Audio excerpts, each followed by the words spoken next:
Yeah. Ow! Yeah. Y'all think too small, I got big dreams. You just starting, I'm way ahead at the end scenes. Started reading and dodging all of the quick schemes. Money like your Spotify, boy, I got 10 streams. And I'm still looking for more. My people, they got a soar, I'm putting that on the Lord. Ain't accepting, ignore, just kicking down all the doors. Guarantee you, boy, if I ask for it, it's gotta be real big. I gotta make it just for my kids and for their kids' kids. That's wealth years and years. Promise my brother soon as he out and finished his bid, we finna do it bigger than anybody ever did. The odds is real big, jobs that's real big. Satan trying a little, my God is real big. Stayed up on the grind on the cars is real big. I gotta do it big, the only way that I can live. And I promise I'm trying to. Before you count me out, homie, let me remind you, they was blocking the shine. Now I think it's my time to. Counting them dollar signs like lights, they'll blind you. Let me rewind to back when I was broke and I couldn't acquire 2 cents, and now I got 2 rents. They was sleeping on me, homie, must have got too big.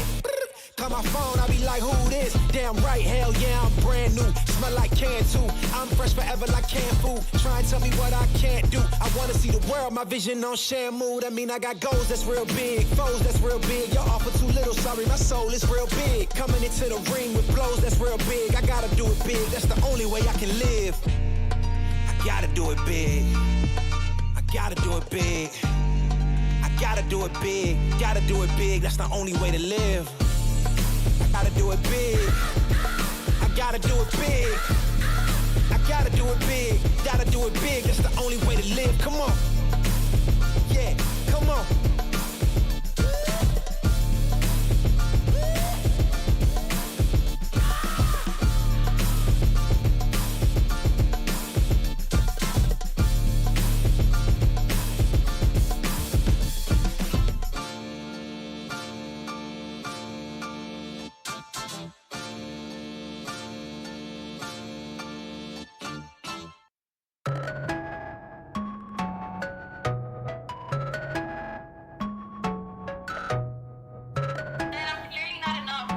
You are clearly an AP two-tone. Yeah, they tryna at me, I'm running the race. I gotta pick up the pace. They throwing shade, but I'm gone. You gotta keep it a buck to my face. Taking that gang out of space. Especially if you stay in your place. They hating on all of my songs. I don't know what can I say. They throwing shots, but I'm saved by His grace. God is to shoot, I'm the lace. Running around, got me stoned, man. Feels like I'm stuck in the maze. Shoot at the Oculus a case. They sipping only 96. I can't do it on my own, yeah. They judging me off my mistakes. This flow is so heavenly. Most of my friends and frenemies. They tryna bring out the beast. I'm batting 1,000, my game is elite. I'm running around in the streets. They tryna catch up, but they still can't compete. I thought they got in my sleep. He told me keep going, cause you got the lead. Count it up, all the brodies came through, then we added up. They was asking me questions, I had it up. I've been running with God, I just leveled up. They won't speak to my face, got that antidote. They been putting me on like I'm one of those. I can see what they hate, that just ain't me. Tell me a place that I can't go. I don't think they get it, they don't understand. I'ma do it for my homies and my fans. They don't see the vision, they just see the band. Eyes on the money like a rubber band. That is number one, I follow his command. You can try it, you won't get a chance. I'ma keep on going till I can. And abiding by his plan. They tryna at me, I'm running the race. I gotta pick up the pace. They throwing shade, but I'm gone. You gotta keep it a buck to my face. Taking that gang out of space. Especially if you stay in your place. They hating on all of my songs. I don't know what can I say. They throwing shots, but I'm saved by His grace. God is to shoot, I'm the lace. Running around, got me stoned, man. Feels like I'm stuck in the maze. Shoot at the Oculus a case. They sipping only 96. I can't do it on my own, yeah. They judging me off my mistakes. Silver step into the play, you bet I'ma hit it. What I'm doing in this game, I did in a scrimmage. Rappers wanna know there's beef and burning up bridges. Deep down they dinner with pain, they just wanna admit it. Won't stop till I get it. Speed it up when I'm winning. It's silver and undefined, period, no sentence. They tryna give me the fitting. I'ma say Jesus and risk it. Children in heaven, generation with them, I pass the baton on my kids. Had to make sacrifices for this. I can fake, had to cut out some friends. Vision late ever since the beginning. Go get the bad, then bring it in. Every L was a lesson you did. Had to nest, had to handle the biz. I bought a whatchamacallit, and it's chilling right over the fridge. They tryna at me, I'm running the race. I gotta pick up the pace. They throwing shade, but I'm gone. You gotta keep it a buck to my face. Taking that gang out of space. Especially if you stay in your place. They hating on all of my songs. I don't know what can I say. They throwing shots, but I'm saved by His grace. God is to shoot, I'm the lace. Running around, got me stoned, man. Feels like I'm stuck in a maze. Shoot at the Oculus case. They sippin' only 96. I can't do it on my own, yeah. They judging me off my mistakes.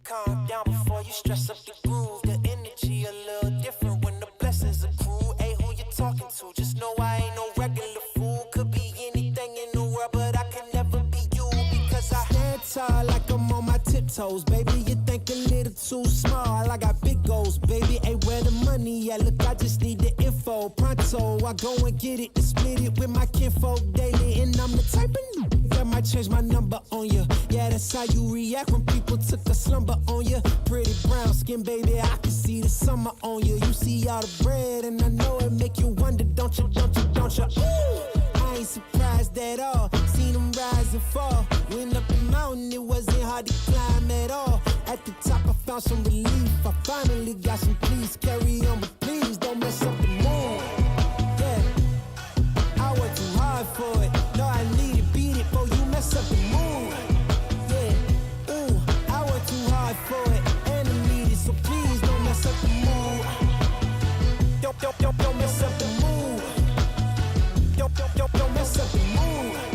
Yeah, I worked too hard for it. Yeah, don't mess up the mood. Oh, it's so crucial, I gotta keep it. It's in the air, it's everywhere. No, it's not a secret, and I bet they didn't think that I'd ever get it. Everything you've done, I did it. The life you're dreaming, I live it, and I'm coming in high. You better get out the kitchen. Yeah, I could make a hit on whatever you pitching. Baby, let me fill up whatever you missing. Or you like it up at the top, it's a better view, isn't it? I'm not surprised at all, no it. Hey, what you need? Come on, just pay the fee. I supply it all. Went up the mountain and it wasn't hard to climb at all. At the top, I found some relief, you see. So please don't mess up the mood. Yeah, I worked too hard for it. No, I need it, beat it, before you mess up the mood. Alright, ooh, I worked too hard for it, and I need it. So please don't mess up the mood. Don't mess up the mood. Don't mess up the mood. Yeah, oh come on, I worked too hard for it. Yeah, don't mess up the mood.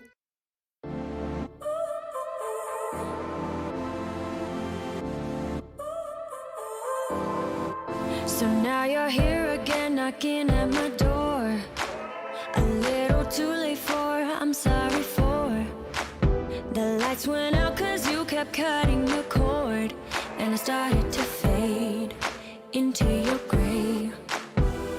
See, I finally opened up my eyes, and I saw me coming back to life.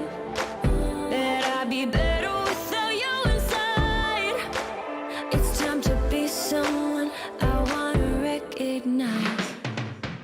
The future starts right now. I made a reservation, but you never came, so I'm checking out. The fire you stole away, I know one day we'll come back around. The future is now.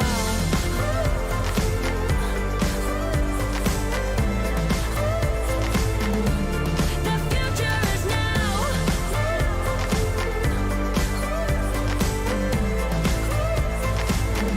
The future is now. I waited for you in the passenger seat. There's only so far I can ride in your dreams. While you were chasing everything else but me, I'm starting to break out from your gray. See, I finally opened up my eyes, and I saw me coming back to life. That I'd be better without you inside. It's time to be someone I wanna recognize. The future starts right now. I made a reservation, but you never came, so I'm checking out. The fire you stole away, I know one day we'll come back around. The future is now.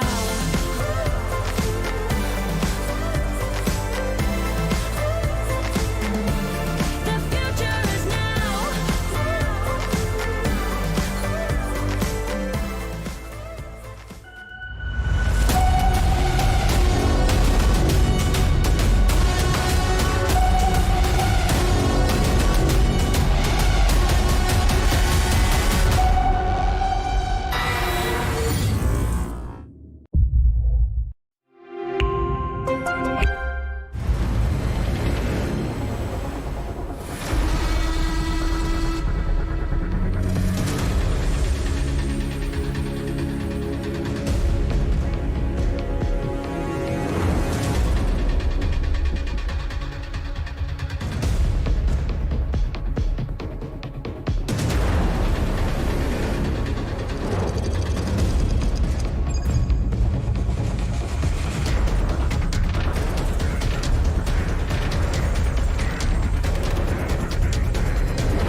gentlemen, welcome back to APAC North. So happy to have you. Hope you had a good night of sleep because we have some exciting 4 matches to talk about today. And of course, as always, our match of the day. But before we get to that, I'd like to welcome you to the studio again. I'm FNATIC, your host for the show. With me on the analyst desk are, as always, Jess and Fresh. My friends, how are you feeling today? Not too bad, not too bad. I unfortunately stayed up a little late watching anime and doing some study, so that's on me. Coffee fixes everything, though. Coffee We're fixes. starting about coffee again.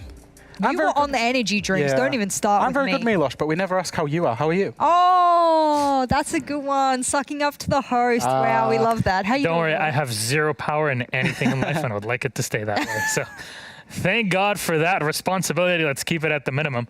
But I did have a nice breakfast this morning. I always wake up a bit earlier to make myself a nice breakfast, and I had gnocchi with pesto and a bit of breakfast? For breakfast, yeah, wow. I make rice bowls for breakfast all the time. Ooh, Wow. He's really flipping the schedule of the food that I would usually Doesn't do. matter. Yeah. Because we work in the morning, so we have to be active True. all the Hit time. the carbs Need that early energy, on yeah. for the all There you go. day Actually, energy. eat too little carbs for what I actually need, because I'm a big boy.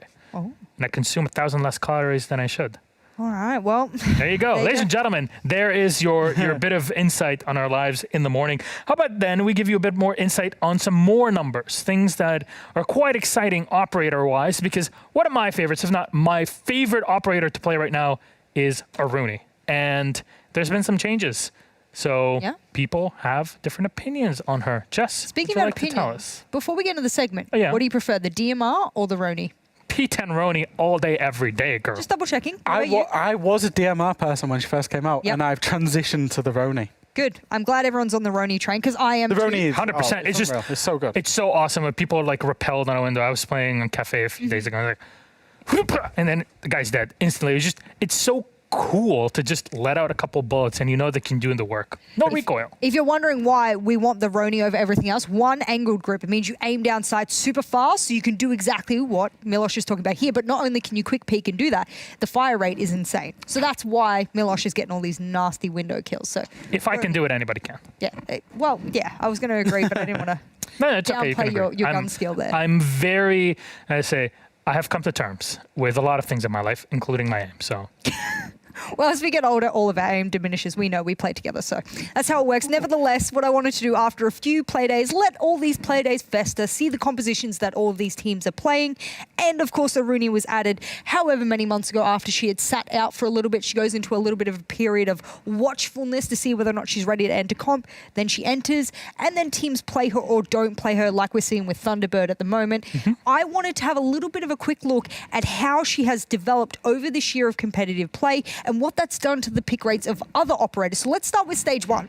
Let's bring up stage 1 to begin with. Let's see the pick rates for all the defensive operators over the span of stage 1. Now you can have a look there, of course. She wasn't necessarily one of the top 5, but she was coming into the mix a little bit. She's over in the 20%. That's the top right of your screen there. And Jaeger, well, oh my God, this was pre-carbine nerf, pre-nerfs of a lot of his gadgets as well. So this is the one area where he's turning around and being not as useful, or rather more useful, and therefore people are picking him as the predominant projectile denial. So he's got 82% there, and also look at Omai at 42. The reason I'm pointing those two out is that is the comparison we will make moving forward into the next stages, is what happens when teams start to pick Aruni more. What happens to Omai and Jaeger? Hit up stage 2 on our screens so we can have a little look at what changes.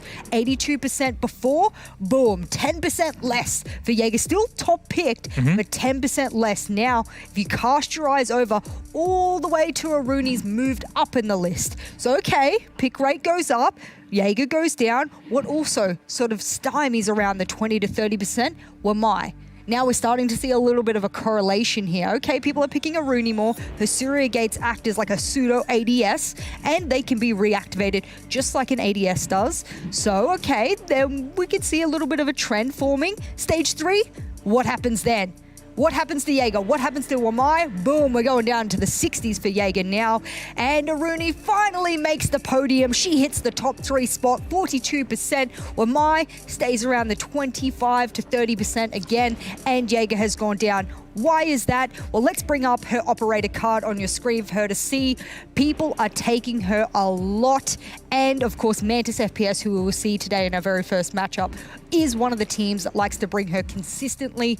She does pretty well in the kills department. She does pretty well in the win rate department for an operator of her own. And she does really well on Chalet, which is exactly why you're seeing it most picked on Chalet, because you can't bring enough Wamai discs, enough ADSs, etc. Because Wamai's banned a lot on that map as well. So you got to bring in a replacement. That's what Aruni is for a lot of these teams. One thing that also doesn't get mentioned as much, I believe, is the passive ability. You always have your robot arm that can do so much work. You're always bringing one shot. Talk about your setups. When you're coaching Fresh, you have to have somebody to open up these rotations. Yeah, you do. And she's got the robotic arm. It's also worth noting she can be very aggressive with that because it one punches doors and windows as well. So you can make aggressive plays. Hatches. It can do hatches. It can do vertical lines of sight. It can do rotates with 4 punches or so. And I'll let you in on a little secret, actually. I was lucky enough to play test Aruni. Ooh. And she's less strong than she was when I play tested her, but she's in a really nice place now. And I think she's found a really nice place in the meta, around 40%. And specifically on Chalet, as we mentioned, it's really good because like I'm thinking about like the piano window, for example, a position that you might want to hold, and you want to hold on to piano for as long as possible. You've got the Aruni, you can reactivate it, and it wastes so much utility time after time.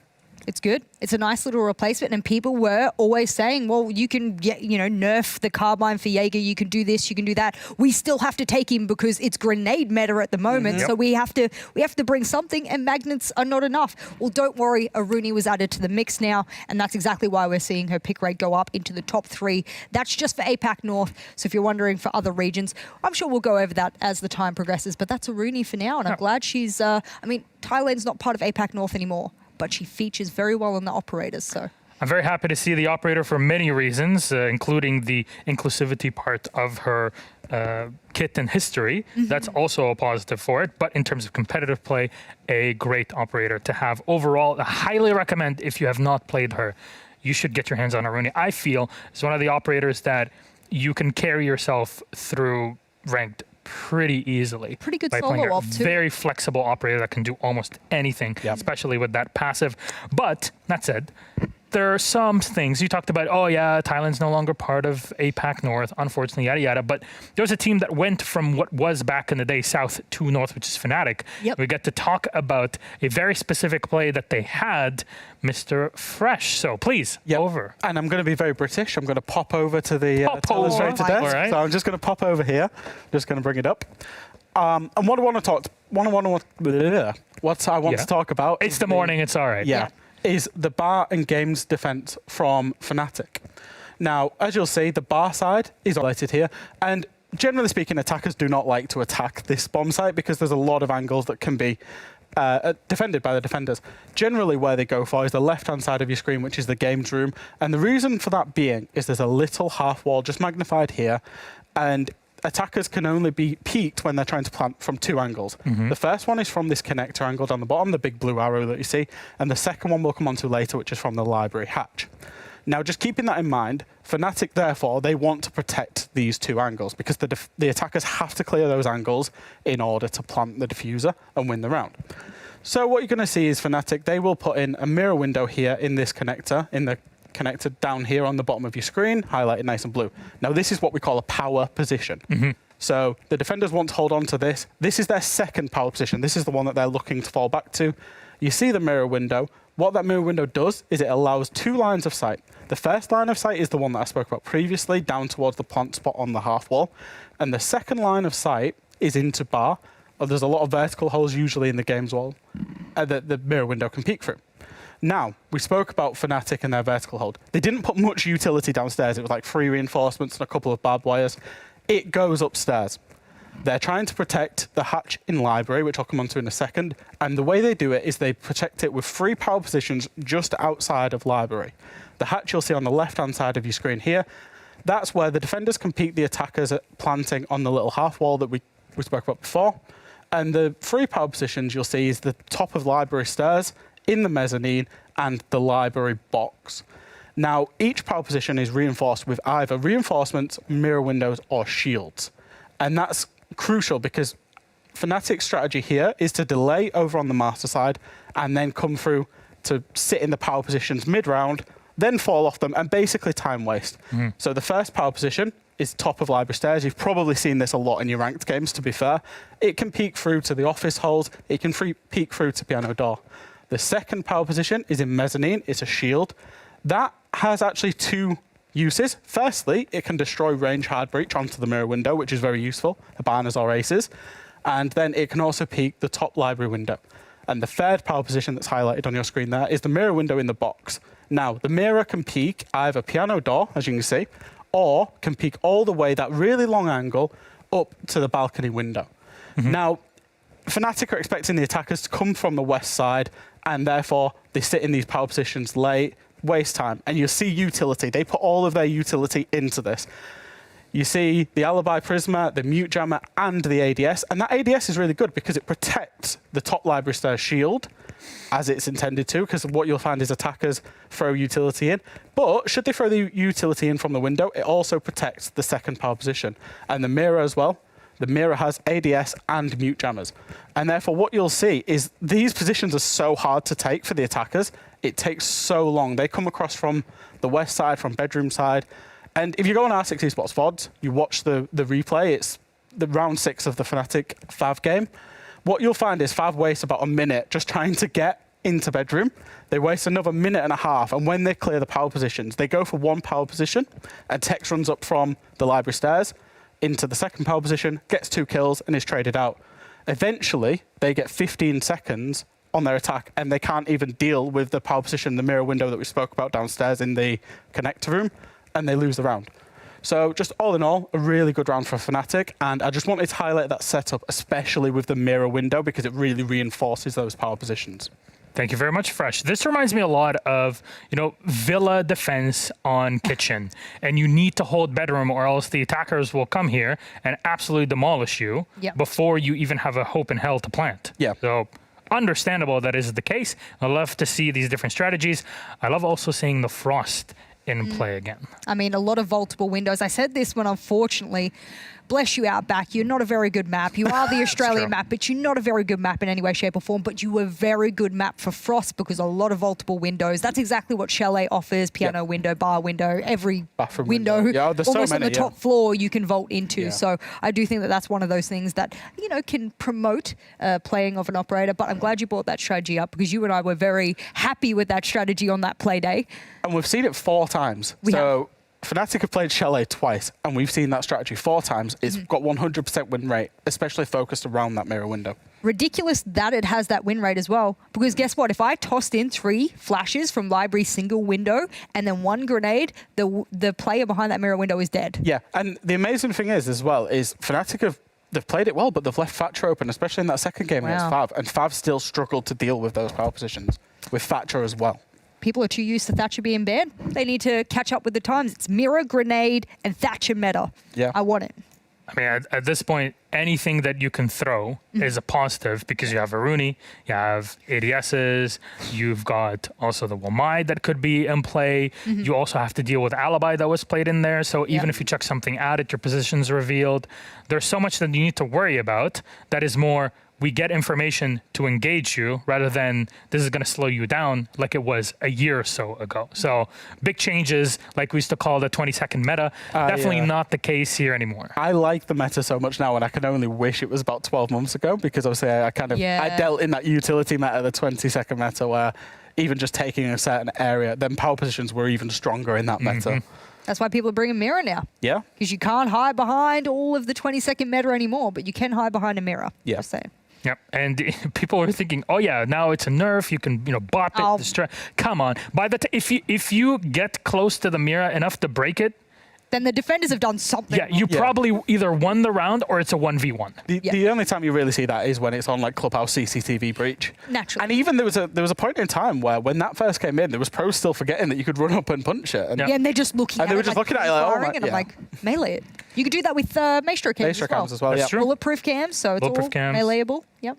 Which is quite nice because it's not designed to feed you information constantly. It's designed for you as a defender to keep an eye on it. Yes. But if you lose it, you lose it. And that's something you're going to have to deal with, much like attackers lose out on their drones very easily with a melee or a bullet. Yeah. So very insightful here. I hope you guys have learned something from our conversation. I'm sure you have, so let us know what you got out of it. Maybe you learned something new. But we have to move on. And before that, we have to look at our last Playday last week and all the action that happened in it. First, let's take a look at the actual scores and what matches were there. Again, 8 teams, 4 matches here in APAC North.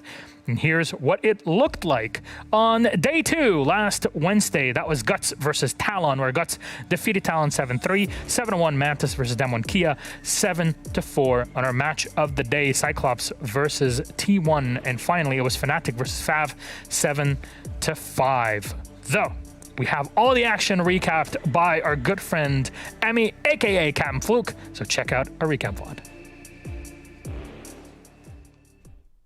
APAC Playday 2 has come and gone, and it's filled with all the excitement that we've come to expect from APAC North. Opening up with Guts vs Talon on Cafe Dostoyevsky, and it was quite a big game from Guts here on the aggressive early, winning gunfights and taking control that Talon just could not seem to dig their claws into. Mario and Yura having a huge game, +5 and +7, leaving them 7-3 to lock up the map. Damwon Kia versus Mantis on Oregon next, and I think the less said about DK this week, unfortunately, the better. They seemed a bit disconnected, disjointed, and their one-sided attacks were more than easy enough for Mantis to deal with. A 7-1 cruising to an end on this Oregon map for them, and more points to keep them fighting near the top. But you hope to see a resurgence from the team that lit Mexico alight not too long ago. T1 versus Cyclops on Villa, and finally we get a little bit more of that Cyclops we all came to know, love, and fear if you're their opponents. 7-4 was their wrap-up, and although Arakazi had a huge game for the side of T1, Suzuki, Gadarada, and Anaton, well, they had a bigger one, and it was a pretty solid aggressive performance that sort of says, okay, we're back and we're not messing around. Finally, FNATIC versus Fav, the game of the day on Chalet, and it definitely lived up to expectations. High aggression across both teams, all the way from their attacks to their defense, though it sort of found itself teetering towards both teams struggling. A lot of late moments with high energy led to FNATIC just pipping the post with a 7-5 victory. They get the points that keep them on the top of the board, and Fav, they leave with nothing, but they are still so bitterly close to pulling some points into their pocket. And there it was, ladies and gentlemen, an action-packed day 2 here in APAC North as we get closer and closer to day 7, our final one, of course, and each stage, our third one. And by the end of it, we'll know who gets relegated and who makes it to the Major and the APAC Finals, and beyond that into Invitational 2022. My friends, how about we have a chat then first about those rankings and what they might mean before we prep ourselves for the rest of the day. Here it is, FNATIC at the top with Mantis 6-6. Mantis, by the way, the old Cloud9 roster, been dropped by their organization, so I'd like to pick them up. Here they are. 5 points for Guts Gaming, 3 for Cyclops, 2 for Damwon Kia, 1 for Fav and Talon, and still a 0 for T1. Jess, your thoughts? Yeah, I'm unfortunately a little bit in the sorrow zone there for Damwon Kia after what they did at the Mexican Major. I think we were all very pleasantly surprised. They were the dark horse going in, and I think CAG and Damwon Kia are just sort of showing that they're, you know, having a little bit of post-land blues as we always do. So that's the feeling I'm having, a little bit. And that's a real thing. We've not necessarily had it because we've had a lot of online events recently, but that is a real thing. One team I'd like to give a nod to, though, Jess, is Guts. Okay. They've put in 2 very good performances thus far, and they're looking really good. Hopefully they can ride that wave of momentum because I think we have a good idea who the top 3 will be, and I think Guts are really that team that can go for the 4th spot. Yeah. Very excited to see what they have to offer, though. What is their schedule of the day? Who will Guts have to face today, Fresh? I am wondering. Let's see. It's Cyclops Athlete Gaming, our match of the day. That should be a quite exciting one between the Japanese squads. But first, it's Talon versus Mantis, all Korean. Fav versus T1 as a mix of Japan and Korea. And then finally, it's Damwon Kia versus FNATIC as we see the top 2 teams. Maybe this game will help us iron it out and see who joins Mantis fully in the top 2 spots here in APAC North. As I think it's quite clear that Mantis has a bit of an advantage over Talon. We'll talk about that a bit later. But our match of the day, Cyclops versus Guts. What is the expectation here? We talk about Guts, Fresh. what can they do against Cyclops? Because we know how tough this team can be, and we can't keep relying on Land Blues. We can't keep relying on it, but Guts have played in a way where at the start of the season I was hoping, like, they've shown good things. Can they string a complete performance together? And for all intents and purposes, yes. The past 2 Playdays, they've put in complete performances, especially last week on Cafe. Oh, see, I felt that was a very messy game when I watched it. Obviously, when you look at mechanical versus mechanical, because that's what that match was, really. Yeah. Cafe, it wasn't the most strategic of cafes in my mind, even though they tried. It sort of devolved into a lot of really good and flashy gun plays for me. So I'm a little bit worried that Guts is reliant on the gun play. And if they go up against a super structured team, that they might fall apart. I'm actually thinking Damwon Kira in this instance might be the type of team when they're on the, on their horse properly and riding well, that they would actually crumble a team like Guts. Maybe just a little bit of prior analysis. I'm not sure. One thing for me is I think the maps in this series are key, and obviously we'll get onto it later. But I had this pinged as a cafe or a coastline map, and Guts have history of beating Cyclops on coastline.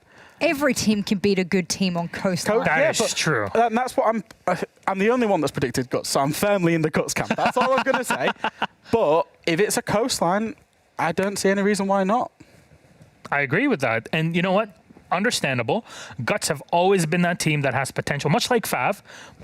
You can break the top 4, but will you? When will that time be? And maybe finally this is the time here in stage 3 to gather that extra experience, even go to the major, which would be huge for Guts. But there is a big mountain to climb. It's Cyclops on the other side, Jess. And this team, I mean, they have some rough games early in the stage, but there's still Cyclops. I mean, Empire has rough games in the start of their stages as well. All the big, great teams who did go to the major and did do quite well. I will say Cyclops did quite well considering. So I do expect them to come back into this stage and do quite well. Again, there's only 7 play days, so Cyclops needs to, get a hurry on up. And they're currently sitting in that 4th place position that you actually think Guts might actually snag out. So they need to get an outright win to put themselves back up to the top of the leaderboard. Yes, FNATIC still has that top dog position, but that will get them out of that scary zone of not even making it to the major, or rather the playoffs, because let's remember, you don't automatically go in the APAC region. Only number 1. And you talked about Guts with mechanical skill and kind of it being a 50-50. Yeah. One thing I'll throw out is Cyclops, they looked rough. They looked like they had a hangover on Playday 1. They did. And Playday 2, T1 in another scenario do beat them on that Villa game. Fair. And I'm still not convinced by Cyclops. I'm not convinced Cyclops are at their best. You know what? In alternate universe, you get over a 50% prediction as well. So anything can happen in an alternate universe. Fair enough, fair enough. Ladies and gentlemen, our head-to-head, though, 2 players that have the highest stats on their teams, Anatun and Yura from Cyclops and Guts, respectively, with pretty high EPPs. Our expected player performance, which is seen as 100 as the average.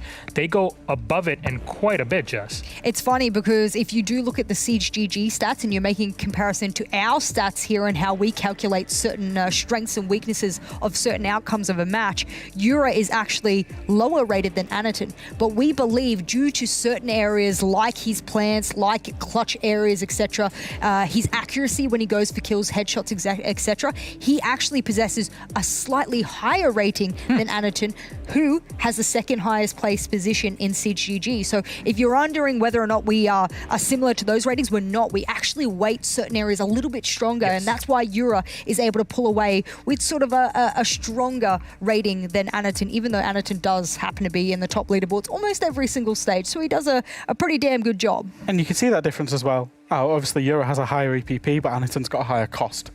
So you can see that difference, but what I will say is these are both star players for their team. Oh, absolutely. Absolutely. They do a great job. Definitely so. Well, ladies and gentlemen, that was our match of the day pre-game analysis. That'll be coming as match 3 for today. I just want to remind you very quickly of our schedule for this. So let's bring them up again, just to kind of keep it fresh in your mind, as Fresh was helping it, keeping it quite well in the noggin. Talon versus Mantis is up first. Fav versus T1. Cyclops Guts is our match of the day, like we said, and Damwon Kia versus FNATIC. That's what you can expect. But I know. You're watching and saying, hey, when can I watch the VODs? Because I have work, uni, school, whatever it is. That's completely fine. You can't find the VODs anymore on the R6 Esports channel. It's no longer on there. It's our own content that is being uploaded from all the regions. But it's the R6 Esports VODs channel on YouTube. You can find there all the episodes of all the matches, plus the pre-game analysis are uploaded on there the next day after the game. So you can go on there and prep yourself or look at it again through the weekend. But I will hold off on the predictions until we get to the games themselves, because I'm going to keep it until the ones that are more controversial between us. And that is an executive decision that I'll be making. Wow, in the this situation. suspense, just to be able to see your crappy predictions. I was just about to say, this is because off. I've seen the predictions, obviously, and I've basically gone the opposite of what Jess has gone all day today. You paid Milosh to not show it. I get it. Basically. So don't worry. It's to have it built into the VOD so everybody can see it later, just to make Smart it man. clear. Right, okay. Fresh Jess, thank you very much. When we come back, ladies and gentlemen, it's time for game one. It's Talon versus Mantis. See you then.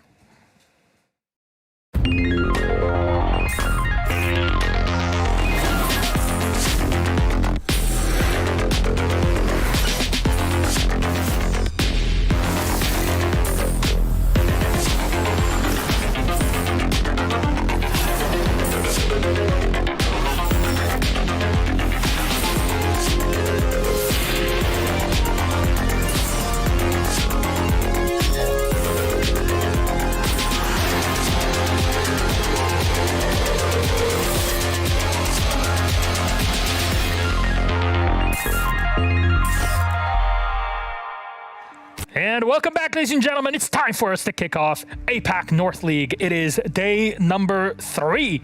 It's, of course, September 22nd. It's Talon versus Mantis, full Korean matchup. Mantis FPS, formerly known as Cloud9. Seems like they shed the name, but a bit more with that as they came into this stage to gather up points, being number 2 just behind FNATIC. Just barely. So, Jess, let's chat about Mantis. I mean, I'm glad you put it that way, because it felt like a pressure just came off them and they came alive again all of a sudden, because we know what they're capable of.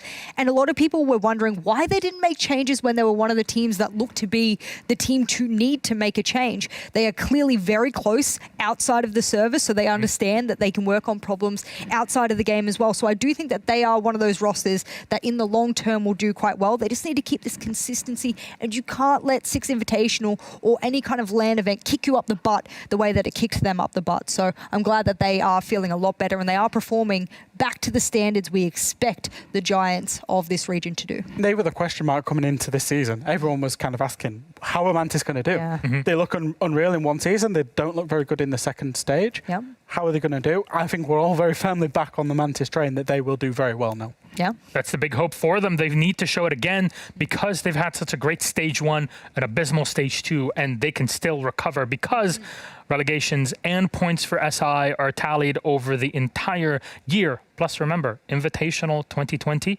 was delayed. Yes. So everybody got, and because of that delay, there was no major that we had in May. That was where we had Invitational, and the points were distributed among the top teams in each region for that major. Best stage to go well. Exactly. So for Mantis, they got 3 points out of it. Technically, I mean, it's free.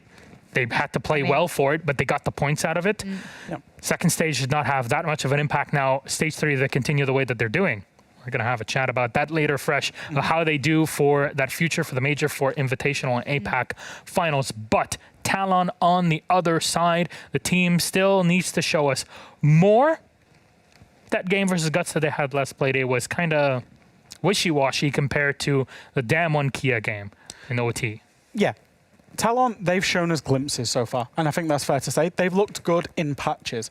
They made the changes. They have 2 new players on the roster, but they haven't shown us enough. They got 6 rounds against Dan 1 Kia on Oregon. Dan 1 Kia, as we've seen, they've not looked particularly good. And then they went on to Cafe, they played Guts, and they really put in a poor performance last week. So they've shown glimpses of being a really good team, and it's kind of frustrating. But I'm hoping kind of today they can, we talk about complete performances. If you get 3 or 4 good rounds, if they can get 6, 7 good rounds, there's no reason why they can't have a go, but it looks like a real uphill challenge for them. I don't know what to say about Talon anymore. I just feel like, go Talon, and I'm just like, I don't even know. How do you go for a team that just has this roller coaster of up, down, every stage? And I think that that's one of the consistency issues we have with the middling teams. We said it about Guts. I actually put a lot more favor on Guts because I think they are slightly more consistent. Yes. Fav, I actually liken to Talon quite a lot because they can have highs of highs and super lows of lows. So it's Talon's opportunity now to get themselves out of a relegation position.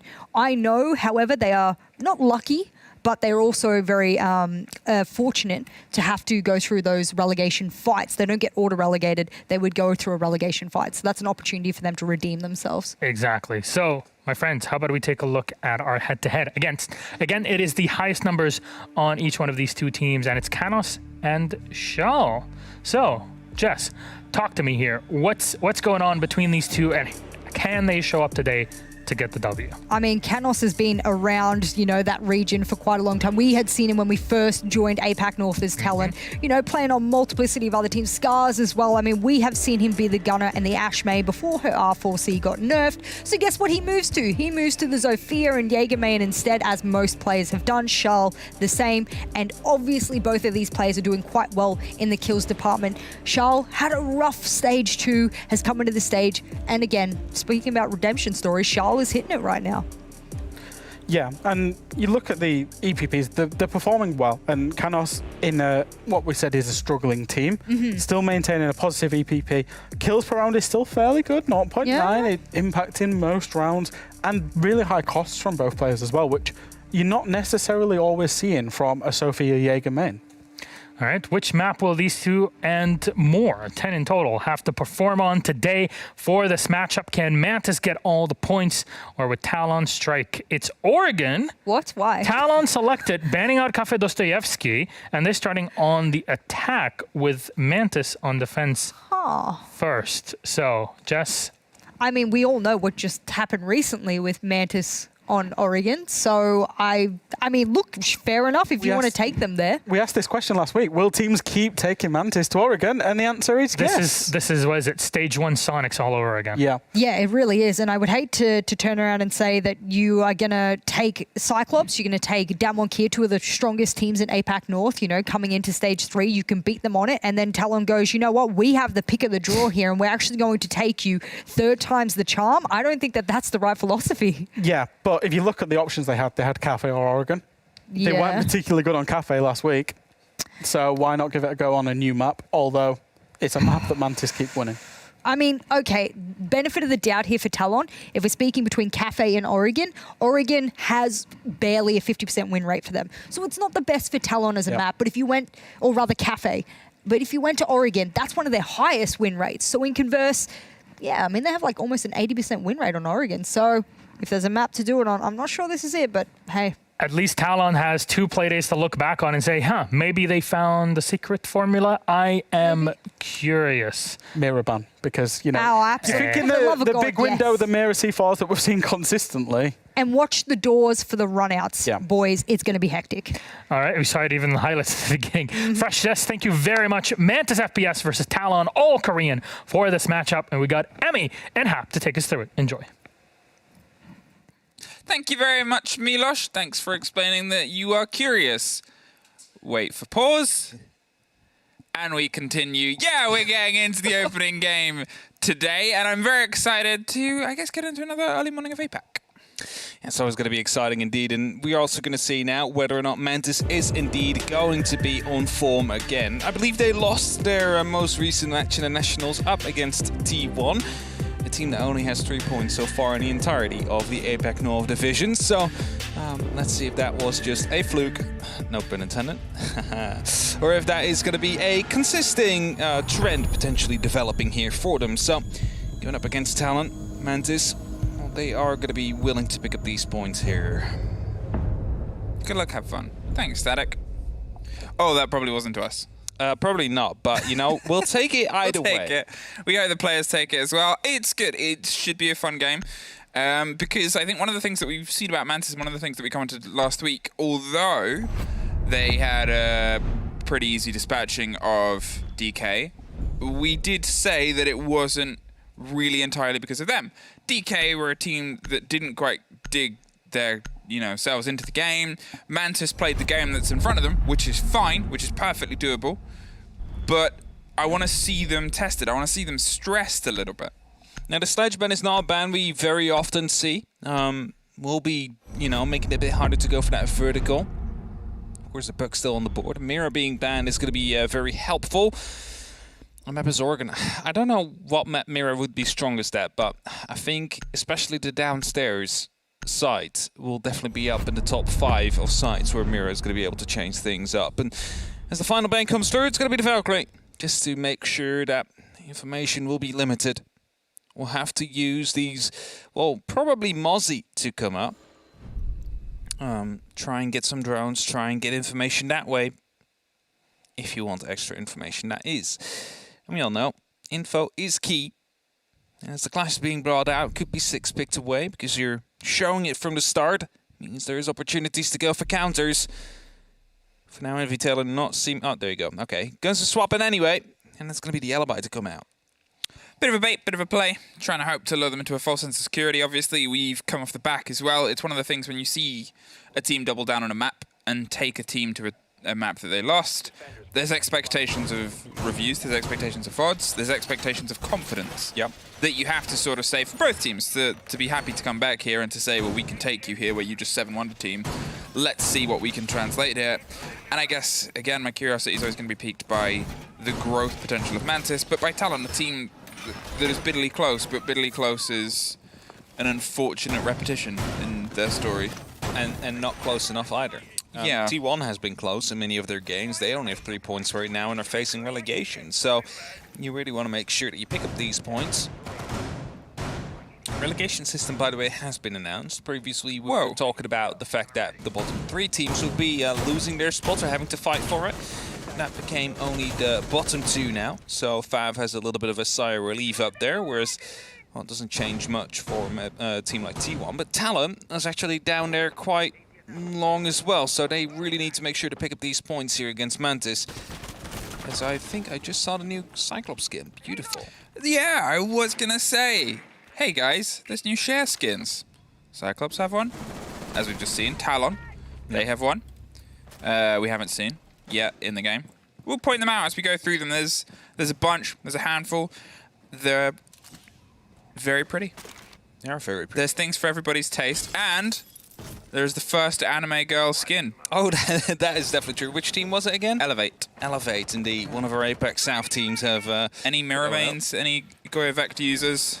I mean, I use the Vector a lot, so... Do you want to have an anime girl on it? Because you can now. Might have to. And you can support your favorite teams. That is the most important part, of course. You get nice skins to support your favorite teams. Either way, we are heading down into the last 2 minutes. Yellow pings are coming out. Azix knows exactly there's a player around these stairs and gets the kill. Static will drop. But as you see, still a couple of players down inside a meeting here. FNATIC choosing to drop back a little bit. And there is a player in the garage. There's a player inside the armory. It's not very safe for him to just move around freely here. Oh, that gave the game away. I think he'd got further in there without them actually noticing. And there it is. It seemed like they didn't. We saw the drone go up the main stairs. FNATIC was able to find a little pocket of space in ground that they believed that they'd cleared and had control of. It was a little bit of luck, which is a consistent in this game, and it came through for them there. But he's opting to not hand it over. There is a second.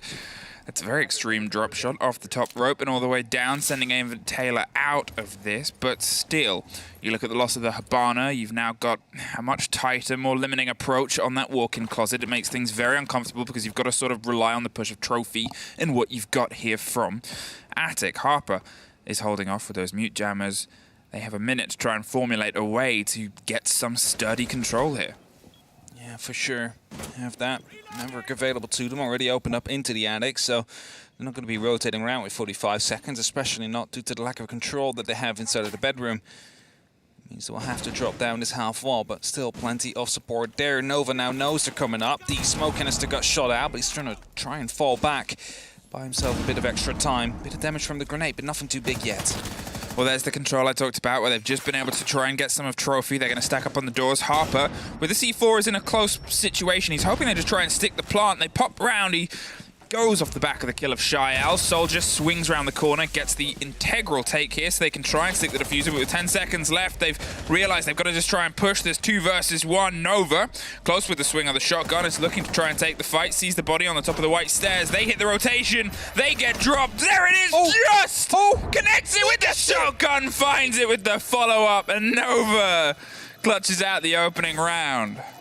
It was a bit scrappy there. Checked the corner for the sake of checking. Thought he wasn't there. Of course, knew the time was going to be running out. The plane was almost done in that case. And quickly went back. Dealt a little bit of damage with the SMG, but eventually finished off with a shotgun. Beautiful clutch to come in through, and that means Mantis is leading for now. But it was a very close round. A lot of trades coming out from Talon. Very strong play from them. If they can keep that up, those rounds might just start falling their way soon. Basement now coming up. Wouldn't be surprised if we see a 6-pick up towards the clash now, as it is often an operator that could be played downstairs. There you go.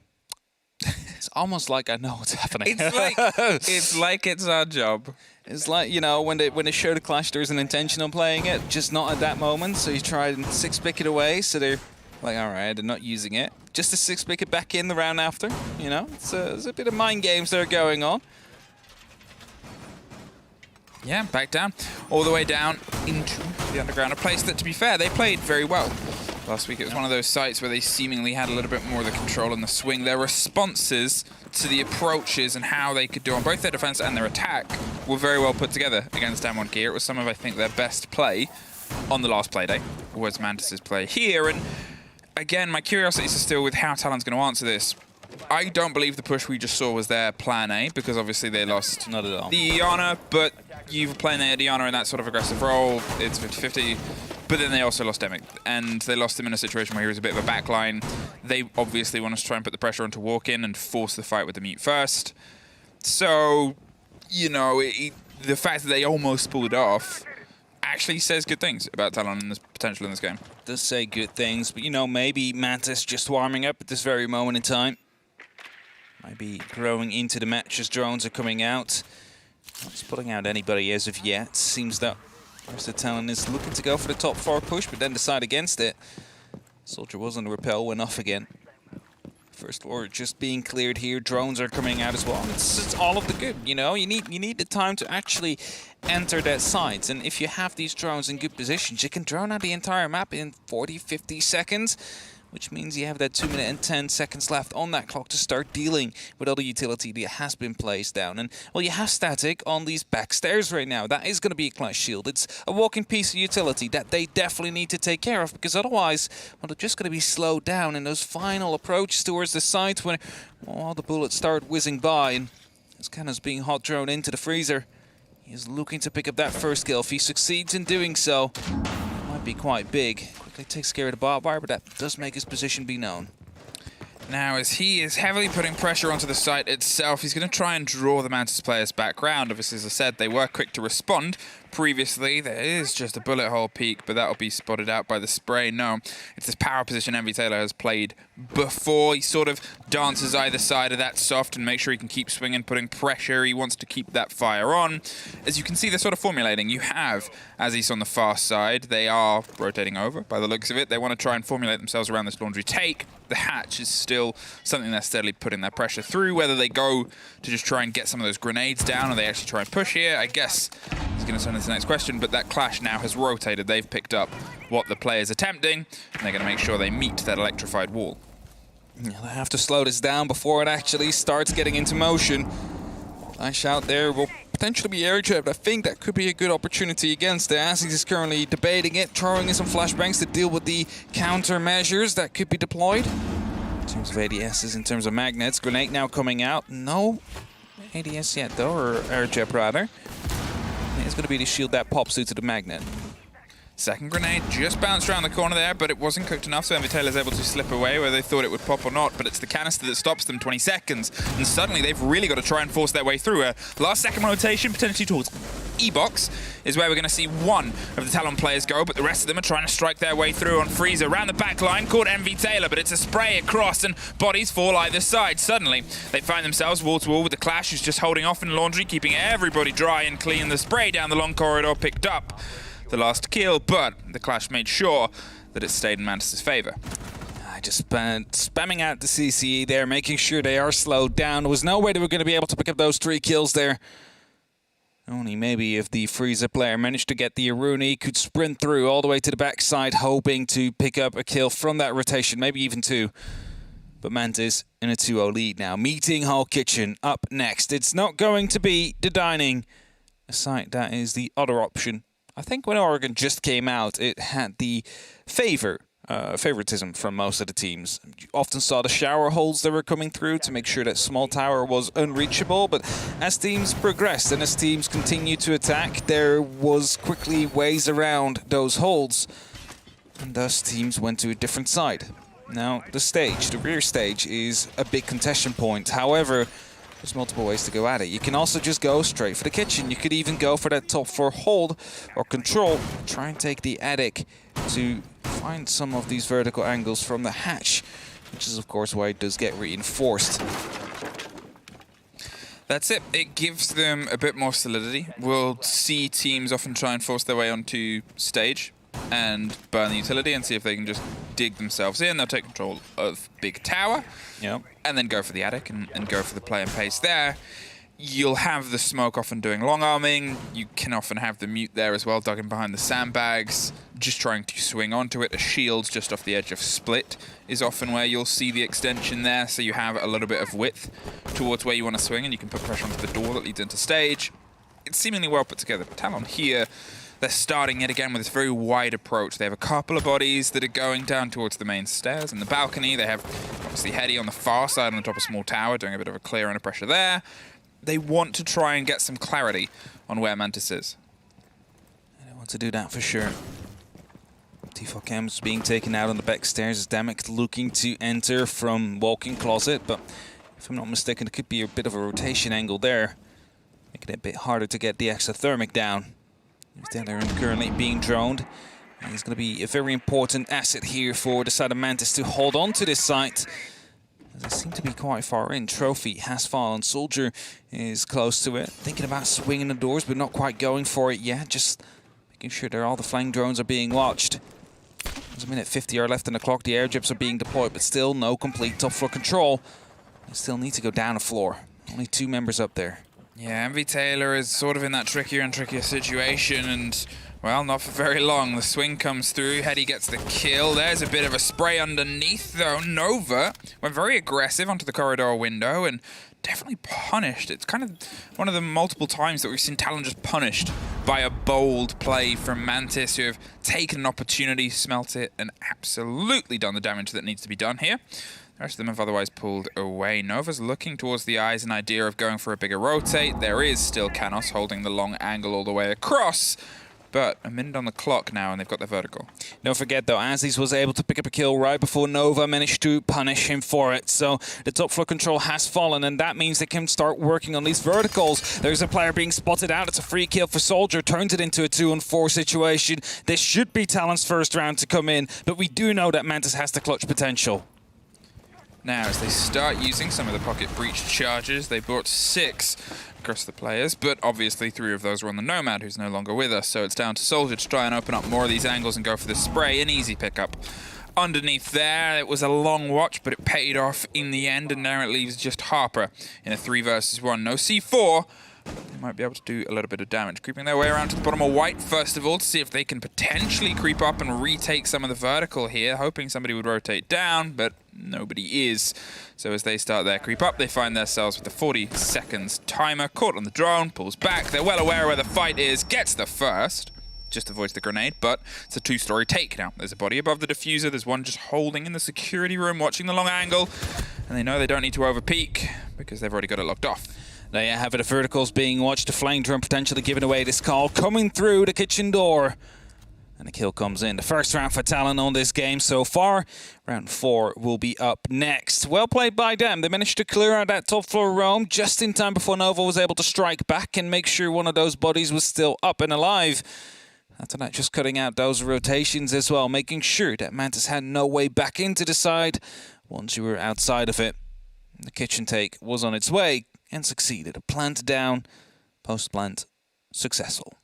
Kid Storms is going to be up next yet once more. We've seen it once before. It was quite an aggressive round. We saw the trades coming through, 3-on-3, 2-on-2, eventually 1-on-1.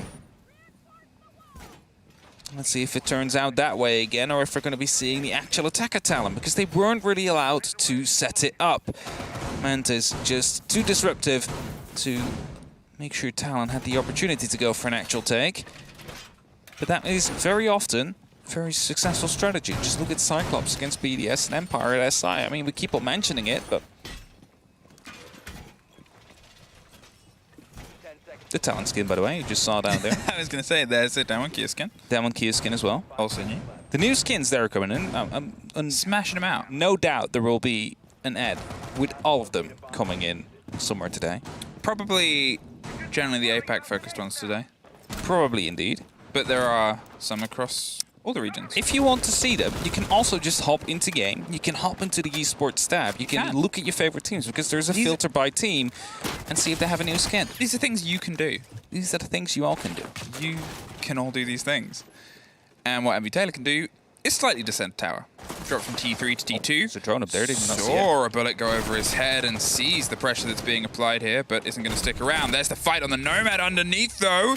Pushes back up. As you said, there's still eyes prized and a drone with a yellow ping. That's going to be the pickup there. Took a bold risk to try and get the follow-up, but yet again, we see this sort of early engagement being a bit scrappy, a bit caught in with MV Taylor and Mantis refusing to sort of give the ground up.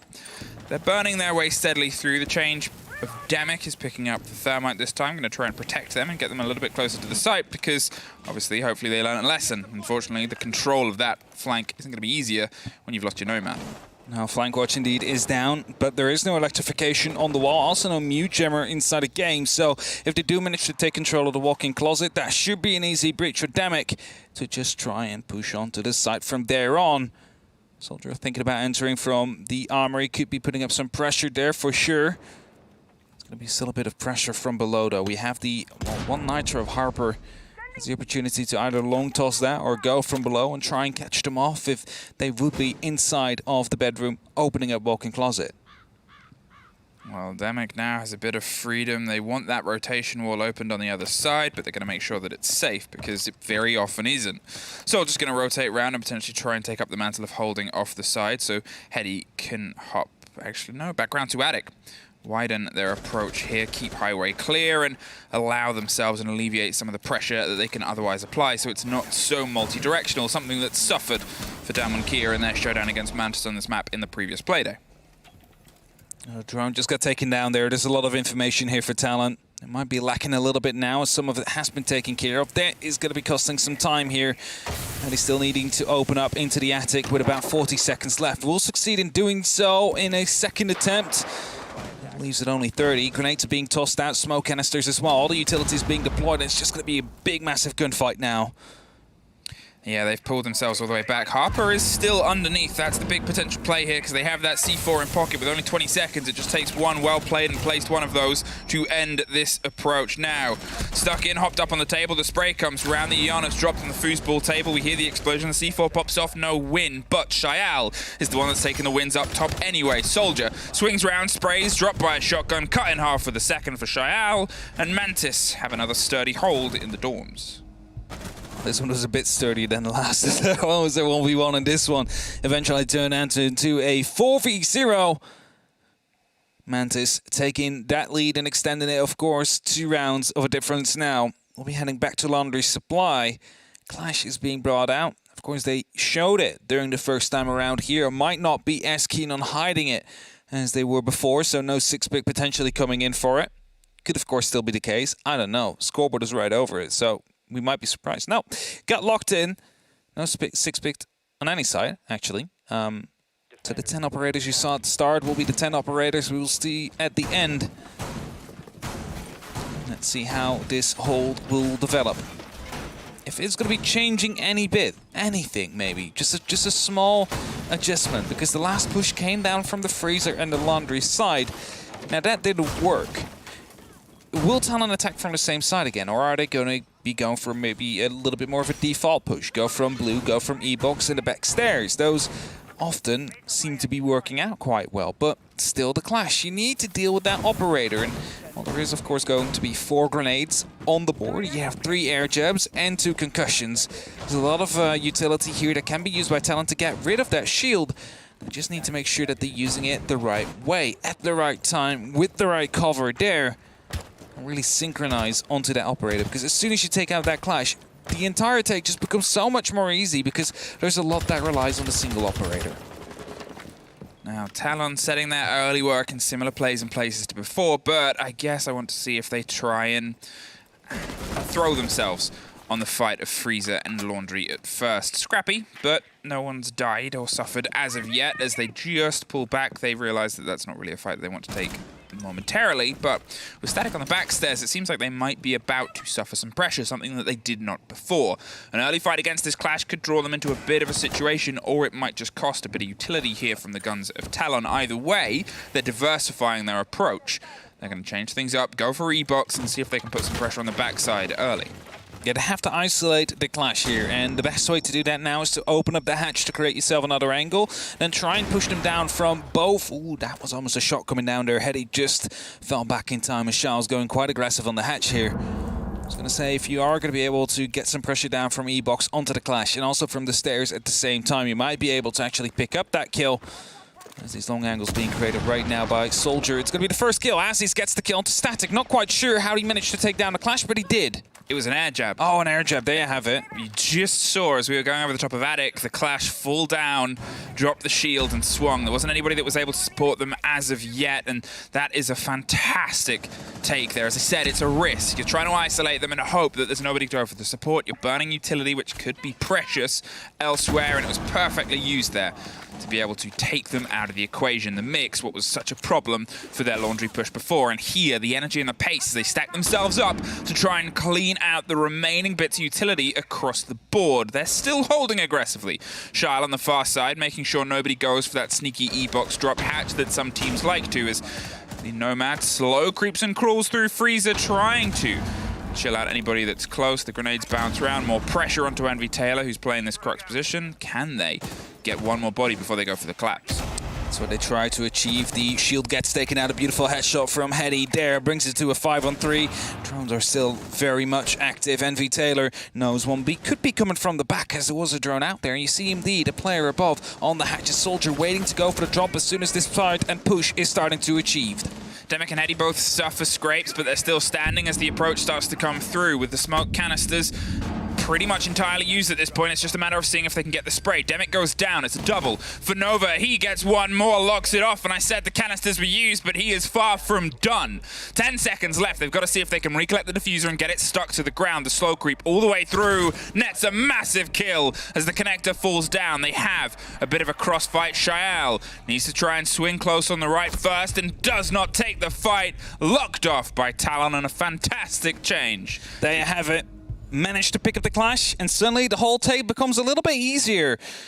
Good use there from the air jabs, indeed. There was a lot of utility available to them, and they managed to make work with it, which is minimum of it. Sometimes we do see 4 grenades being tossed at a clash and concussions, and they still don't manage to kill them. This time it was just a single air jab that did the job, so that allowed the rest of Talon to use their utility into the actual site, create openings, and with that, of course, pick up a round. 2-3. And that's going to be the runner back from Mantis, again going to that bottom floor. And we do see the clash yet again, so no changes there. Using the same operator lineup.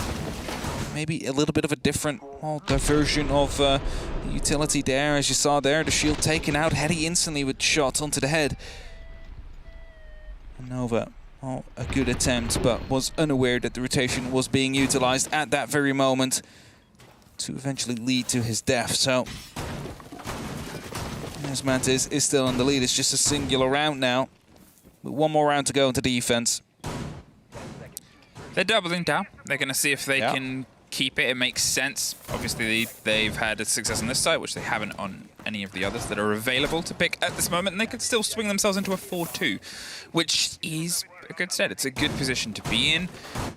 But I think Talon, it shows that they're learning. As I said, from that very first round, they have this fight. They have this fire in them, and they know that they can try and pull these big fights. It helps that Aziz is having a huge game so far. Soldier as well, who's been a little bit quiet recently, but once upon a time was one of these terrifying Zofia players that would just slow creep round a map and absolutely tear teams apart because they lost track of him. Yeah, for sure. And as Talon again taking care of their top floor and the first floor clear. Quickly realize as well that again there is no roamers on this site, and that just gives them so much time because there's 50 seconds past now and they're already going to be starting to open up and start working towards the side. We already have drones coming inside of Freezer, we already have the rotations being cut off here.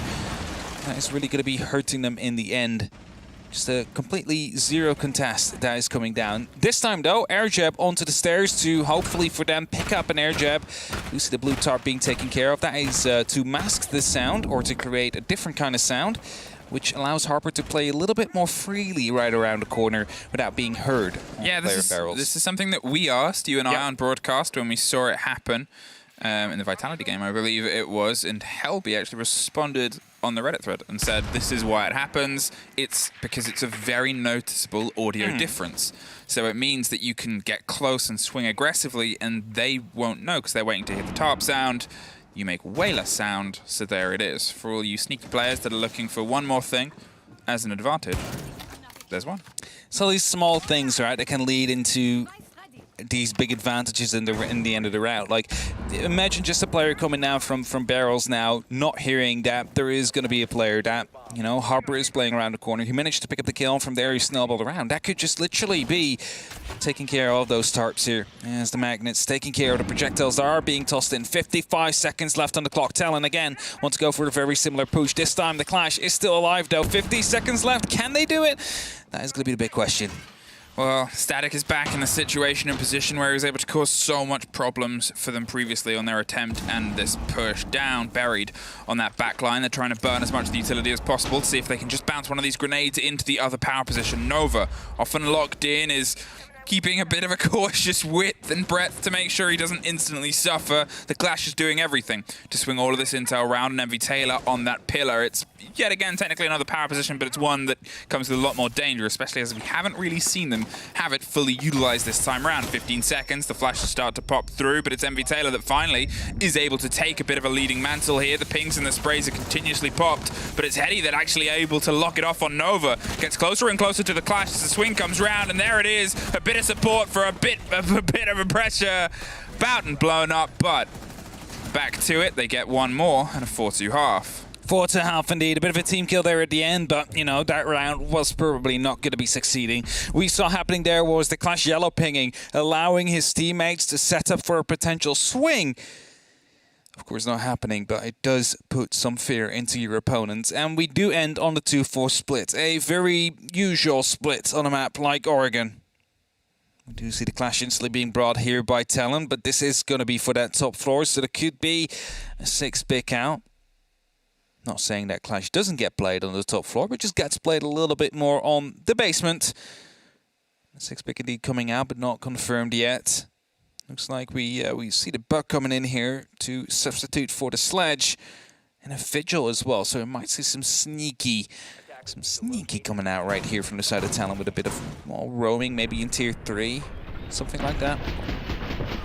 There it is, the spray around the support of the Clash who pulled back. Team kill, which we had in the feed, and the drop of the diffuser. Just that final throw and thread. They knew that they had to try and put the pressure on. They knew that they needed to do it, and it was, again, it was just this moment of the difference of their Clash and the difference of not being able to isolate and pull a player out of it. We get to see now them on their defense. We get to see Mantis see if they can break the mantle. Talon, as I said, they've been putting in a great fight in this game so far, but the way it keeps going at this rate, it would push Mantis, at least for now, up to first, and Talon stuck around 7th. Yeah, definitely not ideal for Talon here. Can we, by the way, quickly highlight the attic? There was a serial laser gate placed on the left side of the wall, and the reason that this is done is that if a rotation is being made by Nova, they can, you know, they hear it if someone goes through. They have to use another piece of utility, and it often gets made on that side of the wall as well by the Maverick, whilst the other side is reserved for a line of sight hole. So, you know, just slowing them down a little bit more. You never know if that could be the difference in the end there. An extra grenade or drone taken care of before they could actually push. There's another new skin with Kavana Buck. And that's another kill. Nova gone. As he's hopped up, gets the big play here, there. Hoping that somebody dropped out. They had the pre-placed drone here on the small tower run-out, but nobody is actually currently holding themselves into that aggressive mantle position. They've pulled themselves away. They've lost one early on. And that's going to be a bit of a blow here for Mantis, because at this point now, Talon don't have to keep the pressure on the gas. You can see a run-out coming in from the garage door right there. Oh, not anymore. Just repelled into the armory. I was going to say, if he stays repelled up there, we just see an impact up into the door, and we see the Vigil running out right afterwards. Going to be happening for now. At least the Mute Gemmer, Electric Claw, every piece of utility denial has been taken care of. It was the Electric Claw in this case, and that means they can start opening up. But the X-Gyros are taking a little bit of damage from the explosion there, but at least the hole has been opened up. That's it. They sort of lost the body on the far side and went, well, let's just put the pressure onto the site. We don't need to think about that for now. We've got everybody inside and we've got a bit of control. That has forced the Talon players on a wide roam to come back, and to be honest, it's well played by them. They've made sure that they can still put the pressure onto the firefight itself. It does a little bit of a job here for Mantis, where they can kind of go, okay, well, if we do this, that'll bring them a bit to us. We don't have to go on this huge hunt with the body less. We don't have to try and take these loose, wide firefights just for suffering the early swing round.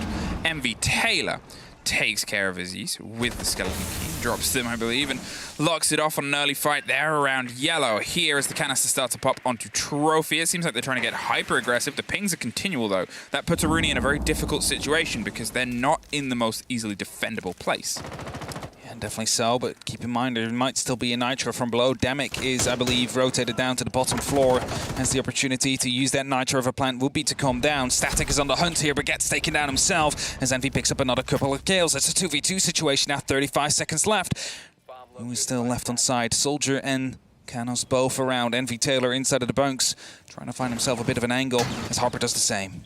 Swings onto the first fight, draws out the second, and just takes it! That should not be his, but now he's on the careening path towards the possibility of an ace. A pop and a swing and a pre-fire around the corner. Canos takes the head off one and the double for Canos to lock it on the top of white. I'm going to say, I think I saw it right. Was he running the Hibana at the end there? Came off the plant, I believe was running there. Maybe it was just the animation, but oh, that could have almost gone their way there for Mantis. Are calling for the timeout. It was a bit of a scrappy round there. Losing out on your player that should have really droned out the big tower, and even if it's a visual, you'll still get to see the effects, you know, on the drone, the little static, that there is a player up there. Again, no pun intended. They just went in and died on the top of the tower. It's not really so, you know, how you want to start off your round, because the added pressure is quite crucial. And I just didn't have it at this very moment. So it's going to be up to them to try and figure out how they can quickly solve this. Of course, they're going to go to a different site now. Top floor has been locked for another 2 rounds now. Means we're probably going to be going to the basement. Honest Talon is going to be bringing us some very weird setups. I think it's well played by Talon. I think it was MV Taylor. You know, I'm curious to see how many of those kills were ones where Talon threw themselves out of position a little bit to get a kill for MV Taylor to then pick up the trade on the double window, because he picked up 3 kills before he entered that window. From the window, he was able to just keep punishing Talon, but Talon were getting a kill just before. Talon kept on being that little bit sharper, and it's that sort of risk and reward thing that's working well for them so far.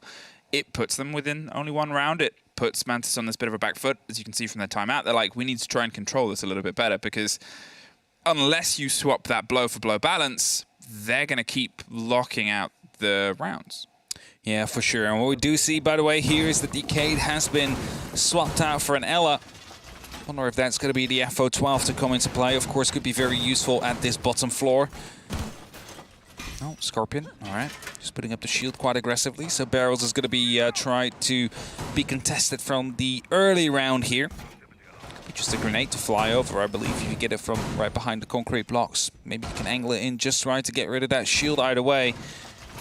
It is going to be Talon's plan. Try and keep them out of barrels for as long as possible, or at least let them use utility to take it. They're not even into blue or elbow yet. Talon continued to set up. There is no clash, big difference compared to Mantis. We see the Mozzie to come in, we do see the Vigil, so a bit of a roam-heavy setup with the Oryx as well. If they just directly hit the site, that could be very detrimental for them. That's it. The drone is going to come around now on the close corner. Wants to try and hop up onto the electric box to see if they can put the pressure over the top. Finds it. And now as it just dabbles around, they get the spot on that aggressive shield. They're looking for the Grismot. It's on your bottom left. There it is. And now they can try and get past that dangerous ice cream cone. They're going to see if there is anything to catch those long-arm grenades. There doesn't seem to be anything immediately as of yet, but the way that this is set up is Soldier has to be hyper-aggressive. They have to always think that he's close enough that that sort of throw is too dangerous. They still pull it off, though, and they're able to get rid of that Grismot. Yeah, indeed. Just quickly, just steps in, makes sure that the Grismot get detonated, and then steps back out to let the effect fade slowly. As a result, they do manage to at least clear out that bit of a barrel's hole and can now progress further. However, as he's still on that top floor roaming, now using the hatch inside a meeting potentially to make sure that, you know, anybody moving into blue will be taken care of. They have these extra angles. Still 2 players on that roam. As they could have gone a bit quicker maybe at the start of the round. That is slowly starting to fade away. Mantis need to make sure that they have some grasp onto the meeting side. And as Envy Taylor, well, running around, scanning some of these footsteps, is going to be making the rest of his team well aware of the fact that there will be players up onto the first floor. Well, with 1:30 left, they're finally able to start digging themselves in, but Soldier's getting hyper-aggressive, is able to win the first firefight. Eddie gets one on the backside, one more. And they have instantly locked down any of those 3 bodies that tried to find their way in via blue. Still doing some search elsewhere, but again, this Talon aggression, this ability to keep getting that first step on these firefights, that first swing, that first body, is repeatedly coming into their favor. There, not quite so much. Sile had the lock off on the staircase. They're able to get 1 more, but with a minute, they've still got another 4 more to get through. 2 of the roamers that get called off right here, trying to still be sneaky up onto that top floor. The first one got killed, the second one forced back to the side. 45 seconds on the clock now. It's still something to work with, but the diffuser has been dropped inside of blue, so you literally need to dig yourself through every single one of these Talon members right now as you make the roamers fall back. 35 seconds, it is definitely not impossible, especially with Envy Taylor starting it off like that, but you still need that freezer control.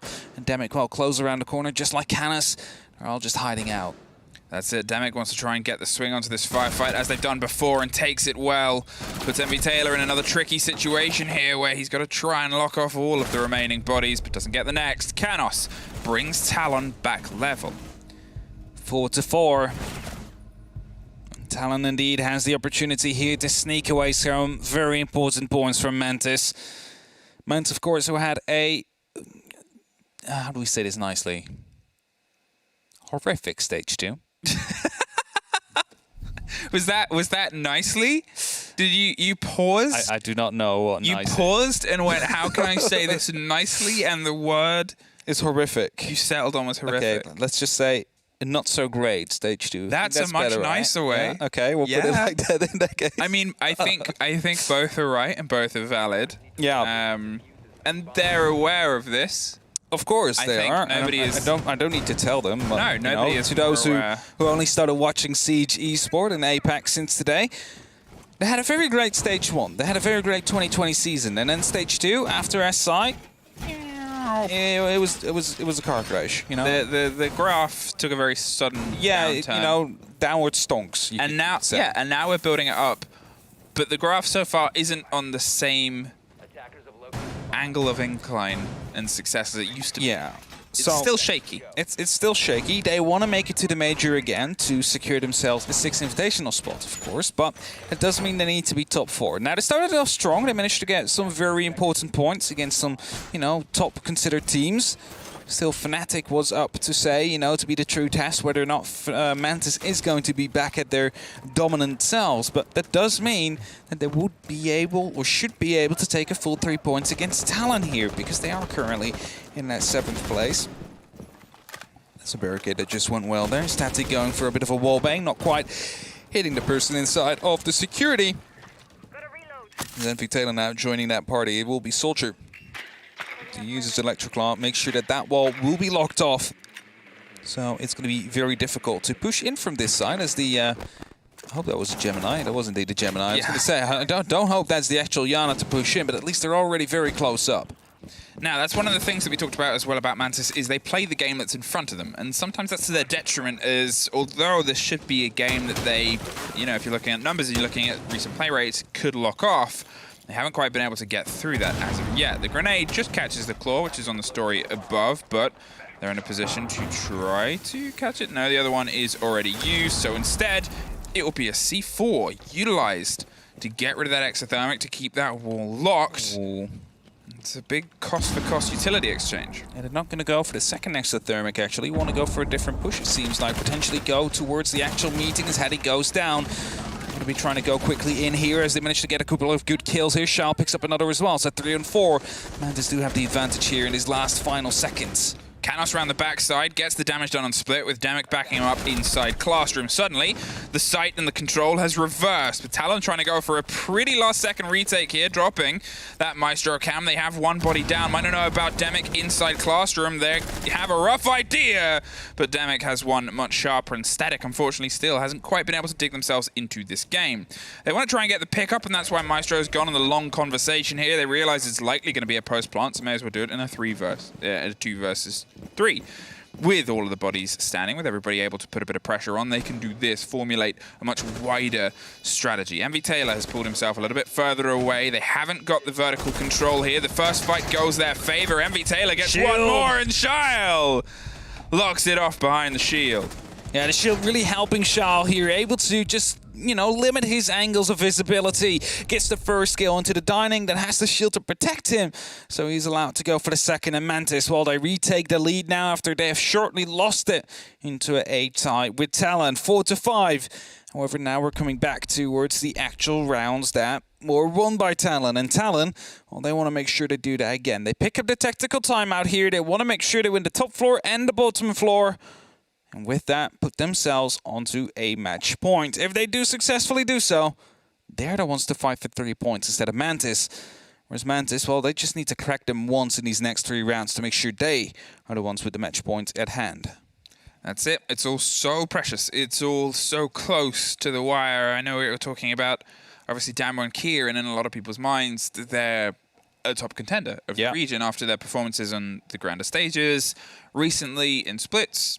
But then you look at where they are in terms of the grand schemes, and it's, what, 3 points away from potential relegation? I'll just pull it up for you quickly. Get it up, because it demonstrates just how close all of this is and how precious it is to not get to OT, to get full fat points, is when that is how sharp the precipice is, when that is the needle you're trying to thread. You need everything possible has to be part of what comes together for you. So currently we have T1 at 3 points at the bottom. They are confirmed for relegations. They're no longer going to be allowed to crawl out. And Talon is up next, 7th place currently. They're 2 points behind Fav Gaming and 6 behind Damwon Kia. So they're going to have to get more points than one of those 2 teams to make sure that they will be confirmed for the next year. But we got to remember as well, it is still going to be APAC. We do not have 9 playdays here. It's only going to be 7. So, you know, with this being Playday 3, there's only going to be 4 times 3, 12 points left to be gained after this. So, you know, it's starting to close out. The gaps are starting to close here. So, Talon really need to make sure that they pick up some points here today to at least get closer to Fav, or maybe even overtake them. Ying is to pick up in the hands of Nova. We might be about to see some of the pace that Mantis have been able to apply on a couple of their playdays before. They have gone with a semblance and a conversation of danger. They've gone for these rush plays, which once upon a time they didn't do too much. They were more than happy to sort of control the map. They were a team that just said, no, this is our building, this is our lockdown, we have you there. They haven't been able to do that this game. So I think they're looking at more potential aggressive ideas, more inroads towards the site itself. So I want to quickly mention, if Mantis managed to pick up one more singular round, they are confirmed for next year's season as well. So that is also at play here for them. Talon currently 15 points behind them. As I said, there will only be 12 points left to be gained after this. So a singular point will be putting them out of reach. And right now, Talon will like to avoid that from happening just because they won those 3 points. But Mantis, as we mentioned before, they want to go to a major again. They want to show that, you know, the previous stage was just a one-time thing. Doesn't happen again. Went to the top of APAC and want to be back up there right now. As Mantis, while they're trying to make some quick pace here on the top floor. And that's it. They're looking to try and drop the cameras. They're not going to suffer before. Look at that. A grenade that, for a lot of other people's books, would have been the end since the changes have come through. But this time, not quite, as he's able to live for another day. And that's a bit of a worry because he has been a problem for them to try and deal with. But to be fair, so have so many people in this game. A lot has lit up on either team, and either side has been able to dig their way through. They still have, obviously, all the vertical pressure that hasn't been contested as of yet. They have a bit of a lockdown, but they have an idea, and that is, let's smash our way into this site. It's going to be their opportunity, their chance, their choice. However, it's still a 5-on-5. Aziz might be low on HP, but that doesn't mean he's not going to be able to do anything anymore. Very early smoke canister there, however, from Hedy. He's kind of looking to go for the jump out here. Managed to pick up the first. Envy goes down, and Obi Kenna's trying to return to the site now. They have the 1-man advantage. And all they need to do is just try and, well, rotate, clear, and trade out. As Harper already going in for the plant right here, but he's being damaged by the smoke. Candelas were being used as well. They're just going to go in a short corner now, but that smoke might fade, and that might be the kill to come in if he's in time. No, the cover is right there. Not going for the shot, and that means 45 seconds and a post plant on the board. The most important part of cover comes through across the top of White Stairs. They keep it clean, and they pull out just in time. Aziz is so damaged. They're going for the take round here on the back stairs and find it. It's a 2 versus 1.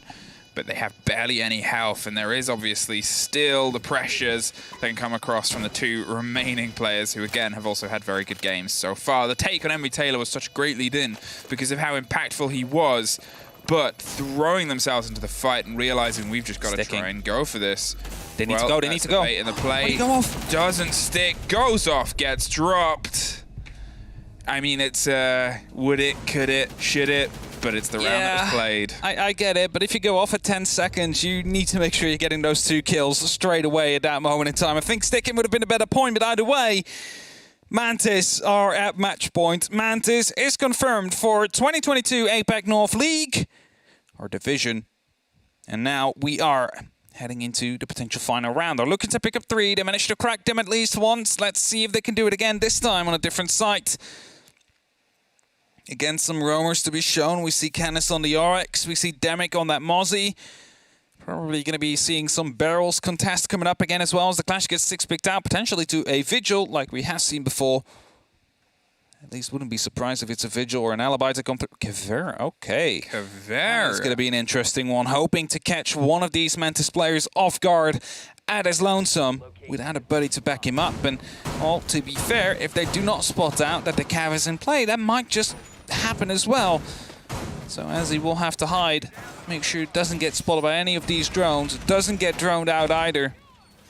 And these first 30 seconds of, well, the prep phase, and of course the first 30 seconds of the action phase as well, because that could mean that the effectiveness he might have had before is going to be completely negligent? Negligent, yes, I think. Negligible. What? I don't know. You're making it hard for me. What I will say, what's probably making it hard and stressful for Fresh watching and listening is this defender comp, is this sort of collection of what is a very hyper-aggressive, you know, it has so much potential of roam. It has the doubling down of the RX and the Kaveri. You've got the Mozzie as well, who is in the right hands, a fantastic roamer at limiting information. They all play together, but the game that they play together is, I'm going to be over here, far away from the fight. You know, they have, sure, potentially those Grismots, the shields of the remaining 2, but it's a thin backline. There's no ADS, there's no way to catch any of the potential grenades that come through, which we know Mantis are good with. This is no holds barred, let's throw ourselves in, or in the words of Fresh, Hap, you're trolling my elo. I've never trolled his elo to be He's going to say, yes, I did, but I'm not trolling the elos. Fresh was AFK picking every time, you know. You can just see who's the bigger troll here. But the flashbangs and the Candelas and the smokes are coming out. It's going to be a quick push here to try and stop them from going in. The rotation hasn't been locked off. That's going to be the first kills to come through, but it's 2 that fall on the side of Mantis. That's it. Now they've been able to potentially get a little bit more here. The body is down just in the corridor. They want to see if they can get the pick up, the cover of the flashes. It is an interrogation that will reveal the play onto that elbow corridor. Charl on top of the corridor. They're going aggressive, but they just pull back in the last possible second, punishing that loose play, and somehow they keep it locked down. What looked like it could have been a clean sweep with the pressure of the Candelas, the flashes over an ADS-less defense on elbow. But a couple of scrappy takes, dropping the body just before being dropped themselves, bought the precious time for them to be able to recuperate and punish on the back line. 1:20, and the gambit has paid off for now, but it's still not over yet. Has paid off indeed at this very time, as he's quite low still. Well, actually, no smoke canisters left. There's a minute on the clock. Just 2 impacts that they have in terms of throwables, and well, as he's himself low on HP, needs to make sure that those really don't fall close to him. As right now, those last 60 seconds about to come in, the impacts are being considered by Aziz as they want to go for some plants. Smoke's coming out. Candelas are coming out again as well as Soldier goes low. Literally every single one of them is on low HP. You can literally just come in with the skeleton key and kill them all, but it's going to be Aziz with the first kill to come in. 2 men near the rotation right here. That's going to be Envy Taylor with a very important kill, but doesn't manage to get the second. As Shao comes around the corner, gets taken care of. The double kill with the Spas 12. And that is going to be a Kavera working out quite well here in this quick push. A 4K Cav with an interrogation. Who says Cav isn't viable in comp? It's not viable. The stats, they speak for themselves. The 1% or less than 1% she's played. Hey, 4K and interrogation. You know, 4K PR here. And 4KD as well. Asterix done in the hands of one of the best players of the league. That is very true. It's like when you mention that. It's like, oh yeah, this operator can be so good in the hands of. Hey, try it. Yeah, for sure. It was a gambit, and now they've opted. If I'm going to talk about how that previous lineup was one that was hyper-aggressive, they weren't trying to build fortifications, they were trying to tear down the approach. This is the exact opposite. We have the Jaeger, we have the Kaid back in, we have Warden for the first time to try and stop those flashes and those Candelas alongside the backline and the support. They've gone, okay, full extension, okay, let's retract. So we see a various amount of playstyles here coming out from Talon. I'm still surprised though, they managed to just slow down the push just enough to make sure that people have the time to come back to the site. And the Kavera running into the Yana, able to get the interrogation, of course, allowed them to lock off elbow in that case as well, because they lost control of it originally. They just close it off as no one is close anymore, and if they were, you would have seen it. And after that, you know, you just need to hold those angles. You hold from the back and you send up these long lines of sight. Worked out well for them. This time though, it's going to be a complete anchor to come through. Do see a Monty on the side of Mantis. It's not often we do see that operator coming out, but could be quite successful. The question, however, is where and how will you use it? It's not going to be bottom floor. You cannot just walk down the stairs. You need to fight upwards. And there's very many different angles you might be shot from or might be visible from. Can we see a potential reverse plan to come in? I mean, there is going to be the Warden on the board, so they might be able to counter that as well. That's it. They have the potential to try and stop against the push. They've realized that a lot of smokes, a lot of flashes have been used over the past couple of rounds. And sure, we don't have the Ying and the Candelas anymore, but we still have a team that likes to push behind it. And this time, obviously got the Monty carrying the diffuser and a pair of smokes. They're going to see if they can potentially sneak themselves in as they steady and push this wall, the French mountain, moving all the way up to the edge on Trophy. Actually uses the first smoke canister to burn it through and get this tighter angle. The C4 gets ripped, torn, does a lot of damage, but not enough. Nova stays standing, retakes the mantle. Look at Talon, they're meeting the fight though. That's him, that should be him dead. No, actually the smoke canister not dealing too much damage. Nova onto 1 HP. Grenades are coming out there, dealing almost no damage to the Talon players. And while Nova on such low HP, just a single smoke canister take will be taking care of him.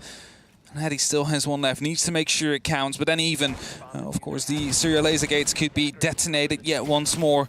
Maybe even stepping into a bit of electrification could be doing the job as well. That's why he's handed the diffuser over. They've got rid of it, because they know if he goes down in a position where they can see the diffuser, whether it's on Trophy Door or whether it's going to be wherever he pushes onto next, it's too risky. for them to just have that as an isolated incident. Here, though, with everybody still able to try and apply some pressure, Demic is obviously now a backline 2, taking a lot of that early aggression and somehow surviving the potential take of MV Taylor on the window itself. It's Nova that is going to be the man that steps up. He's trying to bait that smoke. It comes through and not on him. The flashes go over the side. Harper wants to stick it behind him. They're doing a pretty attempt at a sneaky play, but look at the rotation. Aziz and Demic are trying to find their way around. It's locked off. They just get it off. Pull back a 3 versus 2. They find the kills, and Nova is on such a small amount of health. Cannot the back stairs is likely to get caught here on the firefight. It's dropped and taken. Shael can offer some support. They're going for the long arm defuse. They're going to try and hold off the take here. He's got to go the distance. He can't quite make it. Talon gets to OT. Oh, they managed to get the plant off just barely, though. They just got a shot into the thermite, but the Monty able to protect that, just not from the APACL side of things. 6-6, however, is what we're currently at. Mantis is brought to overtime, and Talon have a chance here to still win the game. Laundry Supply is up next. The clash is being shown for now. That should give away the game that they are downstairs. But we all know that Talon haven't really been playing it yet, so potentially we'll be swapping it out again.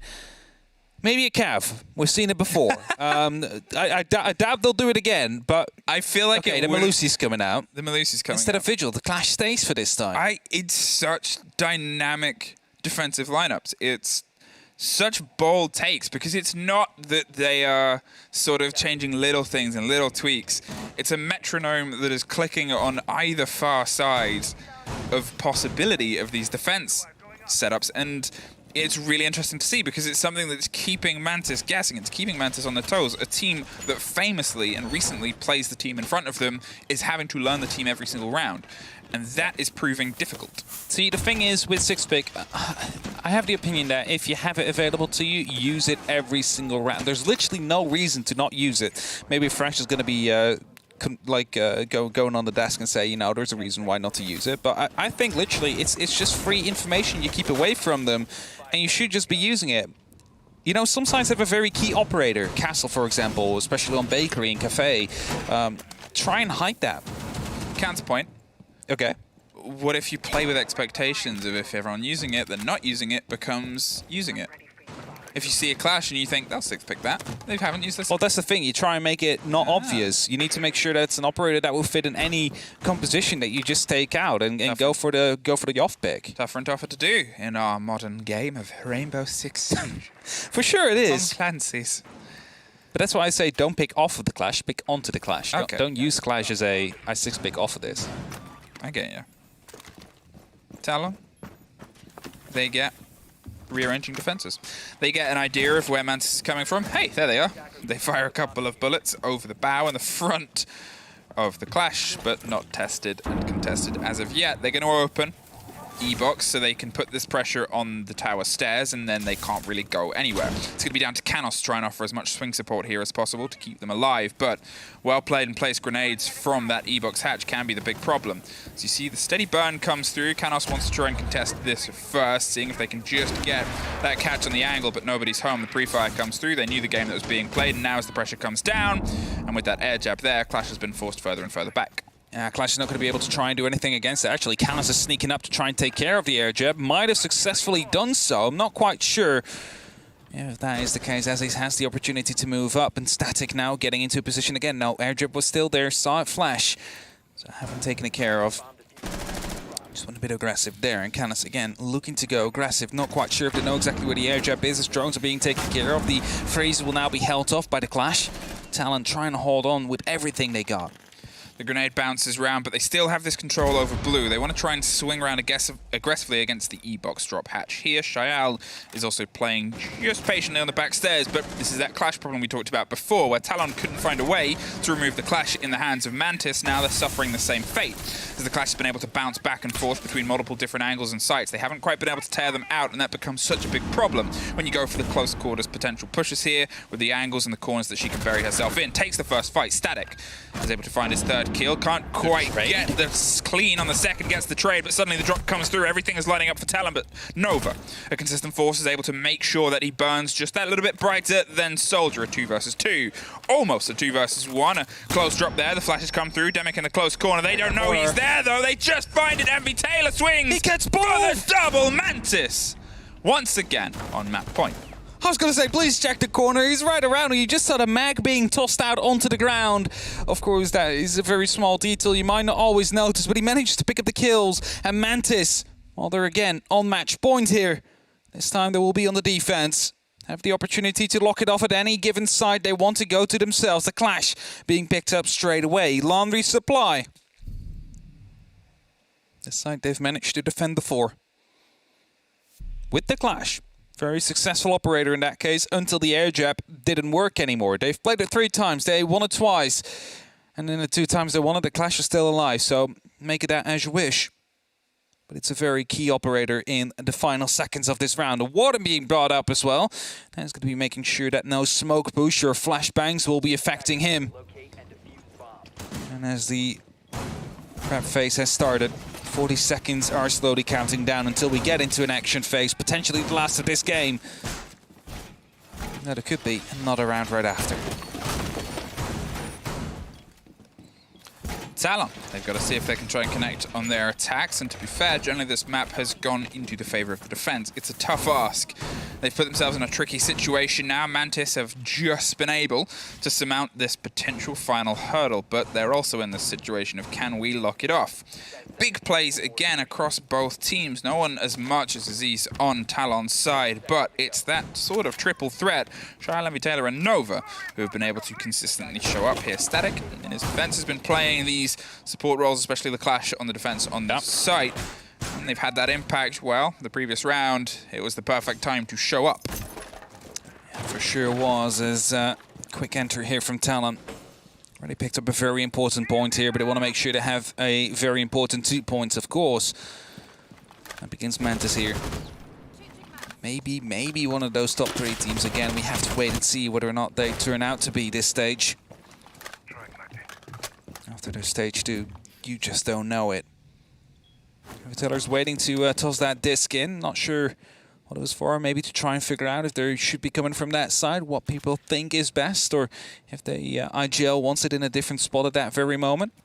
What we do know, though, is that the rest of Talon is slowly starting to creep up onto the Clash here. Grenades could be coming out soon. The default cam has been taken care of. The air jab, of course, is the biggest threat to the operator.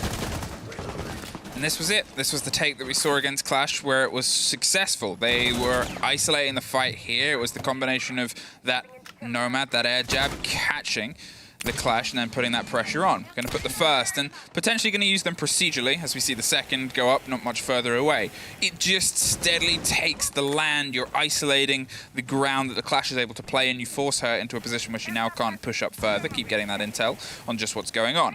E-Box is going to pop next as they just get it open. No one's hyper-aggressively peeking this back as of yet, but they're a team that's more than capable and able to. So Hedy tries to lead into the fight first, something that Talon have done quite well this game so far. Yeah, for sure. A minute 20 are left on the clock, and the rotate seems to be coming around to the famous Freezer and Laundry side. Of course, Talon have been attacking from this side the entire time.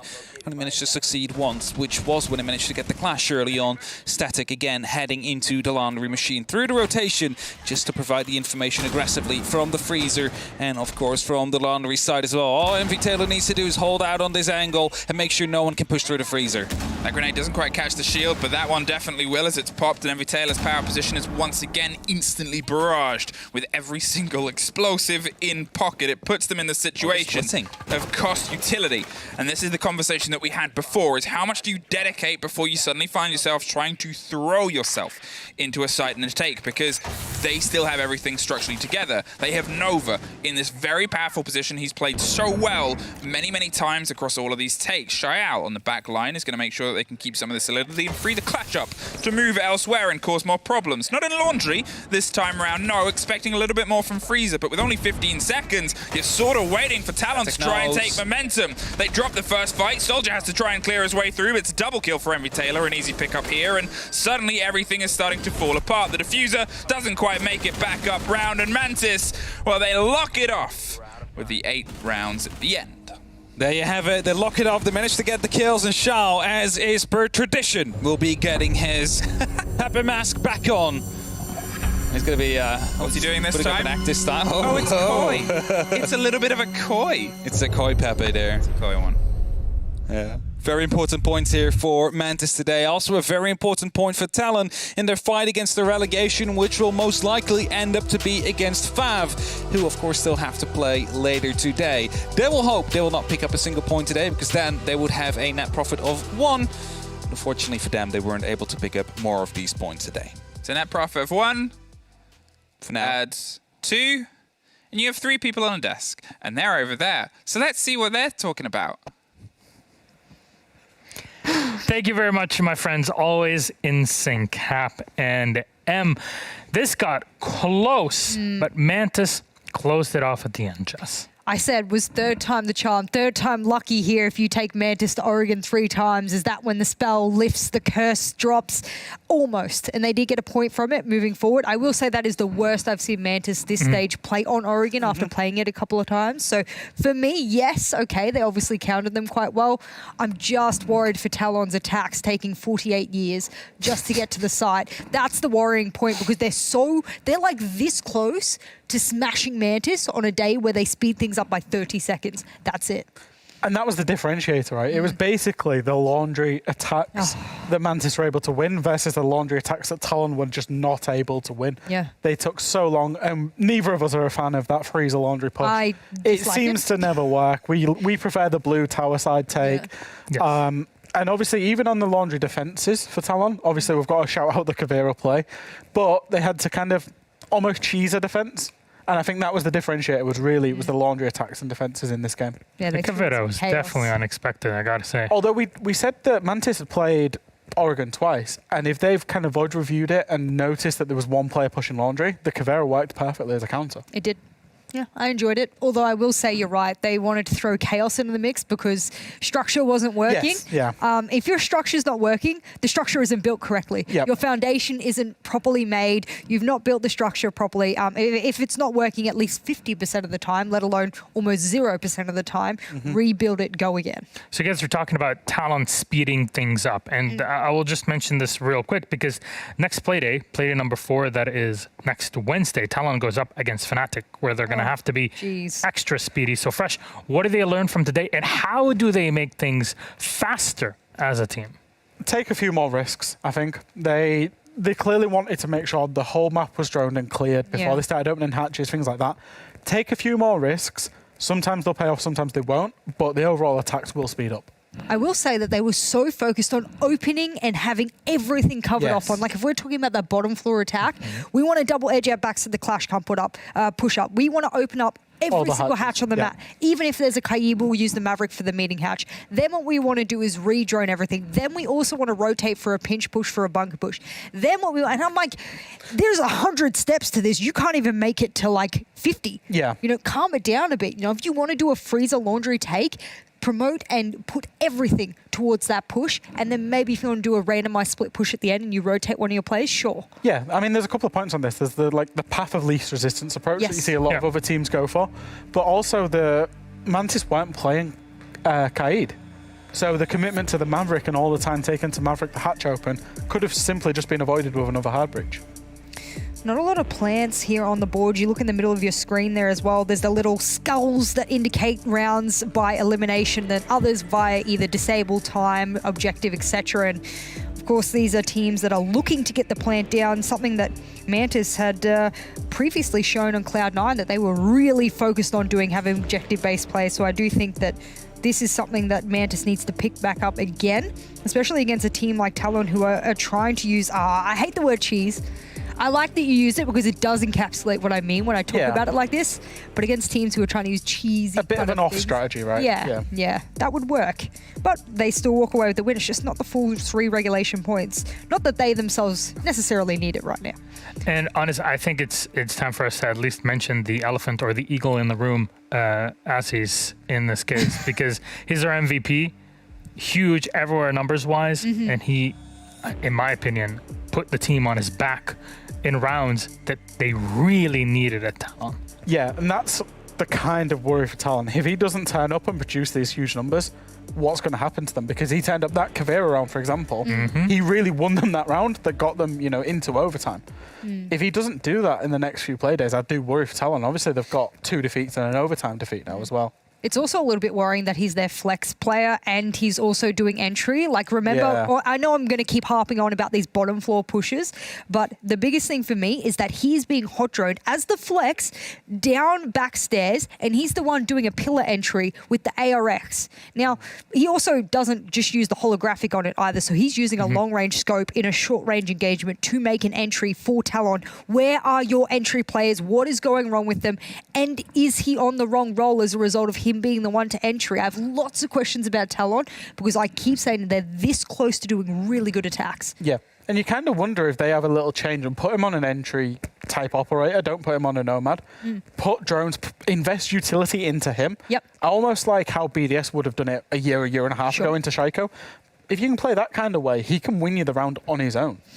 A lot to learn from today for Talon, but they still get the credit of we went to OT against Mantis. We got a point, and that was Oregon, a map that Mantis smashed them on Kia on, and they pushed Cyclops in 7-5, where they got that victory. Not even an OT for Cyclops, losing out on any points in it. Will there be another Oregon in our victor's future for Mantis? Because they go up against T1, which should be, normally, an easy pickup of extra points. That is something, though, we have to figure out next Playday. So, ladies and gentlemen, when we come back, it's Fav versus T1. So, see you then.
And welcome back, ladies and gentlemen, to APAC North League. It's time for game number 2. We're close to hitting the 50% mark. It's FAV Gaming versus T1. Welcome back to the Analyst Desk. I'm Milos the Medic, your host, and with me are Jess and Fresh. And how about we chat about these two teams? First up with FAV Gaming. They pushed Guts to the edge in day 1, and they also got close to going OT against FNATIC. Jess, there's still something with them, but it seems there's still something missing. And it's always a worry as well in the first half of a stage. Think back to stage 2 first half. They were a dominant team. They were top 1. And then things started to crumble very quickly. The car ran out of petrol and they were stuck in the middle of nowhere, stranded. And they are also stranded in a position overall for the year of not being in a good position for relegations. That match you just saw then for Talon, them securing that point, moving on forward, means that they are now only 1 point behind FAV in the entire yearly score, which is brutal because FAV must outrun them as best they can. Otherwise, that relegation fight is going to be an epic battle. So I think for FAV right now, they are very conscious of the overall standings for the year. They're very conscious of the fact that they're not doing too well when it comes to, you know, stages. So I think they need to keep this consistency they didn't have. And it's an easy solution. Afro and number 2 are doing well, but the rest of the team are not. They need to really pick up their performances. Say it like it is, They need to get Fresh. more kills. It's as simple as that. Wow, kills only. It is a first-person shooter. You can do strategies all day, every day. It's a tactical objective-based first-person shooter. You see the 2 words? Yeah, but there's always an objective. Yeah, the objective is not killing. The objective is get kills. Oh. In the end. No, but what I mean by that, and I just want to kind of emphasize what I mean by that, is we've seen FAV throw so many 5v3s, 4v2s, that type of stuff, and it's the players down the bottom, you know, they're weaker players that aren't finishing those rounds out. Afro and number 2 have gone in, they've opened the rounds up, they've got them in the good positions, and they're not seeing the rounds out. Strategy, clear the round. It's done. Either pull back and don't fight, or fight and actually take the kill. That's as easy as it gets. T1, though, on the other side, have struggled, to say the least. They have. Obviously, they're confirmed for the relegation spot. There's no two ways about that, but they played with freedom against Cyclops. Obviously, they've got 11, who is, you know, they're by far and away their best player, but also Fancy has come in and he's put in very good performances from a coach that is now a player. I'm quietly confident that they're going to upset a couple of teams because they're now playing with freedom. They've changed up the map pool. They're here, there, and everywhere, and you don't know what to expect from them. Funny you say that, actually. I know we have a head-to-head because you were talking about 11. We're also talking about coach now player Fancy. Well, their top-rated player is actually neither of those players. I'll bring up the graphics so we can show everyone exactly what I mean when I'm talking about this. It's actually APACL who has been added to the roster. There have been multiple players added to this roster. PJH is another player. He was a caster as well and a coach. They've added a wealth of knowledge to this roster, of which APACL was a very nice surprise for me. Came out of nowhere a little bit, and whilst he's not as high-rated as Afro, let's not forget Afro hits some of the nuttiest shots in the entire league, so that's, you know, difficult to achieve, but he holds his own, and oftentimes he is the one to open up the round for a lot of the players, going really well in his opening kills on both attack and defense. Yeah, I think he needs to get into more engagements. If you look at Afro, 26 to 21 plus 5, but look at APACL, 16 to 15, especially as that Ash player. I think he just needs to get himself into more engagements and he'll find himself opening up more rounds for his teams.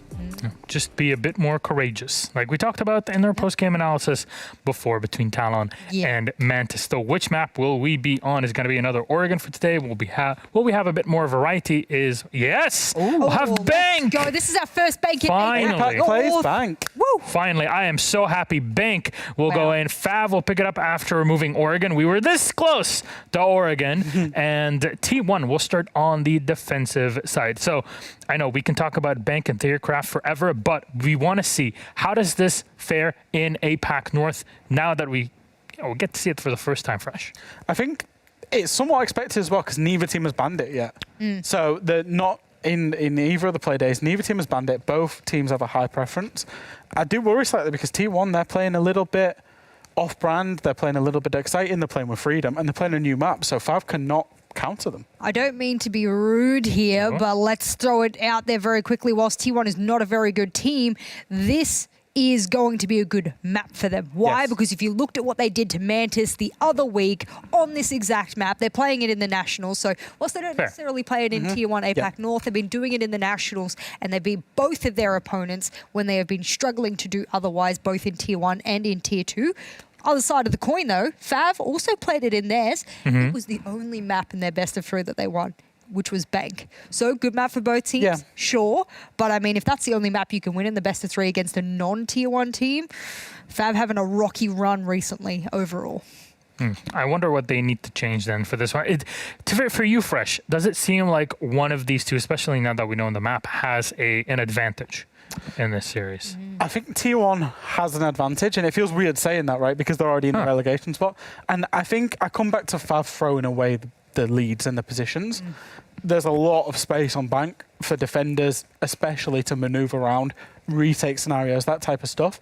And that's where I worry as Fav's kind of biggest weakness is they get to these plant spots, they get to the good positions where they should see out the round, and they seem to lose it.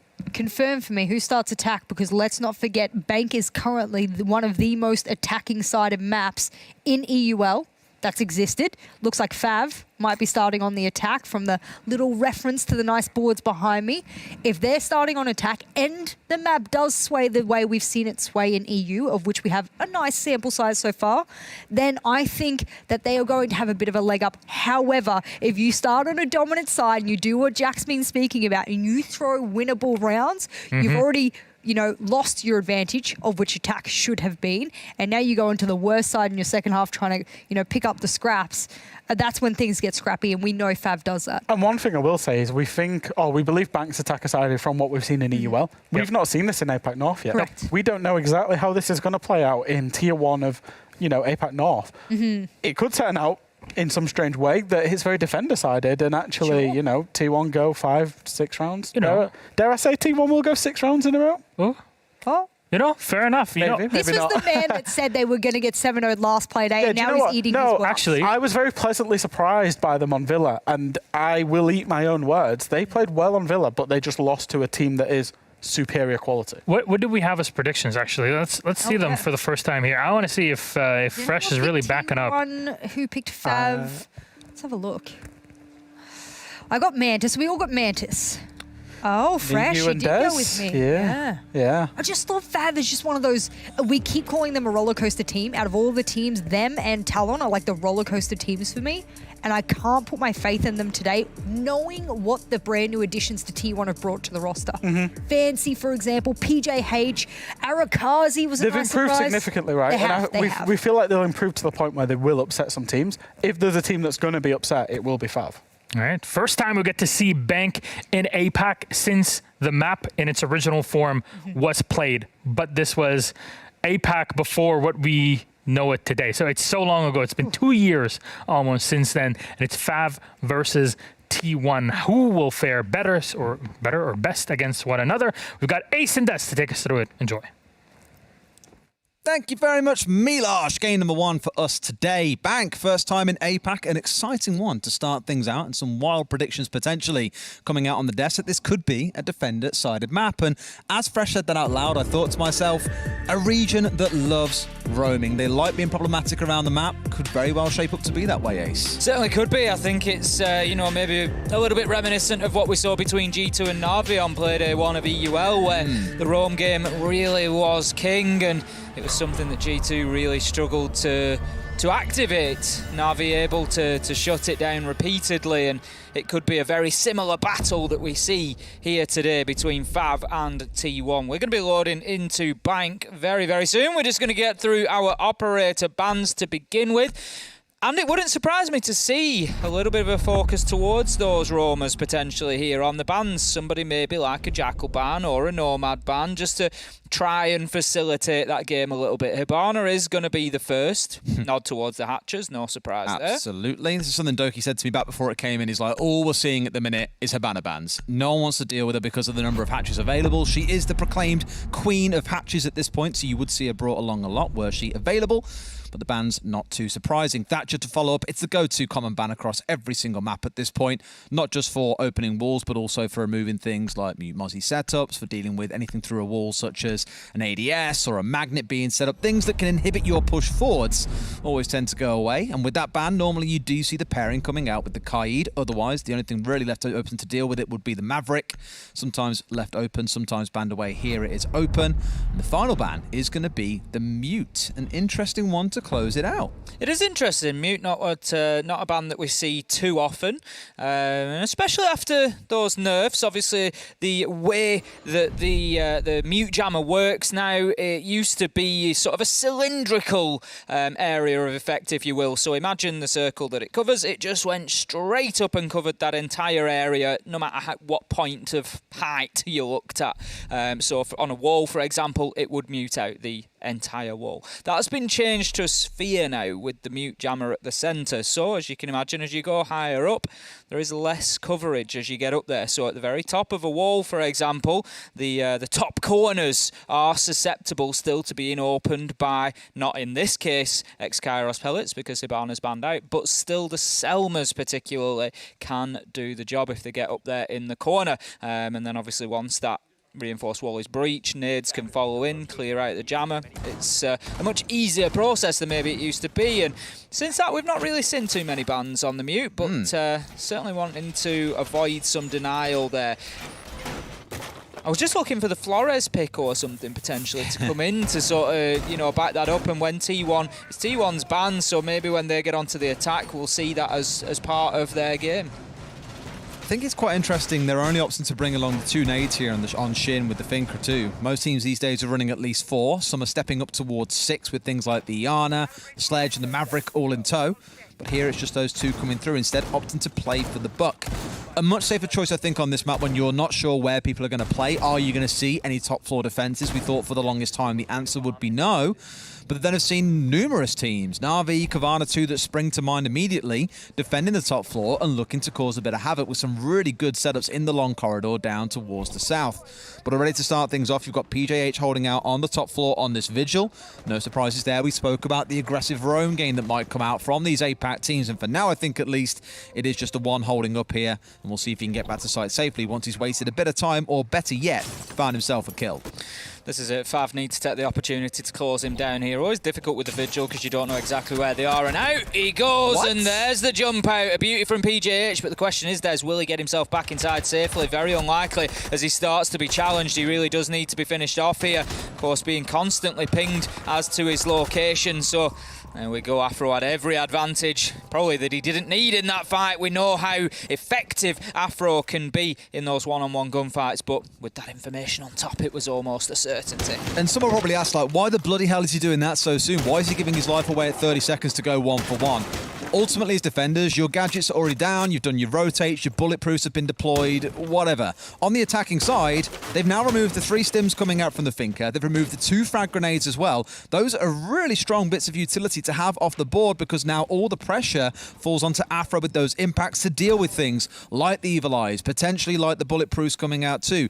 There's just going to be a lot to worry about, I think, and I don't know if looking at, for example, at the shields they'll have because of the Chanka, they won't have enough to clear everything, so it's going to cause problems for them. So at face value, 1-for-1 in 30 seconds, not worth it. When you look at the implications later into the round, that's when it really starts to make sense. Certainly could do. I mean, Vigil, one of his primary functions is to waste time, so it's going to be an interesting round to watch, Des. As you say, it's waste time, waste utilities, get a couple of kills if you can along the way, and we'll see whether that time factor does become an issue, because already Fav are able to start applying pressure to site. They've got just over a minute left, so plenty of time left to go. They've got hatches open. They're in a position to really start making these defenders sweat a little bit. Legator's going to get himself down the blue stairs, look to open up the default plant spot with that exothermic charge, and out come the Shumiker launcher. That is going to start trying to prevent access to this area now, and with 15 canisters to go at, that is a good portion of time that can be burnt. They need to kill Arakaza here. He needs to die, because if he stays along this line, it's only a small little default plant spot you've got just tucked inside this wall.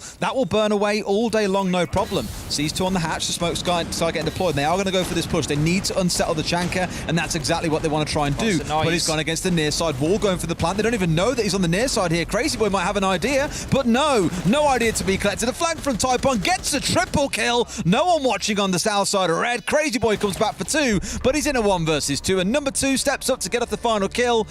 That was a lot of numbers in the close, Ace. A really nice element of that plant, Des. It's the sort of subtle thing that doesn't always get picked up on too much, and that was the amount of noise created when that plant was going down. The smoke canisters came in to prevent the lines of sight, but then there was just an absolute eruption in terms of the decibels being created by both teams, and it really did give the opportunity to mask exactly where that diffuser was going down, and as you said, just how close it was to that rotate into the red corridor. So very nicely played from Fav there, and we've got to look back to that opening kill from PJH. Now, it's something that we saw out of him on Villa last time around, jumping out, getting those really early aggressions in there, getting the thinker. I completely agree with you, Des. It could be pivotal to a round. You lose a lot of utility there.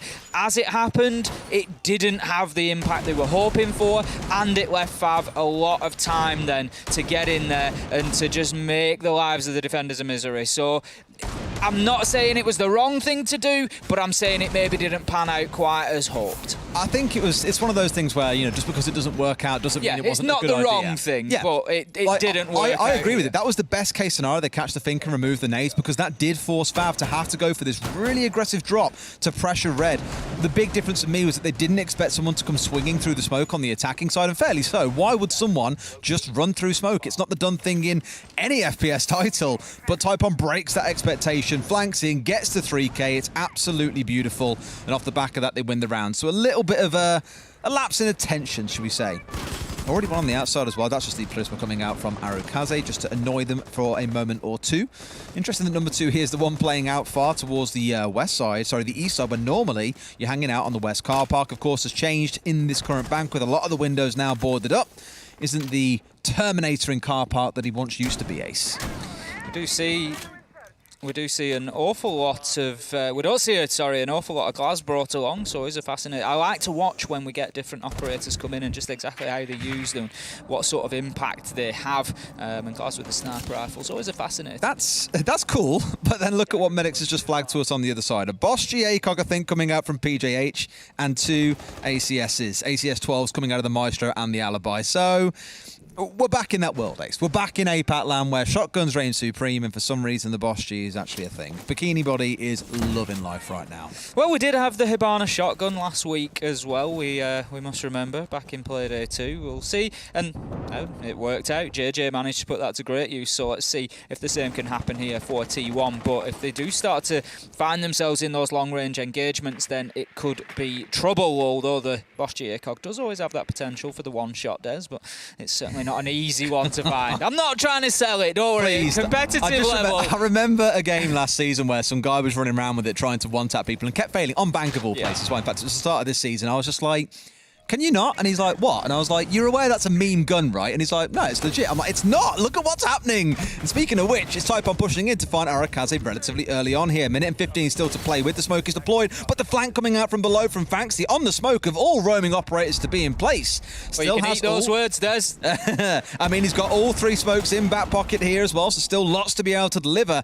2 left for the side of Fav in a 3 versus 2. PGH just finding him one in the melee there with the Boss G ACOG onto a headshot as well, nonetheless. Typon has the angle from stock, just trying to get himself a view into office there, but he's not going to catch anybody for the time being. Now he knows that there's a man at the top of main stairs. He can pre-fire this if he moves around, but he's not quite getting aggressive on it just yet. Afro is the one to find the kill with the headshot, and Fanxy tries to cross into sight, shut down by Typon, and somehow Fav have managed to swing this around as it's 2 versus 1 now. They've got the advantage. It's going to come down to PJH. He's on his sidearm and he manages to find one, but location is known now. He hasn't taken that fight with the Boss G ACOG, has he? Switches over and gets the second. Unbelievable plays from PJH. 3 kills in the round between the Boss G ACOG and the SMG-12. Great plays from him.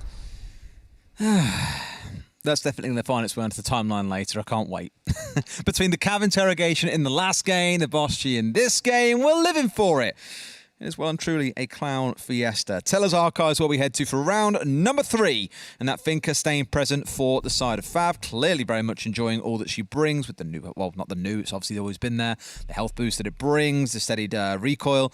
I remember someone saying, I think it was Jess on the desk, that a number of pro players aren't that fond because they're so used to controlling recoil that when the reduction comes through from the Finca, it just completely throws you off. That's it. You're automatically pulling down, for example, to control your recoil, and all of a sudden you don't have any. So you find yourself shooting more towards leg and foot level than you might do otherwise. So yeah, it's certainly something that's got to be managed. Clear comms is the key there. You know, you've got to have a clear warning coming through that the Finca boost is coming, the nanobots are going to hit, and that the recoil is going to change. But I tell you what, Des, I just want to, you know, we've had a little bit of a joke about it there. PJH in the last round, obviously bringing the Bosch GA cog is... No, I'm not. It's not the point you think I'm going to make. You know, bringing that up, what the point I'm going to make is I'm going to just put a little bit of a spotlight on PJH and say he's actually been really fun to watch the last couple of play days. Yeah. You know, he was an absolute nightmare on Villa. He was very difficult to pin down. He was out of windows. He was throwing nitros, getting, you know, kills out of spawn. It was just...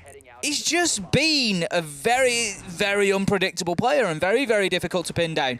And, you know, hand in hand with that is he's very entertaining to watch. He is. The one thing I'm really excited to see for T1 today, because although their defences were good and it kept teams wasting time around a map as big as Villa, and Bank equally is a very sizable map, on the attack is where they really struggled. They didn't really put together a coherent attack at all against Cyclops. So for me, seeing them on the attacking side in the second half of this map is the most exciting part. And equally, you can't take away from Fav. They're a team that we've criticised and said they've got some fantastic gunners, but the team play isn't always there. It doesn't look very structured.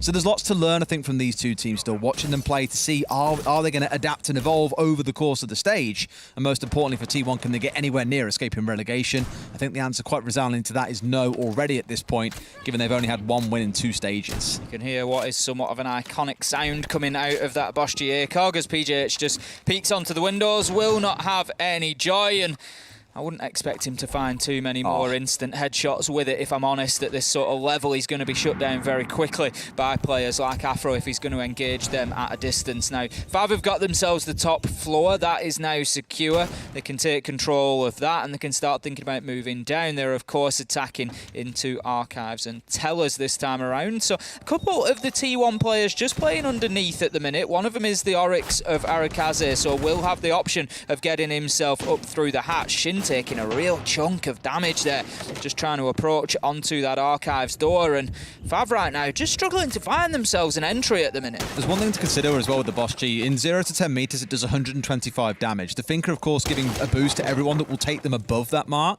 So he's got to pray that he gets the shots that he needs to get the total finish off there, and then it's 80 damage, beyond that point, in case you're curious. It's good in close range when the Finca isn't active, and that's what I'm slightly nervous for, is will he be able to do enough damage in close range to finish someone off, because relying on that one-tap headshot, that's for montages, not really pro play. Well, it's just a level of accuracy that's needed as well, and you know, we know how good the aim of these guys is, but you know, just being able to hit that absolute single shot under pressure can be difficult. But Fanksy, he's going to hit his shots with a headshot onto Shin. That takes down the Finca once again, just losing that utility before the execute point, before it can really be of too much value. And with 30 seconds left to go, Fav need to start finding themselves some kills here. They are behind in the man stakes. It's 4 versus 5. PJH has got himself back upstairs, and again, Des, he's proving to be a nightmare. But that is the problem with the Bosch GA cog. It's difficult to bring to bear in those short-range enclosures, and he does get shut down. But meanwhile, 2 of his teammates find one apiece, and we find ourselves now 2 versus 3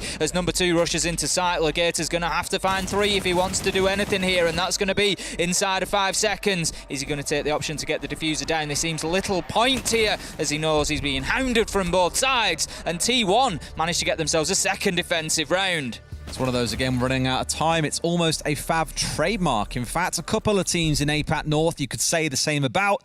Talon jumped to mind when I say words like that, but Fav especially are a team who, as we've mentioned, the team play doesn't always come together, but they had the right idea. The vertical control, the smoke inside of Tellers, going in for the plant with the vertical cover. They just lost that top level. They won the top floor engage, but lost 2 when it came to the execute. No cover coming through for the Thermite, and it was an easy close down for the side of T1. 2-1 to them, and now we get to restart our rotation of sites, beginning on the downstairs with CCTV and lockers. Last time around, this was a site that Fav were able to win. I won't say easily. They did need a little bit of adjustment. The Tachanka made it very difficult. Going to be brought along again by Arkaze. Made it very difficult to get the plant down in the default spot, so instead they decided to smoke out the rotate and the single door into CCTV, drop the hatch and put the plant down next to the wall instead, which we do see as an alternative plant spot, but with a lot of other things going on, a lot of moving parts at the same time, and it's maybe not something that Fav will quite get away with again. But one thing they need to be careful of this time is not losing that early man. It didn't impact them too much last time, but you don't want to keep taking those risks. You lose your thermite, you lose your ace, could be a big problem. This is the first round we've seen PJH step away from the Vigil as well. The Boss APACL parked for now, but look at what he's stepping onto. It's going to be the Ying, and what traumatized him in that first attack? It was the smokes, it was the flashes, it was all these things that Warden can negate. It's about putting him in a safe position, being able to spray down when they drop through hatches, when they go for the plant. He could be pivotal to this round, but it does mean he needs to change his playstyle entirely here, not look to get off site and cause trouble, but play on site, be the anchor that is guaranteed to be alive when the execute comes in. Got a lot of as well. A lot of renovations going on. That will help deal with a potential drop there. So that's just going to give the view of anybody dropping down and trying to get themselves inside a site. But as you said, for anybody who isn't familiar with Warden as an operator, not one that we see too often in the competitive scene, so you could be forgiven if you've maybe not picked him up yourself or used him at all. Has a gadget himself. It's some specialist glasses that he can pop on, and whilst he remains stationary, he'll be able to see through smoke. He can't be flashed, and it just keeps his visual game active, and just means that he can challenge in through those difficulties that may obscure other defenders. Do you want any of those glasses, mate? Save you from flashing? I don't. I think with the changes to the flashes, I could have done with it last night, Des. I felt the full force of it in Volton Villa, let me tell you that. It was one of great pain. But we spoke about Fav's speed, mind you, and looking here at the Tachanka again, we saw how the burn came through and they were forced to go for this smoke execute, essentially push in hard, push in fast, go for the plant, make a lot of noise around it. The clash is going to come in between, I think, mainly seeing what number 2 does with, of course, the APACL smokes, because that's where the reliance comes in for those, along with Lugator on the thermite, those being negated by the Evil Eyes potentially, and also by the Warden. So the prep work that they do around it, removing those Evil Eyes, for example, looking to unsettle PJH, that is also going to be crucial, and that's where I think the firebolts from the APACL could really come in clutch. You burn out red, it's already bright red, want to make it a little bit more glowy, and just try and push him away, because that will stop him getting the intel they need to be able to deny the plants. PJH just suffering some effects there. I'm going to guess that came from the concussion grenades of Afro on the Zephyr. We're getting the hatches open, and Fav are starting to get themselves into a position to think about pushing onto site, and with 1 minute left to go, it's certainly about time to start doing so. But once again, there goes that Shumical launcher. I love how it's just like, fire it, get on cams, yeah, perfect. Yep, that's it. Hole in one. He'll just keep on doing it time and time again now that he knows he's lined this up perfectly. Things being burnt out as we get into those final 40 seconds. You've got to look still. 11 canisters on side, all burning for a decent chunk of time. Does mean that he can sit here and just keep on doing this. 11's almost fearful of someone coming pushing down through Garage still, despite having the Evil Eye behind him. And there's that smoke we mentioned. I honestly cannot remember the last time I saw a Maestro without the Alder on side. Shin's going to find the opener onto Crazy Boy with a headshot, and here comes the smokes. Out comes the Nitro from PJH on the Warden, but he's not able to use his glasses at this point in time, so he is going to be smoked out as well. 4 versus 3 as the kills start to rain in. A little bit of a bloodbath at the end of the round here, but Legator has the opportunity to get the diffuser down again, this time just inside of the door. He's going to make it stick, but it's not going to matter more than likely, as he's now 1 versus 3 unless he sees one. Can he get the other 2? He gets one, he gets the last. Unbelievable plays from Legator. 1 versus 3 after getting the diffuser down. Des, I gotta say it, I don't know what T1 were doing there. That was total unawareness of where he was planting as well. I figured they would know that he was by the door. The Warden was forced away by the firebolts coming out of the APACL as we envisaged, but there's only so many places he can possibly plant. Like, you know he's in the room, just be careful about it. Don't feel the need to panic and run off in different directions and leave yourself completely lost. You can play it slow. You've got the advantage in that situation, and that is a round they will look back on at the end of this game and rue. A 1 versus 3 loss to the man that has just planted the diffuser. That's going to sting. Lose this by a round, and that's exactly where you're going to be looking. You're going to be looking all the way back to round 4 and thinking, we had the opportunity. Because the thing is, as well, you've got to remember, for at least 3 or 4 seconds, I think, I'd say minimum 2 or 3 seconds, Legator in that 1 versus 3 was actively planting. You know, he wasn't even... He knew he was there as well, and there's no call. The water's looking into Narnia, no idea what he's doing, and at least Fancy's looking the right way. That last shot was nice from him. Yeah, that one I'll give to him. I think, I don't want to pile all the kind of blame on PJH there, but I have no idea where he was looking. They knew where he was because they were vaulting to challenge him. You had the one loss coming out the backside of lockers, so they knew where he was, but wasn't even looking to take a gunfight. Maybe he needs some special glasses that allows him to see thermite. Do you want to swap out those fancy ones and have some Specsavers glasses, mate? Sort you out.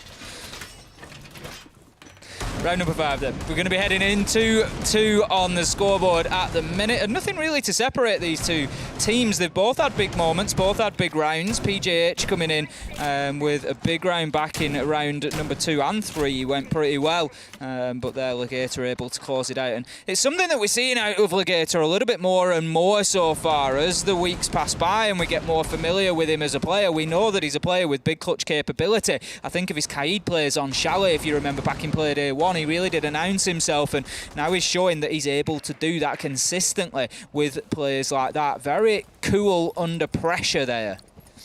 You asked where it was in the previous round. Where's the Flores? And they've been listening to you, mate. They've got it in the background. They listen to what's being said. They know that you call for the Flores, and number 2, the one now bringing that along to help them remove these gadgets that otherwise have traumatized them. Let's not forget again, only 2 frag grenades on side. The reliance is on those and on Afro with the Zofia. So as they're kind of flex picking here, we've seen him play a lot of things. Buck, Glaz, Capital, now the Flores. It's all about the destruction of these gadgets, and if they can remove more and more of those cams away, the bulletproofs are removed, for example. There aren't any in this round, for example, but there are Evil Eyes, of course. There are shields to concern yourself with. He can do a lot of prep work for Fav here that they've struggled with historically. Well, you've just lost a ton of information there in those 2 Maestro cams. Legator's going to be able to get in and open up the breach as well. So pretty soon, Fav are going to have reasonable control over site here. They've got 2 playing on the windows. I can't see anybody going for the jump out to try and deal with that after PJH did it earlier in the game. They're going to know that Fav are likely to be prepared for that. So it just really feels now like Fav are trying to locate the last man or 2, get a kill, open things up, and they're going to be going in for plant very, very soon. Arakaze has been down there, not finished off yet, but I'm not sure anybody's going to have an opportunity to pick the alibi up. And now, 2 versus 2 with, 5 versus 5 with 1 minute left to go. Legator gets in and starts getting that diffuser down. As easy as that. As easy as that, Des. That is crazy. They've got away with it because now they've got the window And now play. he's just led down behind the desk. They're going to have to go through something absolutely mental here to make this one work out. Crazy Boy gets the swing and opts not to revive Arukazi. It will bleed out. That's the 3K coming through incredibly quickly for the side of Fav. They've got away with the plant. They're back out on the rappel as mentioned. They've still got one down in main lobby as well to come up for a play if they need it, but he can chill out. It's a 1 versus 4, and Fav have stolen this round away from T1 in rapid style as they get the closeout. Round number 5 going their way, and that is 3 attacking rounds on bank for Fav. Smart play from Legator there, because what he did, I'm pretty sure I'm right in saying, he didn't actually open the breach up. We saw him on the wall, ready to breach. Ready to breach, and then there was a bit of an audible called. It was a bit of a shift of, actually, don't breach. We've got control over site. We don't need the long lines of sight that's going to offer us. Just get out of the window, rappel over, and go in quietly. And T1 had absolutely no idea the diffuser was going down. And as soon as they tried to challenge, there's 2, 3 on the windows at a point. They can't win without somebody going out of the windows at that point. I think they realised Arakazi was down because he was the key of that defence, really, right? They smoked off all the other angles. They stopped any kind of push coming through, except for that thin strip that leads out towards Banana. That was the only real angle of contest that could come through. And Fav had someone playing inside a lobby to watch that angle in the first place. So they had everything covered. The smoke's doing most of the work for them. But with Arakazi down and Janitor, there was no one to contest, and you saw exactly how the round played out. So really smart from Fab, I think, to identify that opportunity, as you mentioned, and not opening the breach. Think back to the early Flores work as well. So there was a Maestro cam and Evil Eye placed on the painting behind the desk, but there was also one exactly where 11 has just placed it now, which is the one that I want to talk about. And that is the one that would have spotted out the thermite. That is the one that would have seen the thermite going for plant. So T1, band mute. The Flores drone is able to get into sight without challenge, nice and easy. In it goes, clears out the Maestro cam, which could have been key in recognising exactly what was going on because they didn't have the sound cues. There wasn't necessarily that panic of, right, the breach is open, and you start to go into that mindset of the plant might go down. It was just well played from Fav. It was opportunistic. They managed, once they'd got those cams cleared out, they just saw the opportunity and they took it, and I love it. It's just been really cool seeing the changes, I think, in setups as well, where the Thinker got dropped away and the Sledge has been brought for the last 3 rounds. Just in the Flores in the last 2, replacing the Capitao, the Glaz and the Buck. Just small tweaks where we're very used to seeing attacking lineups being basically identical for most teams around the world throughout an entire half. It's sort of a cover-all comp, whereas here there's more active work at guessing, okay, this needs to change because of this site, therefore let's bring this along instead. It's just good seeing that adaptation coming in, I think. Shin will get pinged out as he hits the alibi decoy there, but there's no active challenge going to come onto him. PJH, however, will find a challenge onto Afro, and he's going to find a headshot, so that is now advantage to T1, and it's something that they've done well so far, is getting those entries and getting themselves an advantage in the early round. And going to be Zofia that goes by the wayside. Not necessarily essential utility anymore, but still extremely useful and a big loss. So at 1 minute 10 into the round, we've got 1 dead, 5 versus 4, and T1 looking a little bit more comfortable than they did last round. Oh, we've been here before, though. Think back to round 1 with PJH's jump out, right? Shutting them down in the initial one. I mean, yeah, sure, it's 5 rather than 4 for the side of T1, but Fav have played from that behind position already where they'd lost such crucial utility, their only way of destroying things like Evil Eyes, and still managed to walk away with the round win. 11, the one being challenged here from distance, still playing on that ACS. Obviously not the best for long range, and it's Fanxy that gets finished off here. Shin bringing that back to the 4 versus 4 with 80 seconds still to play. We see 11 just picking up a few extra HP there as he obviously runs through a Thunderbird corner station, so that's just going to give him a little bit more of an ability to fight into the late round here, but PJH, he gets spotted down underneath in Archives and almost gets finished off himself, and it's unlikely that there's going to be a corner station down there for him. He's going to have to wait until he can return to site if he wants to find any of those HP back, but he is still in main lobby looking to try and deal with these repels that were so deadly last time, and it's not something that Fav have necessarily actively dealt with. They're allowing him to play in that area, and that could be risky when Legator has the diffuser in hand. I want to give a quick raise as well to the ammo counts on the Maestro and the Alibi. You can see how much work he's been doing on the transformation. Not that it means anything, it's all for naught. Finished off by Lugator, who's now in that prime spot to get himself through the breach and look for a plant. PJH, the one going off on the move, juiced up ever so slightly by that corner station. Flashes come through, smokes come through, there's no real response, but because the breach is open that you alluded to last round, Ace, they can get some shots coming back in. Crazy Boy finds one more. 11 back onto Lugator, that's the diffuser down with 15 seconds to play. Fav have got to pull something out the bag here and now. It's number 2 on the crouch walk, sees the man, gets down, one more swing coming through. It's 11 stepping up in the 1 versus 1 and wins it at the end. Gets the closing 2 kills, and T1 balanced the half out at 3-3.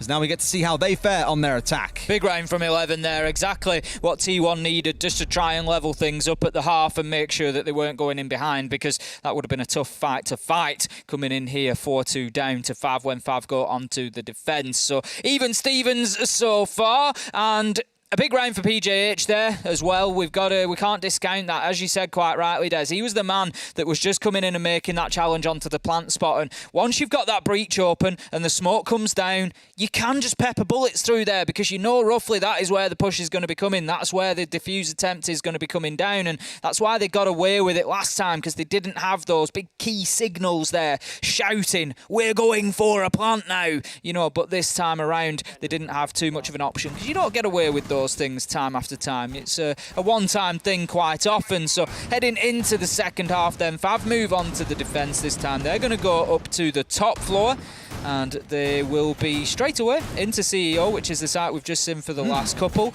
No Flores on the side of T1. They do have the Twitch. I'm just interested in that mute ban, you see, and just exactly how it's going to play. And obviously there is an element in terms of the denial of breaching.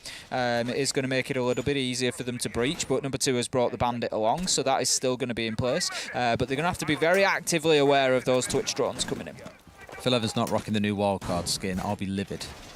It's very nice. I've got to say, I've said it on my Twitter. I'll say it here as well. I like all of the share scheme skins anyway, but the batch that have just come out, there's some absolute beauties in there. I'm not really a big cosmetic spender. I never have been. You know, several thousand hours in a well-known MOBA, spent barely any money on it. Siege has been much the same. Then I saw those and I was like, oh no, let's go. My credits. What's happening? They're going down, and I don't know why. I bought a bunch of them last night. I had to grab 4. They're just so cool, and that one especially is a big key one. And I've got to mention as well the small changes to Switch does, of course, now have 3 drones. You get the normal one in the prep phase, and you get your main 2, the electric ones, or the zappy ones that can now jump, of course, in the main phase. So if you are coming back to Siege after a brief while, you may have missed that one. Does make her, I think, much more effective because they can jump. They're now lasers at longer range. The F2 is still a great gun, gets 3 drones. It's quite a big buff, in my opinion. It is. It's been transformative, I think, for the Twitch gadget and also for Twitch's pick rate. We've certainly seen it being brought along. Look at him. This is it. This is something you could never dream of doing with the Twitch previously. They need to be very careful, though, because there you go. Look at that. Absolutely beautiful play from 11 on the Twitch drone there. Just really finessing that shot. But, you know, this is something... I love to see it. Look at this, just one gadget after another, and he really is putting it to maximum use. Going to clear that off eventually, but I'm just going to say there you go. They've managed to get the wall open, and that's what they wanted. It just gives that angle down past vending machine and makes it difficult for Fav to defend in that area. Second Selma going on, just telling you how important that is. It's going to be a full east side push here from T1, which is somewhat unorthodox. Shin's down, but I don't think they know this as well. They're committing the firebolts into it. They've had a couple of things eaten up by those magnets. A grenade came through and fell short as well.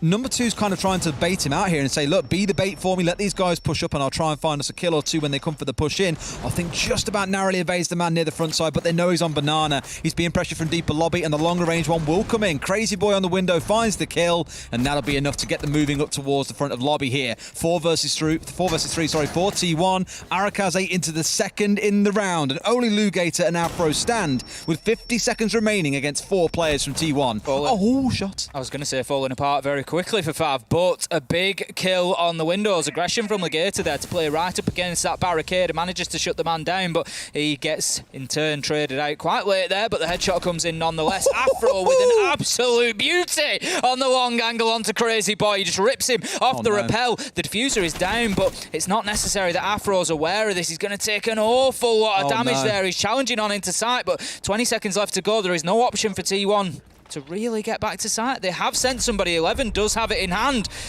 It would have been very close for him to get back up there and into a position to put it down on the ground, but it's all irrelevant as Arakaze finds the long angle through onto Afro, shuts him down. That's going to be T1 taking their first attack. Yeah, and 3k for him in the round as well for Arakaze. Good stuff. And enough to get T1 their first attack, which is promising signs, because again, we mentioned last week that for Cafe, oh man, it was a mess. There's no other way of describing it. Incredibly slow, didn't know what they were doing in some rounds. It was the most painful picture of, we've got 20 seconds left and we've rotated ourselves twice during this round. We're not sure where we want to attack from.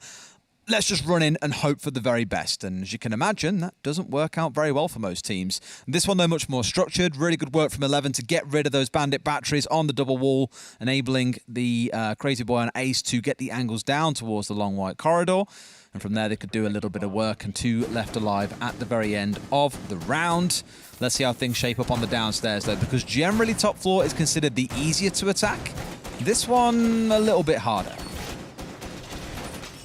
Fairly standard defensive lineup. We've got the Tachanka coming along. The big difference here from what T1 did is that Taipon has the Echo in hand as well. Instead of quite often we were seeing the Maestro bringing along that information utility. This is a fantastic shot from Afro as he steps across. Knows exactly where, there you go, knows exactly where the man is going to be. Ultimately, it wasn't enough in the round, and he was closed down shortly after that by Arakaze, but it was still a nice kill nonetheless, as impactless as it might have ended up. Pretty good example, I think, of crosshair placement as well. Didn't have to flick or do anything overly creative. It was just keep on moving and they'll fall into your crosshairs. Bing! Easy kill to come through. Let's look at the changes coming in here, because we've had a couple of spicy picks coming in, I think, in this round, Ace, compared to what we saw back in the first half. The Monty being number 1, but on the other side, you've also got Taipon stepping in on the Echo. An operator that you tend to see on maps like Cafe more often than not, especially with teams like Empire popularising it for the most part over in Europe, but not one that we see all that much in APAC, to be fair. I think although it's very, very valuable, a lot of teams just not opting to bring it in their lineup. Absolutely, the Yokai drone's just going to be coming through there, being positioned to give the view that is needed onto that default plant spot for the time being. And We've got T1 doing a lot of vertical work here just to try and make sure that they can close out and deal with blue stairs, get the control that they need before they start pushing down into the servers area. We've got Afro, interestingly, just still deploying barbed wire. We're a minute into the round and the Jaeger's still sort of on a semi-setup, really, looking to get the barbed wire down on the main stairs. Could have been a relocation, potentially. May well have moved it out, depending on where the early push was coming from or where they thought that attention was going to come from. And Afro's going to settle himself in at the bottom of elevators for the time being. Goes chasing drones, just going to clear out that information utility. But right now, T1, they're not looking to push down too aggressively just yet. They're getting the hatches. Absolutely, no rush so far. You've got yourself in a good spot. The fact they're committing both of the... Maybe it's going to see Selma's come down inside of server, I'm not too sure. Fancy's no rotated away from the main stairs. I think they're more as an escort, if nothing else, as well, to make sure those hatches got opened up with no problems. They got both, the elevator one, they got themselves the one here inside of open area. There's still one more to go through, so... I don't know, one Selma, like... Okay, it's a reliance on it. I mean, there's no real reason why you wouldn't be able to get it open, but you're leaving yourself one Selma to maybe get open the server wall. Maybe that's not going to be their play. Maybe they want to go for a drop on the backside. I don't think they're going to open it. I think you've got PJH just sat on top of the hatch into CCTV right now. I think they're looking to get control and possibly just drop straight through there and put the plant down next to the wall, the same position that we saw Legator do it in the first attack in round 4 Fav. But surely they're going to have to be aware of that. PJH is actually rotated away, yes. They're just trying to draw all eyes in towards Fancy on that Monty there. He's going to take a lot of damage from the Shumiker launcher. He needs to be careful here because he doesn't have an option but to move through it, so he's going to back away into server, and that might just allow Fav the room that they need. Shin finding the opener onto Arakaze, and that is going to start us off here. 5 versus 4 now in favour of the defenders, and Afro, he just feels a little bit uncomfortable there. He's moving around. He knows he's going to be pressured from main stairs, and that is where the weight of this push must come from as PJH is coming down, has the diffuser in hand, and that's an absolute freebie for Afro, who's playing on the tight angle. We do see Typon down in garage, and that leaves us effectively 3 versus 2 now as Crazy Boy gets downed. It is a matter of time. 3 seconds left to go. Very little that can be done here with the diffuser down on the ground, and it's played out by Afro, and that's going to be a Fav round. I hate it as well because that was a really cool idea coming out of T1, but again, characteristically to what we've seen in previous weeks, just not leaving enough time to get the work done. The focus on those main stairs, they had 11 pushing down to the lower side of white stairs at about 2 minutes to play with. Honestly, and yet still they sat on those stairs for an extra 80 seconds, 80, 90 seconds or so and did nothing. I can't say as I like it. I can't say as I like it, Des. I can't say as I like it. I really can't. You've got sorry, not Legator. You've got the Thermite coming down the stairs with diffuser in hand. PJH it was, coming down the main stairs on his own with diffuser in hand, just having to move through barbed wire. I don't know what you're expecting there because he's got shut down by Afro. Diffuser's down in no man's land. 15 seconds left to go. You've lost the round at that point, and I don't know. I don't think it was ever really going to be a successful way of getting that diffuser down onto site in a way that you can plant it. You know, if you're going to go down main stairs, you need more manpower coming down there. You can't have the diffuser just sort of hovering in no man's land on his own because it's going to be a problem. You're asking for exactly what happened, and so I think you need slightly more weight of numbers. I just don't think the distraction worked. I don't think the Monty in CCTV was maybe as big a focal point as they expected. Because of the Tachanka, it was just like, yeah, it's no problem. I'll just fill the place with Shumikers. It's fine. He's going to have to go out. He'll go out or he'll die. And then it left the other 4 players to just keep their eyes everywhere else. Fresh is going to be rattled at the fact there's a Rook on this team.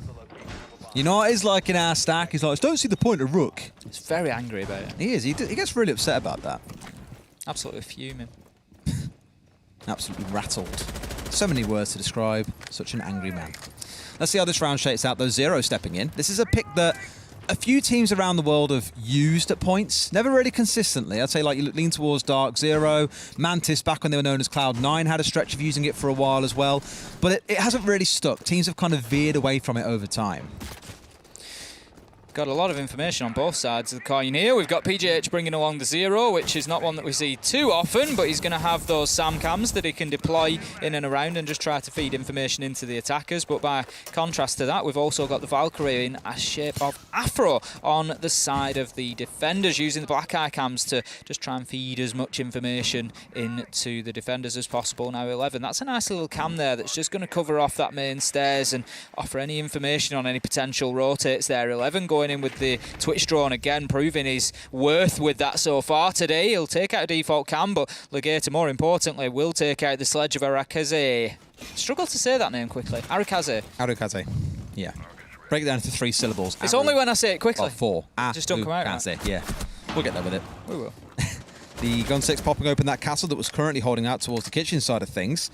I was really surprised that we had the bandit tricking as well, so close out towards the kind of lone office wall, like being willing to hold for that long, which is why he had 11 putting his focus down there. But what I'll give to number 2 is he has wasted a bucket load of time for his team. T1 having to force and deal with him means they can't focus so strictly on the attack that they wanted to, and now they're getting a shimmy on out towards square side, getting the castle opened up, for example, looking up towards these vertical angles, all the things they need to orchestrate this attack. But number 2 is still in the elevator, and I'm not too sure they know.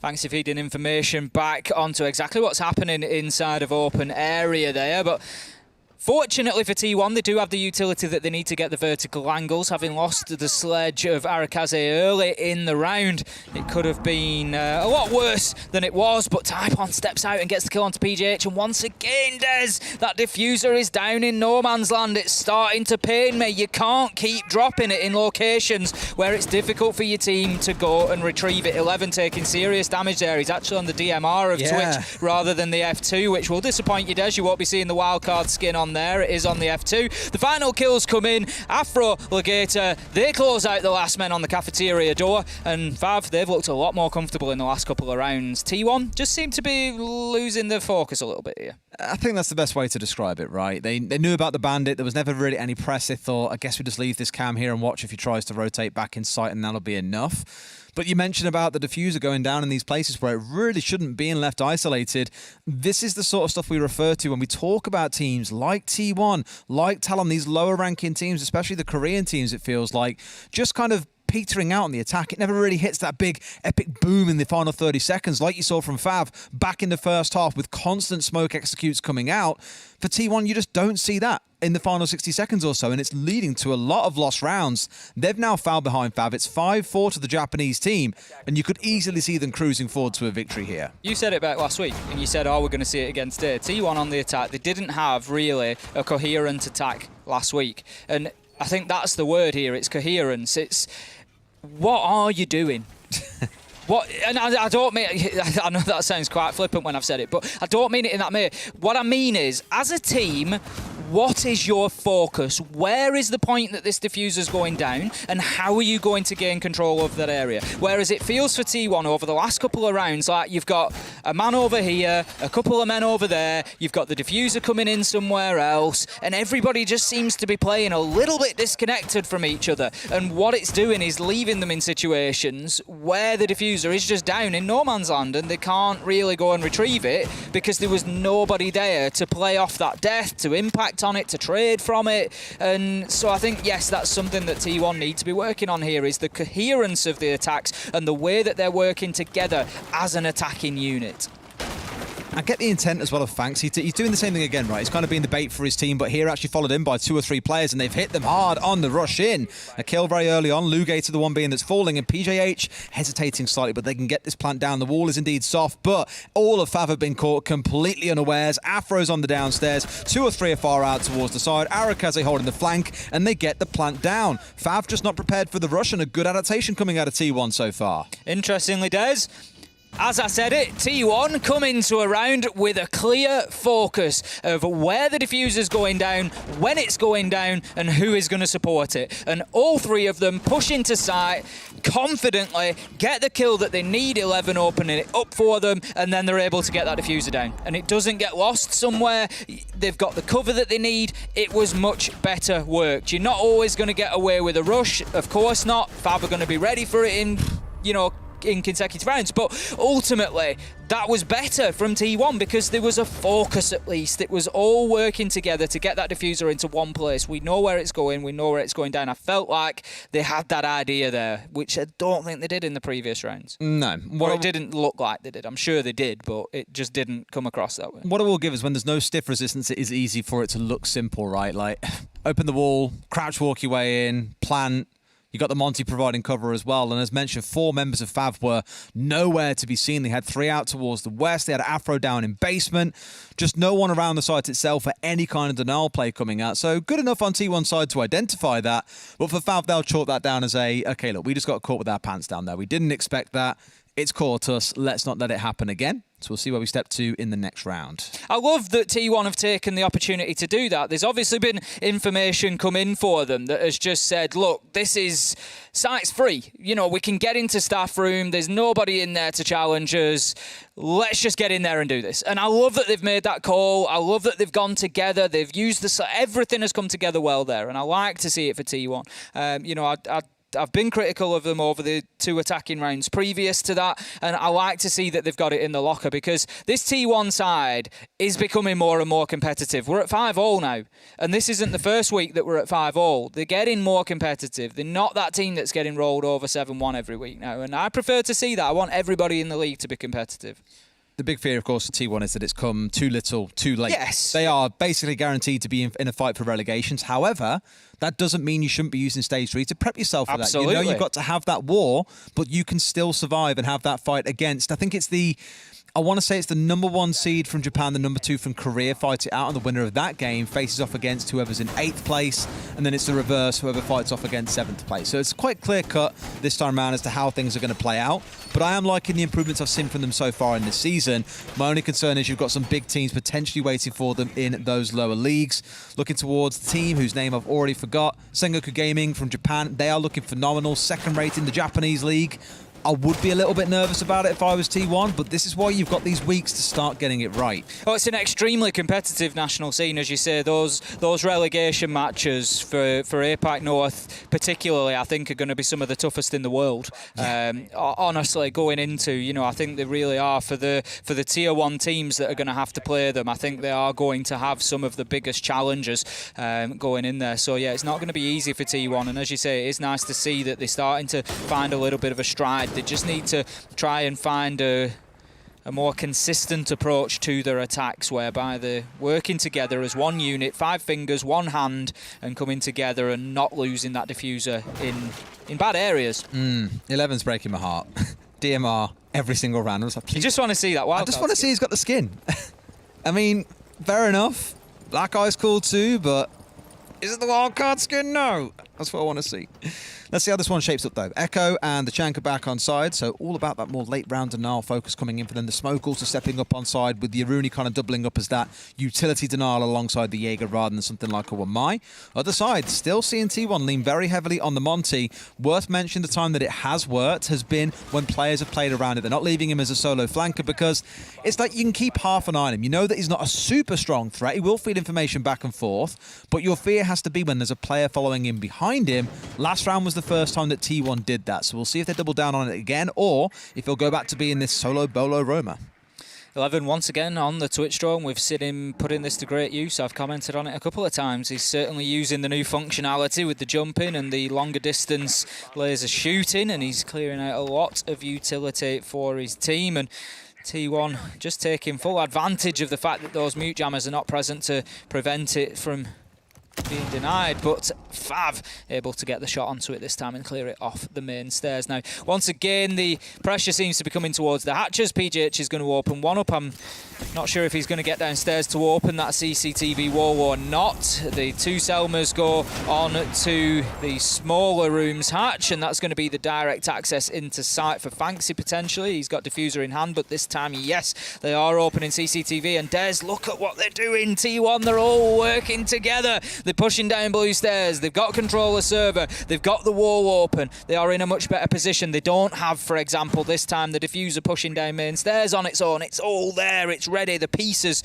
are good to go. But let's give a nod to Fav as well. Look how defensively they're playing. There is no one playing inside of red, as I say that number 2 steps in, but they're sitting so far back out of fear from grenade spam coming through, the flash is being burnt, the smoke's coming in, whatever. They're playing it very carefully, and they'll step out now once the smoke starts going through. Arakaze stepping in. You got Fanksy going in, back to the red rotate as well, so they should be able to kill him for free on this one. He gets down, burning in a blaze of glory coming out of number 2. That's him down with 15 seconds to play. One more picks it up. Arakaze going in for the plant, but but have they got the cover to keep this one going? 2 seconds left. Is he going to burn? No, he's not. The plant gets stuck and it's a 3 versus 3. They might have just done enough. 11, being the wonder kid that we know he can be, finds himself 2 hit, gets up to 11 kills, and an almost beautiful bit of poetry, and they should be able to close the round out. Number 2 and Shin have got all the work to do, but they've got to reclaim upstairs, Ace. That's not so simple. Shin's going to push his way up, hoping to find a man, sees the one, but loses the gunfight. It's a triple kill for 11, and number 2 sat there like a sad little man with that Shumaker launcher, can all do nothing except sit and watch as the air before him has no one present, and he should get killed from the hatch. Finds himself 1, will not be able to find the rest. There are 2 seconds left. T1 get the close down and move up to match point. Great from T1, and that just gives the perfect example of what I'm saying there, Des. The planter goes in, Fanxy dies, does not get the diffuser down, but it's in a position with the team around him supporting that Arakaze can then just move in, pick the diffuser up and try again. And that's what we want. That is what T1 need to be achieving. It was much more coherent, much more teamwork, and much more everybody pulling in the same direction. And they get the round on the board and get themselves on to match point. T1 have got a real opportunity here to take themselves a big win and to really start building some confidence within the team. These last couple of play days are not helping average rounds cast per game. They're all going to 12 or overtime. It's one of those things that just seems to follow us. But it does show, if nothing else, it's a very, very competitive global circuit that we've got right now. So many teams coming down to the wire into overtime, if not all the way to full-time regulation. This could be one of those where, well, at the end of this round, we'll know if there are 3 more potentially to play or if it ends here in victory for T1. We head upstairs into CEO and Exec Lounge, where we saw T1 back in round 7 walk away the victor. We haven't seen it played since then, so hopefully this time round is going to be a repeat for them and they walk away 7-5. Although, again, it wouldn't do much to save their relegation woes, it still gives them a lot of confidence moving forwards that finally things are going in the right direction. I mean, you touch on it there with the, the global community that we've got of teams, and honestly, I think we're getting towards the point now whereby you can look at it and say, there's almost any 2 teams in the world that you can pick up, and on the day you're going to get a nice even matchup. You're not too far away from that point. I'm not saying necessarily just yet that everybody could compete with everybody, but we certainly aren't very far away from that point. The shield setup here is one that we saw Na'Vi employ the other day. I haven't got a photographic memory, but I do remember Jess bringing up about 20,000 images of different setups that we'd seen here. But this one worked really, really well for Na'Vi, because I remember saying the one player inside, I think it was Saves that was playing inside of Janitor, it was secretly playing out on behind the shield. As soon as Save stepped away from watching Square from Janitor, as soon as he pulled away to move south, secretly his attention moved from stock straight on towards Square. And it was just very good pinpoint to the second communication coming out of the teams, and it was really good to see. Interesting long-range cam coming out from the Zero, by the way, all the way back out to the north side of the map, ridiculously far away, just to give them, I think, overall coverage of any windows being broken open, to enable them to see what is going on. I love the Valkyrie cams that you can get on Bank. There's some absolute beauties and very difficult to find inside of the lobby because there's just so many places, but you're always conscious of being challenged from Banana, for example, that you don't want to stand staring around at the pillars and columns for too long trying to find them. But right now, the aim of T1 has been accomplished initially, and that is to get that wall open that's going to allow them to look down through Kanto onto the vending machines. Crazy Boy on the rappel again. I'm sure he's going to pray that he doesn't get hit with a shot like Afro managed previously. He's not going to be wanting to see any more of that action. That was back in round 7. It was an absolute beauty, but T1 was still able to get that round. Now Fanxy looking to push up aggressively past Banana, looking to get himself in towards Office just to start feeding information as to the locations. As he does that, number 2 is going to take a couple of shots of damage, not too much, but a little chip, but manages to find an even bigger chip onto PJH as he hits him with the Nitro, just detonates, and destruction reverberates through the server after that one with the Zero going down. I'm kind of surprised that the smoke's coming in twice now into this mirror and they haven't just walked up to it and punched it. I know it's still a bit of a risk, but getting that out the way means that the effects of that smoke last much longer. Fanxy's pushed his way up, another smoke comes through. They're taking a leaf out of Fav's book from the first half where you just smoke everything and push in, but it's a bit scattered. There isn't really any action taken taking place off the back of these smoke grenades going down, so it's all too easy for Fav to hold ground. APACL finds one back, the C4 coming through, and here we go. Typon on the swing finds APACL over the top of it, and we'll bring one back. 11 still lurking with this DMR inside. He's waiting for someone just to step into the wrong angle so he can take a snap at the skull and bring him down to the ground. Knows about the man to his right, knows about one playing on long desk, and here he goes on the step through. He'll see him, he might step up. No, still nothing coming back the other way. And finally, Shin gets one back. It looks to be a shutout for Fav. Overtime guaranteed at this point, it feels like, as Crazy Boy finds one more, but it's a 3v1 with 10 seconds to play, Ace. Overtime is guaranteed. Absolutely. At this point, we see the seconds ticking away. There comes the challenge from the Wamar. Crazy Boy manages to win it out, but it's going to be nothing more than stat padding at this point. Shut down by Shin as he moves around from the janitor angle, and that is going to be us heading into overtime between Fav and T1. And what a match we've had so far. It is really one of those that you just want to watch go on and on as these two battle against each other. Whew. It was one of the games we all looked at, and I think we were very split. It was me, Fresh, and Jess who thought that T1 would walk away the winner, everyone else going towards Fav. And I think they're both teams that are really hard to, predict at the moment. Fav, this team that, as we always say, are kind of they're the benchmark of your needed gun skill or your required gun skill, I feel, to be able to compete in APAC North. They've got some prolific gunners on their side, but have struggled with that teamship element in the past. T1, on the other hand, have been this team that have been down in the dumps for the longest time, reformed their squad, had a good couple of days, but still not fantastic results. So it was kind of it's the clash of two unpredictable moments that you're just not quite sure what the outcome is going to be. And personally, overtime is what this match deserved, given that close nature of the two teams, the unknowns that surrounded it the whole way through. Heading back up to the top floor then, not too much of a surprise. Fav just doubling down after managing to find round number 12 up here. They're going to go on the defence once again, and that might just suit them down to the ground. But you can look on the flip side of that and say that T1, they've got the opportunity to just tweak what they did last time. They can work out what went wrong and where, and they can come back with a different approach, see if they can get a different outcome. Talk about time to make a big change, by the way. They've gone back to the APACL that we saw them bring for one round and one round only. That was in round 7. Otherwise, things mostly looking how they have before. The Zero and the Thermite being interchangeable throughout as well. Let's not forget how the basement attack worked out last time. They had this big focus on White Stairs the first time round. Completely failed. Then they changed it up and went more standard, went for a server push and managed to make that work. So surely here, you're looking at this top floor and thinking, okay, the lobby take is kind of cool. The smoke she didn't really act on, unfortunately, so nothing came off the back of it. Is a more standard take here coming out towards the east, getting control of Square, for example, and playing off the windows, going to be their big priority. We've got the Wamar just playing in that difficult position outside of stock as well. Again, something that's going to need to be cleared out by T1. A lot more attention this time over to the Square Skylight side of things. They have been pushing through main lobby previously. 11 starts to put the Twitch drones in over that side, so may look to clear the utility to allow them to do that again. But T1 seem less focused on that side of the map than they have done previously. Got that Mozzie on side to help calm those down a little bit. Lugator being naded from below, I think, but not quite being finished off, as we've seen several times. 5 HP, all that remains on him. Trying to catch him a second time, but don't know which side he's on and will not be able to find him. That would have been a big kill to come through for them to remove the smoke so early on, who could be pivotal in this defence. It's really not going to take much to finish him off, though. Shin looks to make the challenge onto the man that he knows is positioned out on the rappel.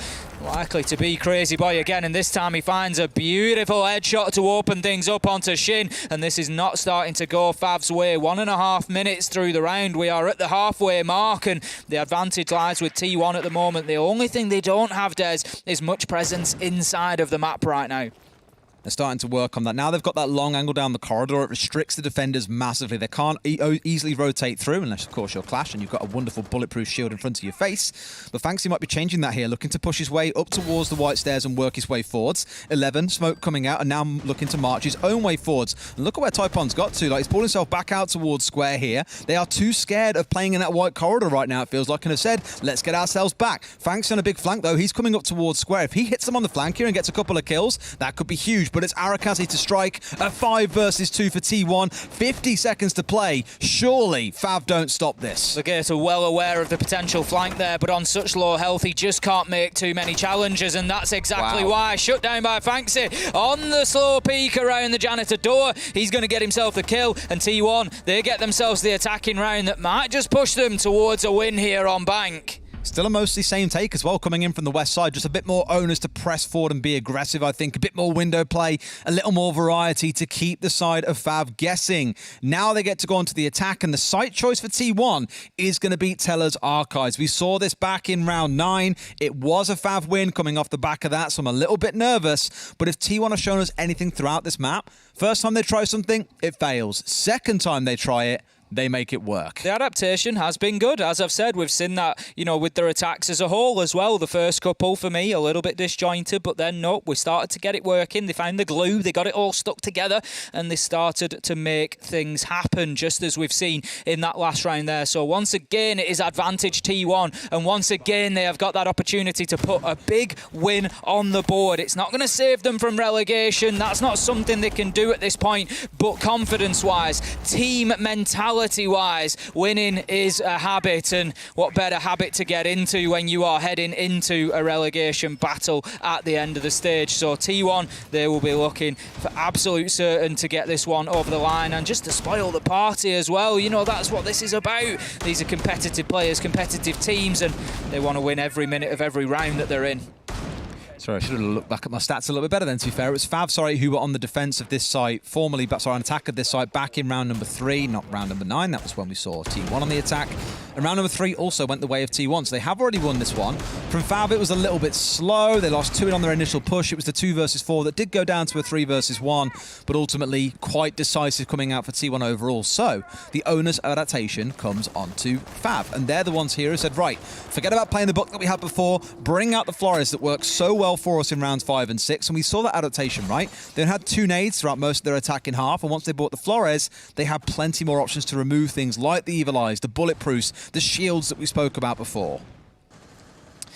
Same approach once again. We've got the Flores and the Ace just outside of the square skylight door there. The Rotero drone is going to go in and just open up a rotation, this time in the soft wall. Yet another use of those Rotero drones. Going to open that up just to try and clear out any top floor roamers. Fav Gaming know that they need to make sure that players like PJH is dealt with. He's been an absolute nightmare quite often when he has been on the defence. He's just been so unpredictable, popping up in the strangest of locations at times and getting very important kills. And for PJH, it's quite often a 2k, a 3k. He comes in and just manages to have a really big impact in the mid-round. But for the time being, Fav are clearing out the defensive utility from above, using those vertical angles. They haven't managed to spot out any of the T1 players yet and do any damage, but certainly reasonable progress so far at the halfway mark. PJH dropping well away, hasn't got the Boss G, so maybe isn't full of beans like he was before, playing back on the K1A now as well, so more looking to be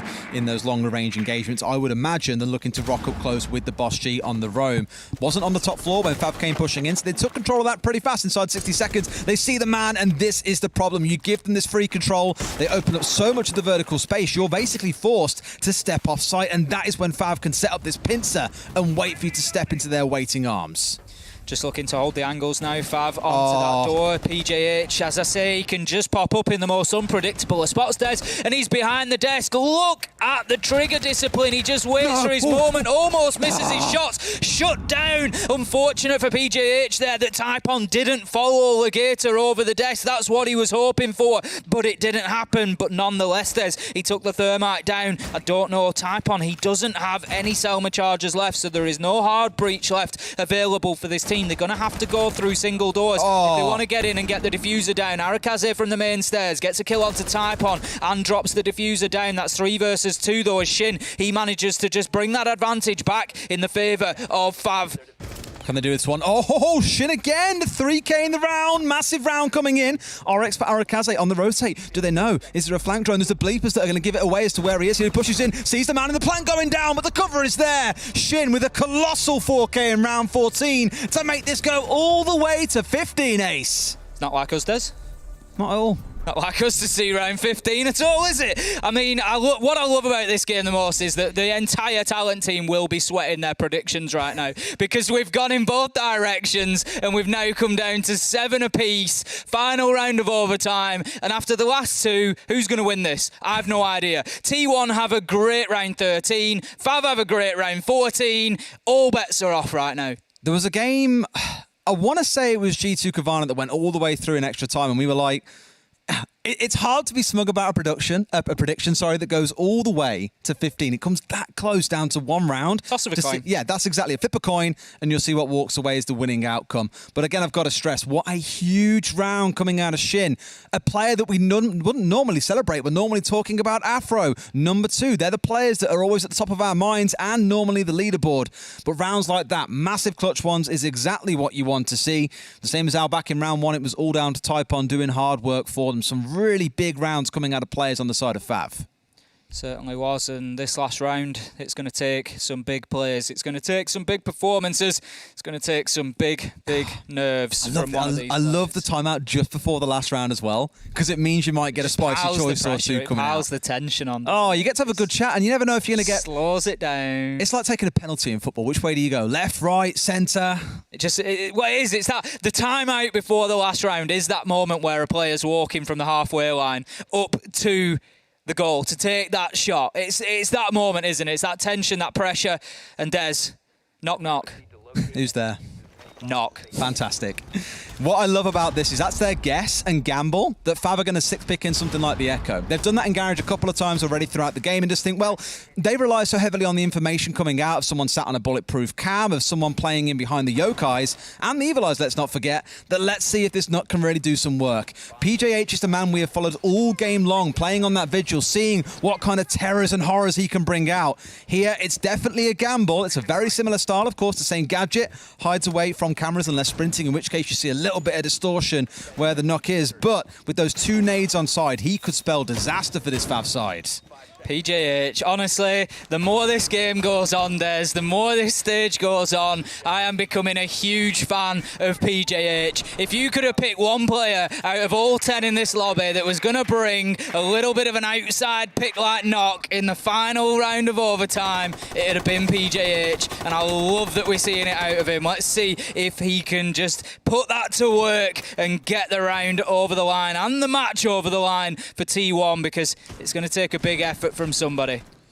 Let's see how it shapes up then. As expected, you'll see him heading down in towards Garage. It's where, although it's not, of course, on the Garage site, here we are on Tellers and Archives. It is normally here where you would see a cam set up and then watching.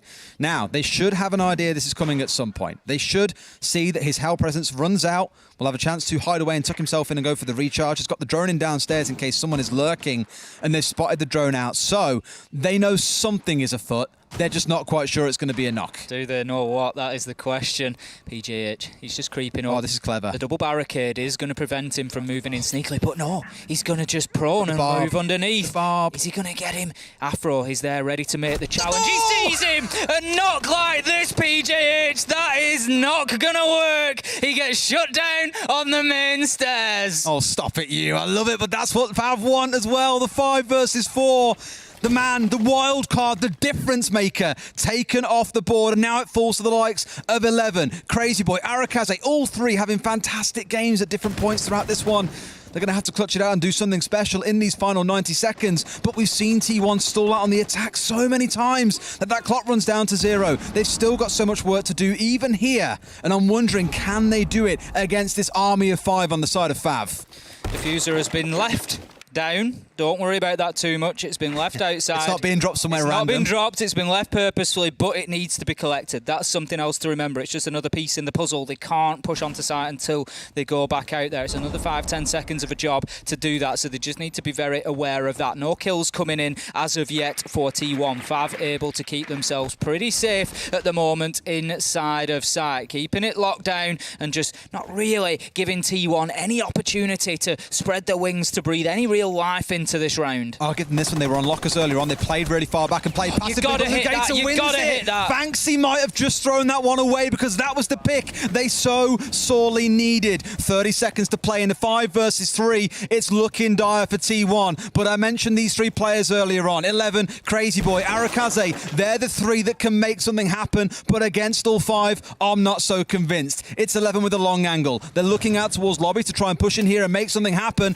There's no rat player vigil waiting to upset them, but you have got number 2 holding out to go for a flank. Arakaze finds one. Number 2 on back into second. Coming coming in for Arakaze. The plant's going down. Can they see him? Sees him in the back corner, gets the spray! And Fav get the win in round 15. It was close from start to finish, but the Japanese team walk away the victor. So close a game, but ultimately Fav able to make a withdrawal from T1's account on Bank, and they're able to close it out for the 2 points in overtime. But boy, they will remember that one tomorrow because they will be exhausted. Such an exciting game. Look at the scoreboard as well. Basically everyone hitting double digits, no one player flying into the lead. It was scrappy. There were a good number of rounds that were won by individual players. Shin in round 14 is going to be a hero, a national one in Japan at that rate after that kind of play. Another wonderful game being given to us by APAC North, and I can't wait to see what these two teams do next week. For now, let's go over to the desk and get their thoughts on what has been an absolute thriller in game number 2. Thank you very much, boys. And yes, yet another overtime that we have had today. Seems like Des and Ace are certain magnets for OT matches. We got it over the edge, and Fav just narrowly were able to defeat T1, Jess. The biggest turning point for me was that 1v3 3-second clutch from Lugata on the bottom floor push when they were on attack. He was on the thermite. That round, had they have played that appropriately in a two-man advantage, you should win that, especially when time is dwindling. Lugata himself won that match for them. Otherwise, they, one, wouldn't have made it to overtime, and two, would not have got down as many plants as they did. So for me, he is the MVP regardless of what the stats say. And we talked about people not just Afro number 2 turning up. Lugata did that, but also Shin. He came up big with a 4K in the overtime. Yeah. So it wasn't just Afro number 2. It was more of a complete performance for T1. They only just got over the for Fav, but they only just got over the line against T1. I'll be back to you two in just a moment. Let's have a chat with Fav Gaming. We got Shin on the line. Let's go. Hello. Shin, of course, Gunboy, our translator for this interview. First up, let's talk about the last two playdays because you pushed Guts to the edge in overtime and then almost took FNATIC to OT. How did those games transpire for you? 過去2戦についてまず振り返っていきたいんですけれども、まずガッツをこう窮地に立たせたり、フナティックにオーバータイムに持ち込めるような形を取っていたと思うんですけど、そういった試合が今回どういった影響を与えましたでしょうか。まあ、接戦はしたものの、やっぱりその勝ちきれなかったっていうのがなかなかこう厳しい、自分たちのやっぱりその厳しい場面があったんですけど、今日もやっぱりオーバータイムになっちゃったんで、なかなか悔しいものはあるんですけど、やっぱり久しぶりの勝ちはやっぱり嬉しいですね。Our problem recently was that we couldn't close out the game and take it into overtime and lose. But today, it was really nice to close the game, even though it was an overtime. Fair enough. And, you know, this is Bangladesh, the first time we get to see it here in Tier 1 in APAC North. But T1 ended up banning the mute against you. Do you think that had any impact on your gameplay and game plan? APAC ノースでこう銀行見るのは初めてなんですけれども、そういった中でミュートバンっていうのはどういった影響がありましたでしょうか。やっぱり自分たちをそのドローンが回らないようにミュートのガジェットを置くっていう戦術を、まあ、持ってるはいるんですけど、やっぱりそれを切れなかったっていうのがやっぱ大きかったんで、なかなかその自分たちペースで、防衛を展開することが難しかったかなって感じです。So if the ban was able, if we were able to use mute, we wouldn't be able to drone and get infos. But since they banned the mute, we were able to play on our pace. But on the defensive side, it was really hard for us to not be able to, not let them get the infos for our defensive sides. Understandable with the drone denial there. Do you think the Capitao play from T1 impacted you, or do you think there's still more to be seen of the operator on bank? カピタオというオペレーターを T1 が結構対応してたと思うんですけれども、そういったところをどのようにお考えですか？もしくはまた他に替えの利くオペレーターはいたと思いますか？やっぱりそのイエーガーとかワマイを多用はするものの、やっぱりカピタオのガジェットっていうのはイエーガーで阻止できないので、そういう意味でどうしても倒しきれないところはカピタオのガジェットを使ってこう倒していくとか、車線を切っていくっていう戦術をやっぱ取ってるチームが多いので、やっぱ T1 もその戦術を取ったかなと思ってます。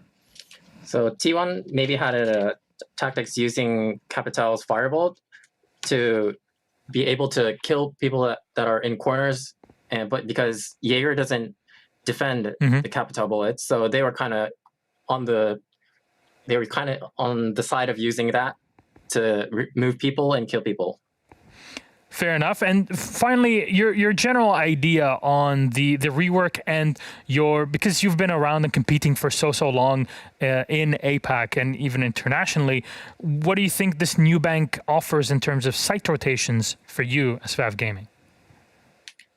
銀行というマップ長く新さんが競技士にいる中で、今回のリワーク、リタッチに関してどのようにお考えですか？このサイト、ボムのサイトに対してどのような影響を与えていますか？やはりその昔のバンクとは違う、やっぱり攻撃とか防衛とかっていうのはやっぱり今、どのチームも研究中だと思うので、まだ今見せたバンクっていうのはやっぱり1ヶ月後どうなってるかわからないし、もうインビテーションの方にはどうなってるかわからないっていうのがある中で、やっぱり今後どんどん研究が進んでいって、昔のバンクとは違う、やっぱりタクティクスが生まれてくるマップじゃないかなと思ってます。So now we have our own strats, and every team has their own strats for the new bank, but we will not know a month later the meta would be changed, and even in SI it would be a whole new strat. So it's kind of fun to play on a new map like this. Very well and refreshing. You know, you got your points today against T1. Next Playday, you go up against a very familiar opponent in Cyclops Athlete Gaming, the number one team currently in Japan. Anything to expect in that matchup? 次節CAG 戦控えていますが、そこについて一言お願いします。やっぱりその世界大会で、すごい前線したチームであり、やっぱ日本でもずっとその1位を取っているチームなんで、僕らやっぱチャレンジャーとして、保守的にならずにどんどんアグレッシブにプレイしていけば、いいかなと思ってます。はい。CSG has been a number one team in Japan, and they fought really well in the major. So we would like to be more aggressive to them because since we're a challenger, so we would like to be aggressive next time.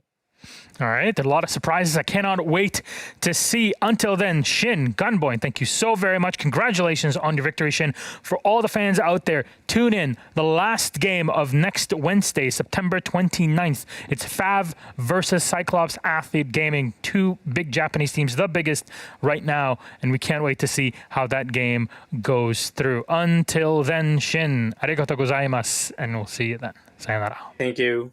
Bye-bye. There it is. Comfy, but recognizing that closing the game is the difficult part for FAV right now to work on. We said this last Playday, did we not? Yes. FAV, if there is a team that can throw an advantage out of all of APAC North, it was always FAV, which was such a shame, getting to the latter parts of round with advantage. Today, they actually threw that curse and threw it onto T1 and said, well, we used to do this, and now it's your curse, and how can you throw the round and us take advantage?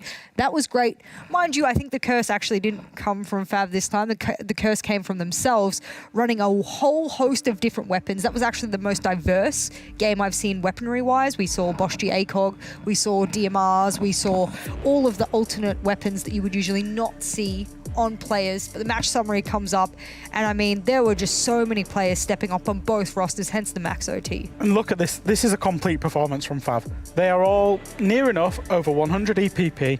Shin, Typon, Lugator.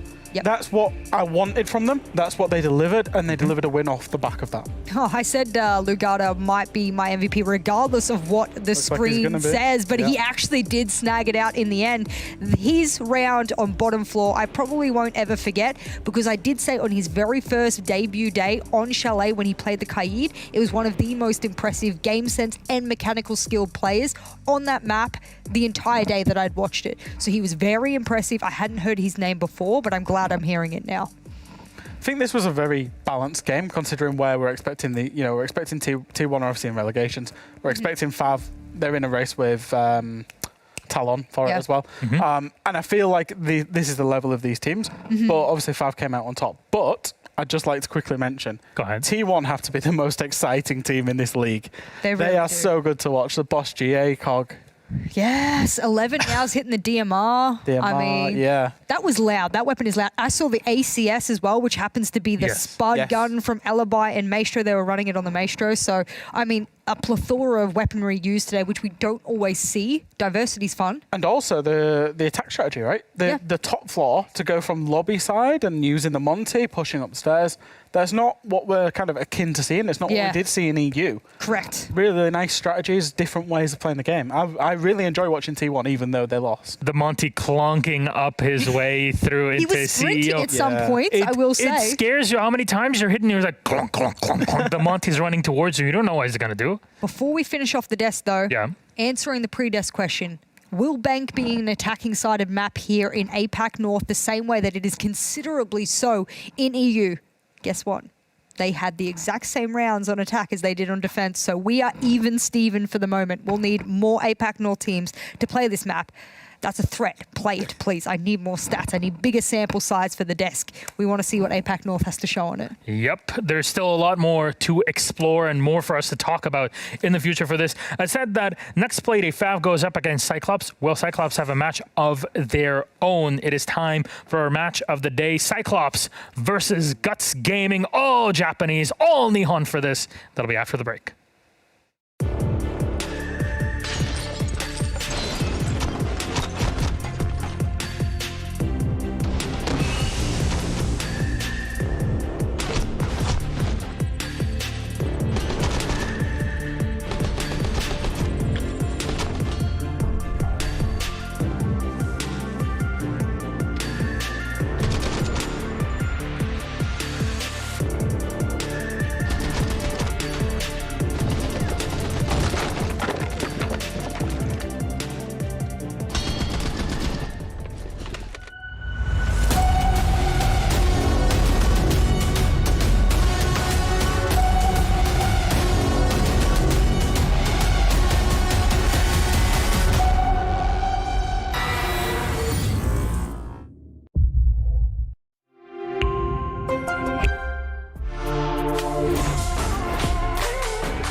And welcome back, ladies and gentlemen, to APAC North League. It's Cyclops Athlete Gaming versus Guts Gaming in our match of the day. Show me your IAS in chat. Ayaya. Sagoi. Sagoi desu. Ooh. I'm just going to stand here looking awkward. Hello, Fresh. You don't know any Japanese. No. You say, watashi wa fresh No, desu. I'm not even going to try it. Okay. I'm You're done. I would be so bad, it would be disrespectful. Oh. Sorry. You would look great in an outfit, honestly. I'm So imagining so many possibilities, my friends. So you would be kawaii if you tried. Right. He's already kawaii. Look at those cheeks, so cute. Ladies and gentlemen, welcome back to the Analyst Desk. I'm Mr. Medic. With me are Jess and, of course, Mr. Fresh Sun. Welcome to the Analyst Spot. And we're going to talk about these two teams. It is Cyclops versus Guts. And Fresh, you told me in the pre-show that Guts is kind of your new favy, as we call them. So they are. Why? I just felt like they played Siege in a good way, but they never hit the consistent levels of kind of playing the game performances. And what I saw out of Playday 1 and Playday 2 is that they hit those consistent levels. They've raised their game. They're getting wins. And they're really on a track that they could hit the playoffs and the major. Ooh, man's be throwing out some hot words for Guts here. You know what? I am. You know, I do like the Japanese teams a lot, purely because of the fact that they started off being one of the most aggressive regions. And of course, when we took Thailand out of APAC North and everything, they then took the top dog spot of the aggression. And you'll ask the Australian guys, I did an interview with them recently, they said, oh my God, Thailand, just to learn how to play against that aggression is intense. So other regions in APAC North have had to do the same with Japan. And I like it because they've actually taken that aggression and rather than just letting it go willy-nilly uncontrolled, they've actually used controlled aggression, and now they're adding structure to it, and I like it. It's a nice mixture. Yeah, there's a level of like aggression, but there's also a level of proper siege, and I kind of I'll quote that proper siege. They play siege in a good way, and they control their aggression. It's almost it's a nice like finesse. Yeah, I do like it. How fine are a Cyclops with how this stage has been going so far? I don't want to say they're unlucky with Playday 1, but there is always a curse with the top teams or one of the top 3 teams coming in after a LAN event, for example, and bombing the first Playday. They got 5 rounds. It was a 7-5. It's not like they got absolutely rolled over by Mantis. And Mantis are still looking hot nevertheless, so we can't say they lost to a quote-unquote bad team, but we can say that it might be taking them a little bit to warm up into it because obviously in their second Playday, they're 7-4 Team 1. So it's not like they're losing everything. They're not like looking horrific. No, not sure. I think it's difficult, right? Because we talked about the hangover from Playday 1. Playday 2, you can only beat what's in front of you. And unfortunately, obviously, what was in front of them, Playday 2, was T1. So you'd expect them to win. It's kind of like there's still question marks in my head about what we're going to see coming out of them. Well, I believe that the map's going to be pretty important for this one. Yes. Just looking at or listening to what you guys are saying. So let's see which one we're going to be playing on. Again, 7-map pool, 6 are down, 1 is left, and we are left with Cafe Dostoyevsky. Clubhouse banned out by Guts and Cyclops decide to start on the attacking side of Cafe, where Guts are on the fence. Jess is probably going to gloat at me on this one because I base my prediction. So I'm the only one that's predicted Guts. Let's just put it out there. And I base that prediction off Coastline and Cyclops. Can we show that? Can we show that to everybody, please? The prediction? And I said this earlier, and I said I thought it would be Coastline or Cafe. Obviously, it has gone to Cafe. But Guts won on Cafe last week. You know what? I just want everyone to know that Fresh has taken a 50-50 gamble. He's flipped the coin and assumed that for whatever reason, my man in the background for the Cyclops, the big brain hybrid, would not have his first ban as Coastline. That's where you went wrong. You misinterpreted the fact that hybrid is the GOAT. That's fine. No problems. We all make the mistake once. Italian side. There you go. Thank you. Feisty. Yes. And hybrid was not going to let Coastline go through. So Clubhouse is a great map for Guts, also for Cyclops. So get rid of that. What have you got left over? Cafe, guess what? They both versed each other last stage on that exact map. And guess who lost? Guts. Guess what's going to happen again? It's Groundhog Day for you, baby. You're about to lose this prediction. I'm loving this. You just wait. When will they break the cycle? That is the big question on our minds. Jess, do you think Guts can do anything about Cyclops today? Oh, absolutely. Cyclops is in what I would call a slump. They're a good team in a slump, which is some of the best a bad team could play, which is still good for a team. So I do think that they could just pick at those weaknesses. It gives the opportunity for Guts to take advantage of that slump, right? Yes. I need to see how this match of the day goes. Guts Gaming versus Cyclops Athlete Gaming. There's a lot on the line. Cyclops is #1 team in Japan and has been for the past year or so. Guts and Fav are both nipping at their heels, wanting to get a better shot. And Guts, so far, points-wise, are looking better than Fav. So I think in Japanese, I could get this wrong. My stepmother is going to yell at me after this, but I think it's takushinde, which means have fun.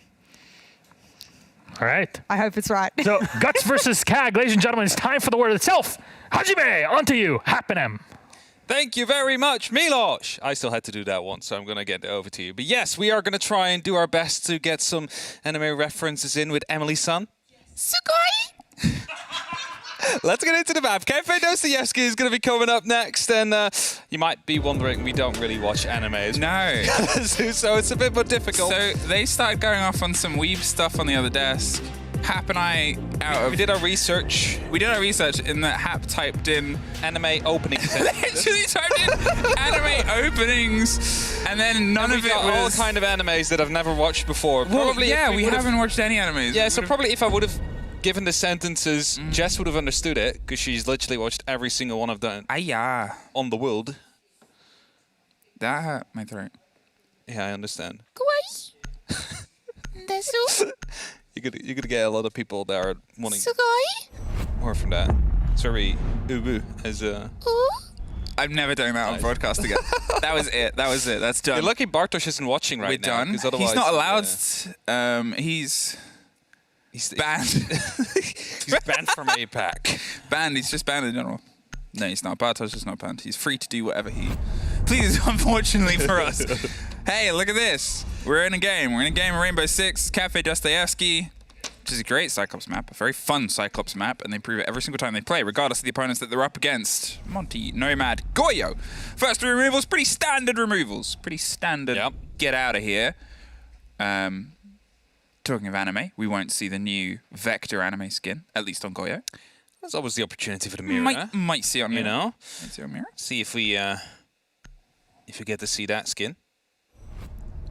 We might actually. The Valkyrie's the last one to get banned, so there is the opportunity. Of course, that ban will be hindering any of the run-outs to come through on the Valkyrie. Less information, as we all know. You cannot jump out without information, FPL NA, that was. I mean, you can jump out without information. You can, of course. Just do it. It's a bit more risky. People just take risks, don't they? Take risks, full rewards. Okay.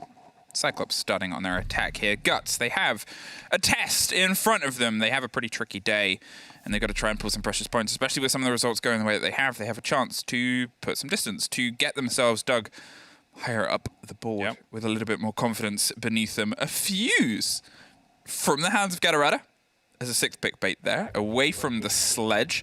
They, they still have some options for soft destruction. The Flores drones will be able to take care of any of the hatches if they need them to get some safety there instead of being C4'd by preemptive teams. But still. Jackal Shotgun. Jackal Shotgun. Also deal with it. So, I mean, there is the opportunity. That's my least liked weapon in the game. The ITS-12? I have never been able to make it work for me. Yeah, it's not supposed to be anti-personnel. Pretty. Ooh, we got mirror. What skin does JJ use? Whoa, we're referencing new skins. Not the skins that are on the bottom, but those are also... You can also get those. You can also get those the entire... If you do not have a favorite team, that one won't support everyone. Whereas the team specific ones only support the team. Yeah. So, there's new share skins. Cyclops have one. It's very pretty. It's maybe my favorite, although I don't like to choose favorites. Yes, I love every it skin. Too, yes. All of the skins are great. All of them. I love all of you. I don't have a favorite child, but it might be Cyclops's. It might be Cyclops's gun skin. It's a very pretty skin. It's a very pretty skin. It speaks to me. But that's design. Everybody's got the things that they like. All of the designs are cool. We've got loads of different styles and aspects. Talking of Flores, he's just going to get that wall pretty much instantly. He started to try and charge their way up here on the white stairs. Black Grays dug their way in. Look at the pressure from Irrigator as well on those eastern windows. This is a very awkward take, and they're opening with it. Definitely trying to open up with it. It's not the skin, unfortunately. JJ not running support there, gets the entry. That is Irrigator gone. No more scars they can play with. It's going to be making it a little bit more difficult now to open up those mirror windows. Of course, still the Twitch is on the board, which can be used for it. Question is if the drones are going to be even able to get that far. Still 2 in pockets, so plenty of time. So it's the Cyclops now trying to reconvene, trying to get the information out. Fuse charges will be coming through the castle barricade, potentially again. As used 2 of them. Of course, creates a small opening there. So the next one pops off. Now, with a minute 30 gone, they've obviously lost their Hibana here, so those walls and that awkward mirror, especially the one looking into Piano, where they're just kind of drifting and protecting the Aruni. Blackray goes down, and it is that Aruni that is the one that is serving up the delicious spread with that gingerbread skin. They're waiting for a little bit more pressure to come through. Those hard destruction charges pop, including the pops. There is the back of an Aruni, but they just slip away. Gatorada gets the kill, dropped with that park that just pops around the corner, but they still have this mirror window, which is so terrifying to go up against. It's definitely terrifying. It's going to be very difficult to try and challenge that as well. There's almost no way here you're going to be exposed to whatever is coming up. And, you know, as the Twitch is taken out as well, there's no drones you can use against it. No verticality available either, so they just basically need to plant behind, well, I would dare to say, the current little table you see there. But I believe there's also still some drones coming up and about, so might still get some information they can use, but it doesn't look too bright for them. It's so awkward now to try and find their way to throw themselves in. They set themselves up for an entirely different take at the beginning, and it did not work. They lost a crucial part of their attack here, and they're leaving even more. They're trying to throw themselves around underneath the breach, and, well, with this aggression from Mario, who's looking for the side, sees the angle and gets the drop. It's a quick cleanup from Guts Gaming. It was a tough attack. It was an awkward attack. It was a punished attack. But it's Cyclops, and they love trying new things. That's it, right? Cyclops just try and use every single operator that's on the board in Tier 1 play to make sure that, you know, they try everything that's possible. And you see the fuse being picked up straight away now. We are going to the kitchen, however, to the bottom floor. Floors might be 6 picked out to a 0, as it has been, well, hovered over every now and then. No, doesn't seem the case. The fuse does go, though. It's a sledge to come in, so just 2 grenades instead, and a big hammer, the caber, as it is called. Not many people know that, actually. People just think it's called the sledgehammer, which is technically not wrong, because it's it is a sledgehammer, sledgehammer. and it is a sledgehammer. Like, it's a fair description of it in that that is what it is. I think everybody will know what you mean when you say it. I think less people would understand if you say caber what you mean. Yeah, there was that cool box set thing that you could get with the caber. The what? I can't remember what it was for now. The thing you could pre-order, there was like a collection. Collector's edition. Collector's edition. Yeah, Year 6 Collector's box. Year 6 Collector's box. That has a cable in it. 7,000 of them. Only 7,000? I think, well, you know. Well, there was. There's probably less than that now. Probably, yes. I mean, I know multiple people that have ordered it. Yeah, I know a few people that have ordered it. But you can get a caber in that. Otherwise, you can potentially watch Gatorado use his caber to try and smash their way through. It's a game where you expect them to try and take the vertical control, see if they can isolate Meryu, who's on that roam on the vigil on the top floor. He has the options to try and slip away, but Cafe can be a little bit dangerous. It's quite quick for teams to be able to get some big cross angles. I mean, talking over, if I'm going to say they might shut down Meryu, Euro wants to shut them down before they even get a chance. Drone being used just to try and find out some information, maybe find some utility, spots out some electrification there, finds the bended wires, quickly dispatches them as well as he continues up to the next. That's 3 gadgets just for the single drone and still alive. Probably make his way back into safety here to be used at a later date. Struggles a little. Ooh, was about to get shot by the Evil Eye there, but manages to survive it for now. And Black Ray continues on. Is going to go for a bit of a hunt now, hoping to pick up a kill. Curious where that drone was trying to get to, potentially the hatch, or maybe they wanted to swing on the wall on the right. They're looking to try and make things uncomfortable for Meryu on the top floor. Yura is still up there, though. And that's the thing. If they're entirely focused on tracking this vigil, and they've lost a bit of a sight here, they definitely haven't now. Yura sprays over the top, but Light locks them down from underneath. Caught between 2 bodies. There's nobody else to catch the C4 in the face, and as soon as they wait for that call, they may be able to act upon it. But yet again, a very good strike from Guts Gaming, able to take something out of the approach of Cyclops, limit what they can do. They've lost the Jackal, they've lost some of that track around. Yura has been traded back out as Black Ray just charges along White Corridor and takes the back of the piano, plays the sweet tune of, I'm going to shoot you in the face. But look at this, Meryu is so close to a player who just does not know. Let's get Arada just waiting around the corner, might have actually heard it. Could have given the call out, like someone just went down on the white stairs here. Is Light going to go for a bit of a challenge? Not able to hit anybody as of yet, but well, at least his position is known as the rest of Cyclops is trying to pick themselves back up. Let's see where we are going from. A group up again for a final strike. A minute left on the clock, and still busy on working out whether or not the first floor is safe. Answer to that is yes, it is. 2 people on the side, 1 on code and 1 in VIP. The site is relatively safe, but you just need to deal with those players in VIP first. Now, as they have 40 seconds, they're going to see if they can try and force their way through on the back wall. The Flores drone pops it open.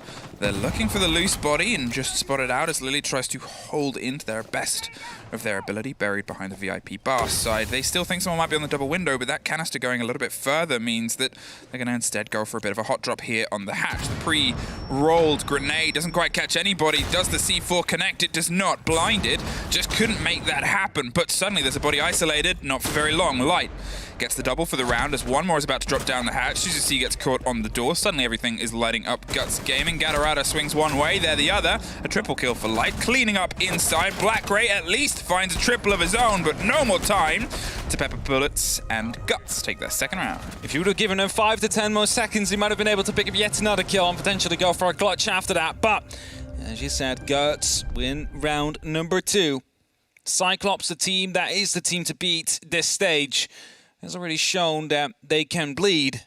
Right now, Guts is looking to pick up some very important points as well. We've prefaced it many times before. Guts is always that team that is just outside the top 4. And this time, they could be the ones to just break in if everything goes their way. You see it on the live rankings as well. If they would win this game, they would be in second place for now with a very tough opponent out of the way. Sophia wanted to go for a 6-pick there, but eventually wasn't quick enough. And now we are heading to Reading, the next site to come up. Verticality is key here. You will see a lot of the Guts Gaming members potentially go up to that top floor, as the anchor holes are being created as well to make sure that people in pillars can be challenged. And Cyclops themselves, well, they will have to work on getting that top floor control. The way to do that will most likely start from, well, Red Hatch and most likely the piano side. You should see all the reinforcements and the utility to be placed towards said direction, towards the west, where the safest approach for the attackers will be. But it is still Cyclops, and that does mean that if they read there's only one person on site, they might just hit you with a cheeky rush. You never know it. I think that's it with Cyclops, is they're a team that tries and attempts plays. They're more than happy to stretch along the full roster of available operators and see if they can make anything connect with it. And they're very talented to back up that flexibility, but it's always that thing about if you let a game get a little bit too out of hand, if Guts are able to get too much territory and too much land, you might find yourself suddenly on the backswing of a momentum where even when you go to things that are, you know, if we start to see a little bit more play around familiar territory for Cyclops, how much momentum will have Guts have been able to drive themselves into here? If they can complete this, the third site in a row, the perfect rotation, especially with the pace that they've been able to apply, well, it could spell a rough second half for Cyclops, and there's a bit of a start, a trade-off from a grenade, but they've yet again lost the first engagement. Jonathan died there. That is going to be a very important operator gone for this clear. You can see from their setup with the Lion and the Dokkaebi that they really wanted to, you know, hammer down on these roamers, use all the information they can. Hot drone, line ping with the E1D and get the phone out. You know, all those tools could be used to get rid of these players upstairs, but just lost one of them. As a wallbang is attempted. He's deciding to just open up the wall for them. He's like, if you want that one opened up, I'll just do it for you. Good luck and have fun. Now, two bodies outside that eastern side as well. They're still sort of setting themselves up with the ability to try and pinch those roamers. They're looking at that as a problem that needs to solve. And to be fair on this, you do need that vertical control. We have seen them suffer outside this window before. A C4 pops off, doesn't quite have the effect or the impact that they wanted. They're under huge pressure at the top, but Light takes the fight. Swings out, drops Black Ray just before the E1D rumbles, and that next grenade doesn't catch anybody. The spray on the window, they know exactly where each other is, but Light is able to just slink away. Drops that open with the cover, puts a little bit more pressure on Gator, who's concerned about being spotted out from any of the particular windows, and now they have this body disadvantage. It's put them in such an awkward place with these dangerous dangles on that side. Still Malusi above as well, though. They don't seem to be aware of Lily's current position. Refire comes in, but it was not actually hitting. Lily will swing around, gets the kill, but is now known. Goes for the second and gets it as well. Lily will be single-handedly confirming the round right here. Of course, it was already going their way, but his last two kills would be the nail on the coffin, and Guts should be able to lock out the 0-3 right now, but still, Gator on the board, playing with the Hibana. 30 seconds left and the diffuser in hand. If he would feel lucky, could be going for a potential plant, but I'm not sure if you're getting away with it, especially not if the flashes go the wrong way around. So As the timer slowly ticks down, Guts, they are just holding off. Lily has dropped down to the first floor as well. And as the next smoke canister comes out, this is basically just being treated as a bit of a timeout. And that's it. It's been a sort of flaw and a flow that hasn't quite gone the way that they're so used to see. Across the board, no real players on Cyclops able to connect with the gun side of this game. None of them quite able to step up to the mantle that Guts Gaming are putting forward.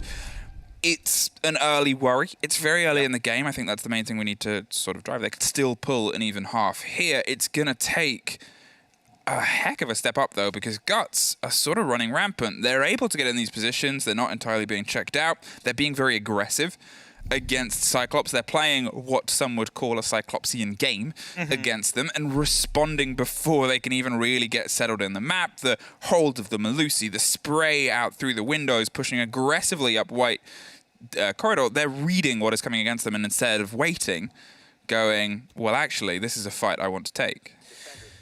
We have to say, though, at least I might be wrong on this one, but if that's the case, I will stand corrected. Okay. For as far as I know, Cyclops has always had a bit of a trouble with Guts.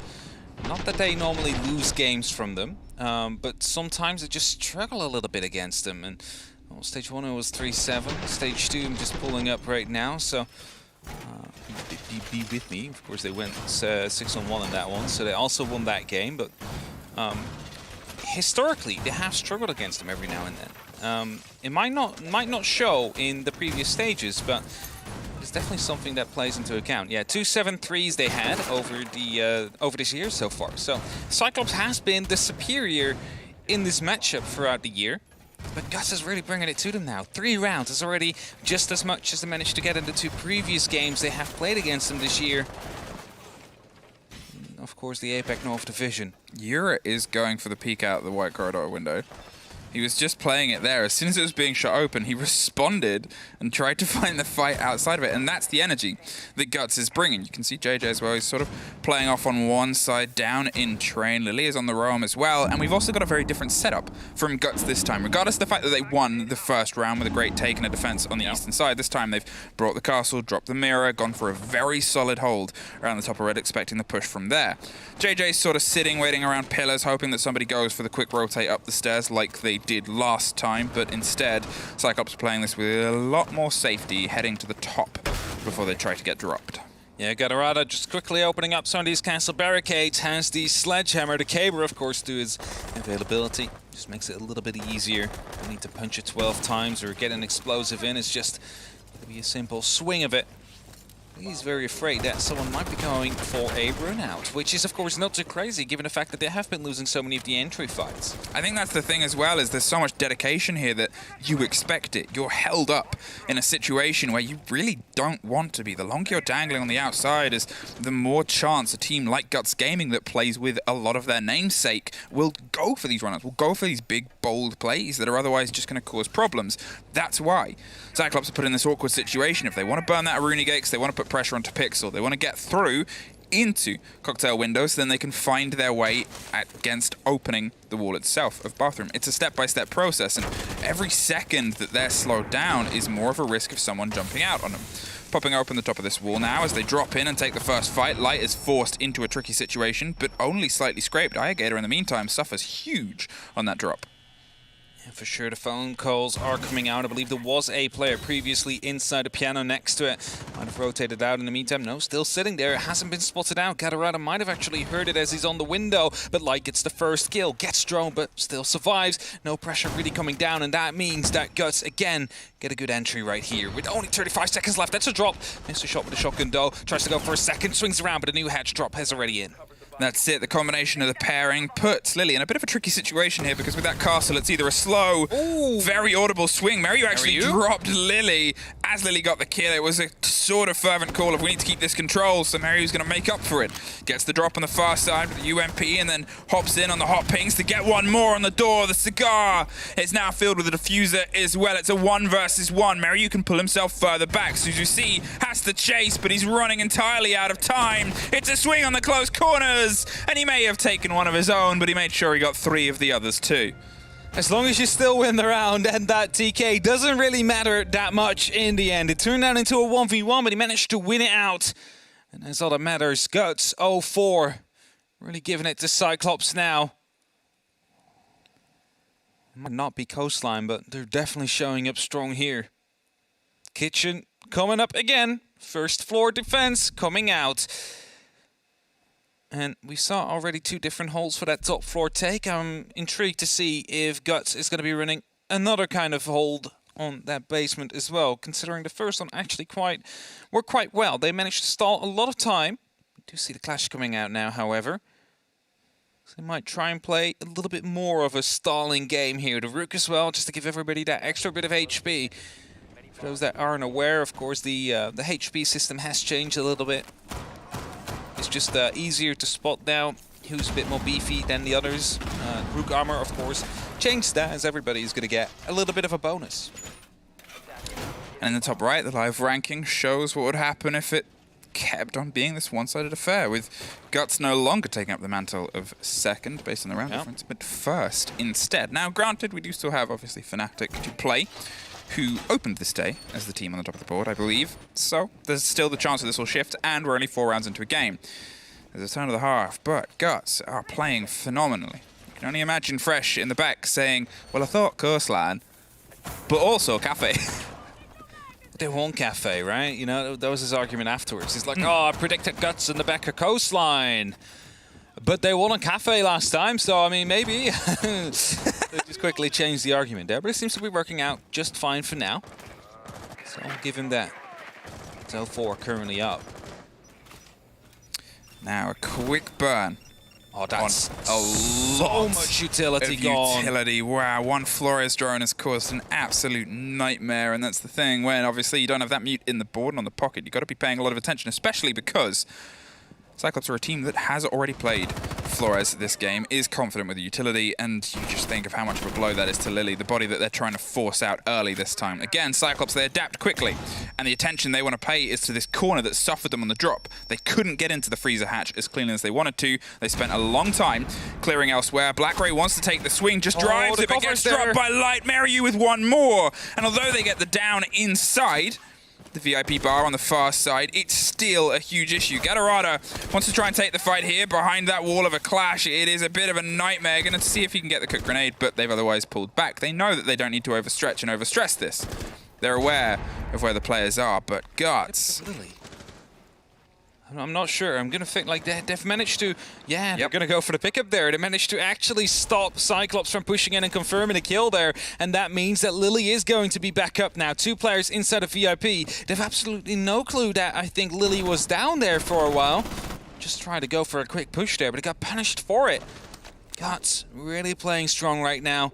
Again, it comes around the corner though, tries to find the first kill. There's going to be a bit of damage done into Mariu, but it's going to be Lily that picks up yet another. Lily back from the dead and causing some revenge here, and they did know that he was down because they had a red ping there, but they just had no way to act on that intel. They tried to force themselves to be able to get that opening kill and push behind the momentum, but Guts are aware of this. They've played a great game in shutting down those plays and those angles, and here yet again they're using the grenade to buy them a second, but well, they need more than just that right now. Iagator has found himself alone outside the double window, and I know earlier we talked about them having a little bit of time to have a team talk. It's going to be now again as well. I mean, it's just turning into too much time to have a team talk. There's only so much you can talk about Guts. They're playing such a good defense here. Goes past the clash in the flash to make sure that they don't get caught, but it's only a matter of time before that will get revealed. You can see her heading up towards the door of this coat room, but she doesn't get there in time. Lily back from the dead for a 3K. I quickly want to highlight the importance of the Rook there. Some of you might not realize, but due to the fact that the first grenade didn't get the down, but only put you down to 5 HP, that second grenade will down you. That's the thing what the Rook vest does. It makes you always go DBNO unless it's a headshot that comes out. So even though that grenade, you know, it could have landed wherever, if I'm correct, it would have always gone for the DBNO there. So that allowed him to go for the pickup there. That allowed him to get some greedy Cyclops players that really wanted to put up some pace behind it. And if we talk about the pace now, there it is. Dokkaebi, Lion, Finka. And the Ibana's going to be 6-picked out to a buck for some verticality. They need a single round here, otherwise Guts going in with a flawless first half. Only needing to get 1 attacking round themselves. That's it.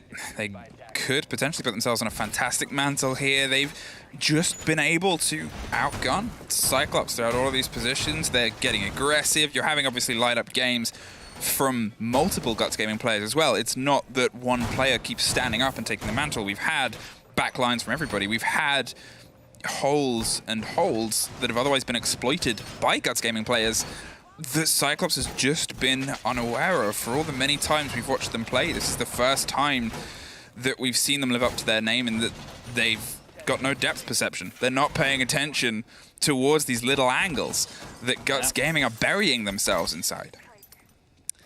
And this is the first time in a very long time we've seen Cyclops struggle as much as they have so far. Guts, well, they are looking to profit from it. Having the opportunity to pick some very important points away here from Cyclops. Of course, are close to find a 6th invitational spot themselves, but I believe they still need to qualify for the major at least to confirm it. I think that would be confirmable by Fresh later on the desk.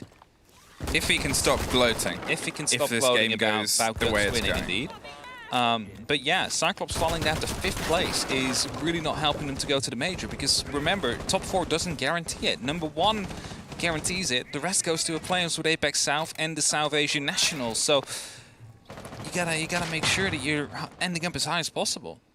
Now dropping the Melusi there, or the Banshee even, just to make sure that they have a clean swing in on the top of red, something where they've not really been able to get that confidence before. The flashes come through, but they're able to slink away just out of Cigar in time before the E1D rumbles as well. Meryu is buying as much time as possible. Yura again playing around that freezer area, but look how many other bodies are up on the top this time. One less as they drop down, but there is one loose player for Cyclops around the staircase on the opposite side. In fact, no, they were going for a rotation deep around the other side, in fact, onto the windows itself. Yura pre-places plays, but doesn't quite catch it. As I said, Ayagator hopped out and is heading back up, putting the pressure on the catch. Lily, however, is making it quick work. Yet again, Cyclops have found themselves on the back foot. Yeah, Lily able to pick up that kill from below inside the trains, using those long horizontal holes he's made with that TCSG.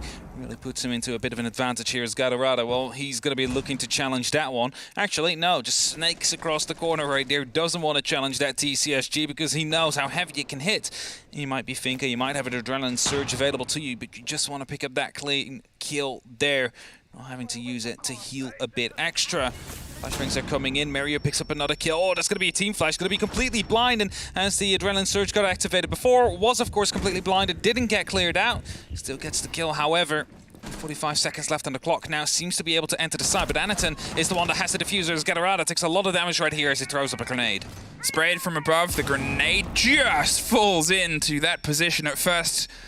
JJ believed he was safe from it because it didn't quite go red, but the second it rolled and hit that bounce, it was over. Gatorada is trying to be everywhere on the map right now to see if they can claw some of this round back into the favor, and so far they've done good work, but they are pretty injured, and they only have 20 seconds to see if they can get their way down to the site. Vertical does not go into their favor, though. Light with one more. Sprays down and drops it. Anaton on the swing, cannot quite connect it. Guts Gaming a 6-0 half.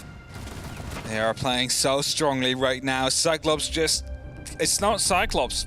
This is just a completely different team that's playing right now. There's no other way you can bring this. Like, this is not the Cyclops we used to be seeing. Yes, they bring a bit of funky operators every now and then, but normally they win all their gunfights, they still get all the drones out, they know where everybody's playing. But none of that seems to be the case now. And Guts with a clean half, 0-6. Can they make it a clean sweep against the reigning APACL North? Well, not really champions because they didn't win the championship, but they were on top of the leaderboard last stages. They're a threat. They're a monolithic force inside APACL North. Would this be... I'm trying to quickly think back over this split. The first 7-0 if it came to that. I am on the fact check. I think it might be. It might be indeed. But I am going to this split. Because I mean, stage. Okay, I can make this a lot quicker. It would have been you and I that would have casted it because Designate's only cast OT games. No, that's wrong. We had one more. You can guess which one it is. Ah, it's in the first play day. I make it a bit easy. First play day, was it T1? It is T1, yes. Do you know against who they were playing? I'm There's a team that's currently on 6 points. There's only one team that's on 6 FNATIC. points. Yes, FNATIC. Okay. Oh, yeah. Second Playday, that was on Chalet. First Playday, Did we second cast game, that, or did Chalet. Des and Ace cast that? I think it was Des and Ace, but I'm not sure. Maybe they only do OTs Actually, and 7-0s. No, it was us because we were on the set. Wait, no, it was them. Yes, Time okay. is it's them. a tricky mistress. Time is a concept. Every now and then. Okay. 6-0. Cyclops. Tough, not impossible. We've seen these fights before, and they are not going to shy away or back down from it. They're starting with the way they like to, spraying and looking for fights outside the building. It's now down to Guts Gaming to see if they can keep this bravado and the impressive plays they've done before. And Light still on a bit of a scream. The fact that they have 2 players on 93 and Demariu on 6-1, I think says more than enough about how this game has gone into their favor. C4 doesn't quite connect with the 2 bodies on the far side of the new Balk hatch, but Black Grey is still going to play around it just in case he can catch somebody cheekily. Guts Gaming, they've got their opener, and now they're just going to play from here on. Going to be able to try and slowly force themselves out the advantage even further. If you trade on from this point, you should be the one that takes the game with an 0-7. Of course, they want more than that. They just want to make it a clean attack. Imagine if they end this up with a flawless round. That would be so insane. Taking down Cyclops like that, the team that has been on top of APAC in the previous 2 stages. Sounded like it could have been finally their year, but it might be turning around at this very moment. Of course, they weren't super clean at the start of the stage, but this is looking anything but clean. It's the complete opposite. They're not performing at all. And Guts is absolutely destroying them for a result. That grenade, that Sledge is going to be tossing in, could be worth a double kill. Black Ray does go down, however, that's a 3-on-5 situation. It's slowly getting out of hand. JJ gets yet another one. Gatarada now on the vertical angles, has to be careful that he's not being picked up. It's going to be one of those last hopes and lets his position be known. Gets the kill, brings it back at least to a 2-4. There's still a minute left on the clock, and EMP goes off. Are they going to be able to hold on to this, or is this going to be an 0-7?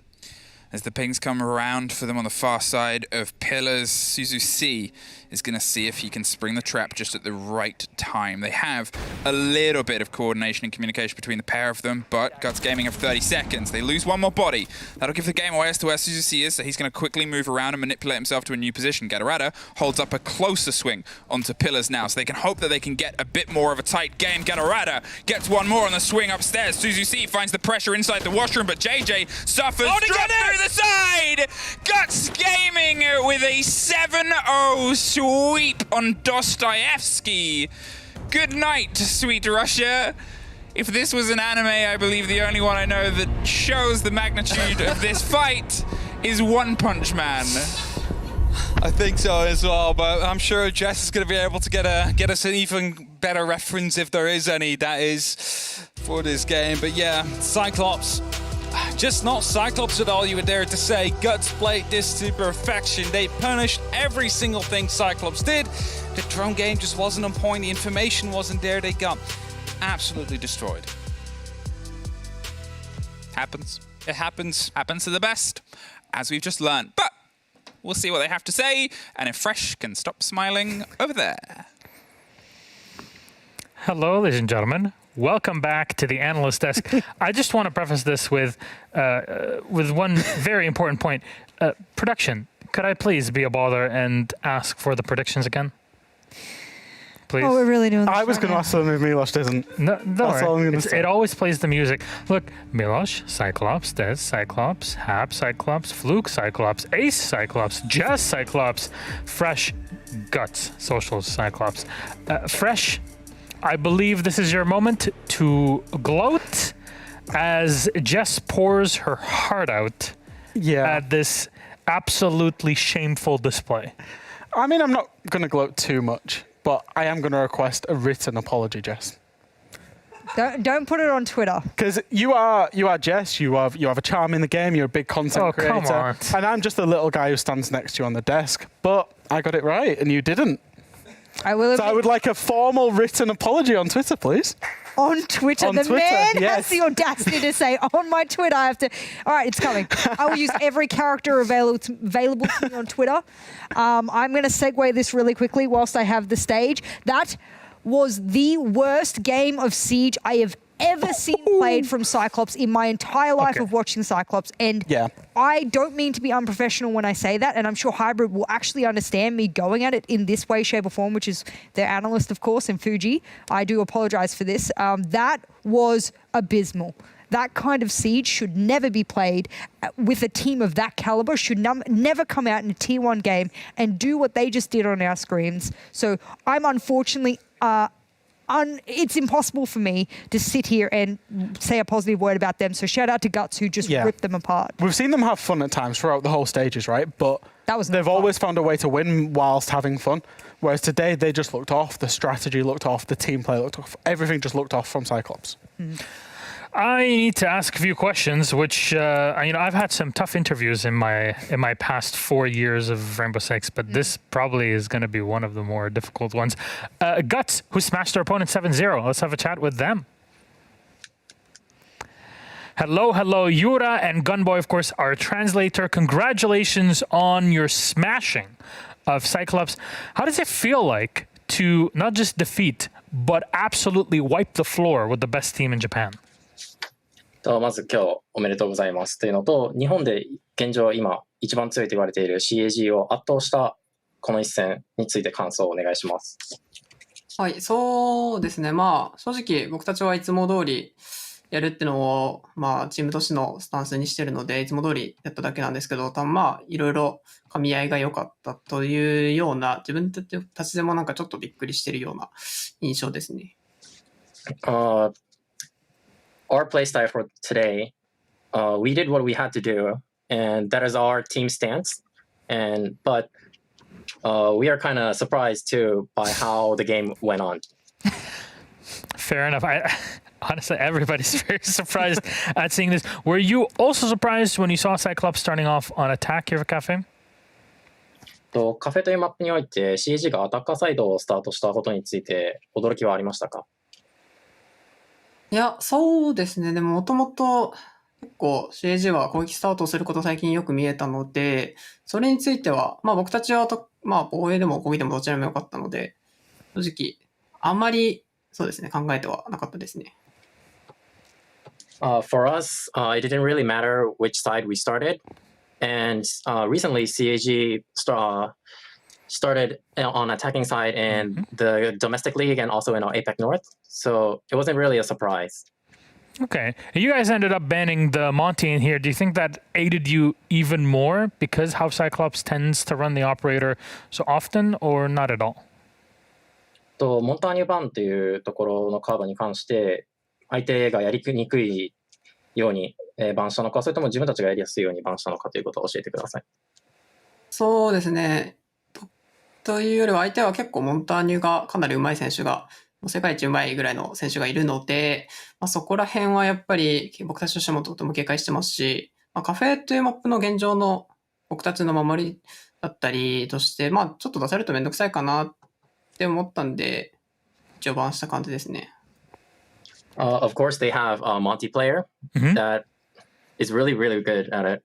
And we really we wanted to ban that, of course. But from our point of view, from our strats, it was kind of annoying for them to have a Monty if they have it on the attacking side. So that is the reason we banned it. Fair enough. And finally, next week, I mean, you smashed already one big team in APAC. Next Playday, you go up against Damwon Kia. What are your expectations for that game? すでに今日、CAG という大きな相手を下したと思うんですけれども、次節ダムワン相手にどのような考えをお持ちですか？そうですね。僕たちはいつも練習より本番の方がチームとしてちょっとブレることが多かったので、特に最近はそれを改善できて、いつも通り練習通りにプレイすることがしっかりできていると思うので、そのまま続けていこうかと思ってます。Recently, we didn't perform well in the game. Like we did better in our practice, but we couldn't perform our best at the game. So we'll keep up the good work that we're doing right now. So I think it'll be good next game. Very hopeful for it. Again, Guts Gaming go up against Damwon Kia next Playday number 4, September 29th on Wednesday. That is game 3 of our Playday. Yura, thank you very much again. Congratulations on a huge victory, smashing Cyclops Athlete Gaming today in an all-Japanese game. Thank you very much for this matchup, I have to say. And saying that, I will see you next week. Bye-bye. Yeah. In 7 rounds, Cyclops collected 14 kills as a whole team. Not only that, they got 0 opening kills. They were the opening death every single round, which not surprising considering they couldn't even open a castle barricade. So. And I think the thing for me is just how well Guts did for the 7-0 as well. We talked about how they're putting in better performances, how this performance was professional, and there's no other word for it. They didn't slip up once, they didn't make any mistakes. 100% cost, 162 and 161 EPP there for Light and Lily. That has to be the highest so far. Production will surely confirm with us, but I think Light has it. Yeah, 3 significantly above average players, and Light had a tremendous day today, playing on the Thatcher and the Smoke, no less. Wow. And mind you, that wasn't all sort of the operators that he played in totality, but those were the ones I remember him hitting some nasty shots with. He also played the MP5 in one of the rounds on Malusi, I believe, and managed to get a couple of good double kills. He's chaining kills, and that's how his EPP is consistently getting higher and higher, is that he is able to not only be highly accurate, but also get those multi-kills as well. So that's why he's factored highly there and might be the top of the league. Wow. One small thing just on Cyclops. As much as it's been a very bad day at the office, they played horrendously, let's be fair. I like the decision to start attacking first. It's it's a decision that you see teams that consider themselves at the top of the table do a lot. They choose to start attack first, put the defensive team under pressure with 3-4 round wins, and then build from that. Obviously, it's not gone to plan today. Very, very bad day at the office, but I do like that decision nonetheless. High risk, high reward. I'm very excited to see then what Guts can do in our next Playdate. They play Damwon Gaming Kia, and there is a lot for that matchup. Damwon really need to pack up after their loss versus Mantis in our last week. Ladies and gentlemen, we've learned a lot after this game. Most importantly is it's Jess Wout, fresh goat. That's what we're rolling with. The Woat's on the desk for this one, and I let her have Do you know what? reign. I'd have actually let you off if you hadn't been so gloaty in the pre-match. No, she's not. Just gloating about being better at something versus others. I mean, I'm sorry, I'm constantly on the podium for things. Oh. You're not going to apologise for the success? No? No, absolutely Which is not. why You shouldn't. you crush her under your thumb whenever they have the opportunity. Yes. Yes, people go in for it hard. But I will say on Twitter after this desk, I will post the apology in its full entirety. You've won it, you've deserved it, and it's the only time you'll get it. Fair enough. Savor the moment. Next time, she is not going to give you that. So be happy with what you get. Ladies and gentlemen, when we come back, though, it's a final matchup. It's FNATIC versus Damwon Kia. How will that one go? Can Damwon Kia grab things back after losing to Mantis 7-1? Or will FNATIC continue on the roll? We'll find out very soon.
Welcome back, ladies and gentlemen. Our final matchup is about to begin. But before that, I want to talk to you about our sponsor, AIM Labs, who joined us through this competitive year here in APAC and EUL.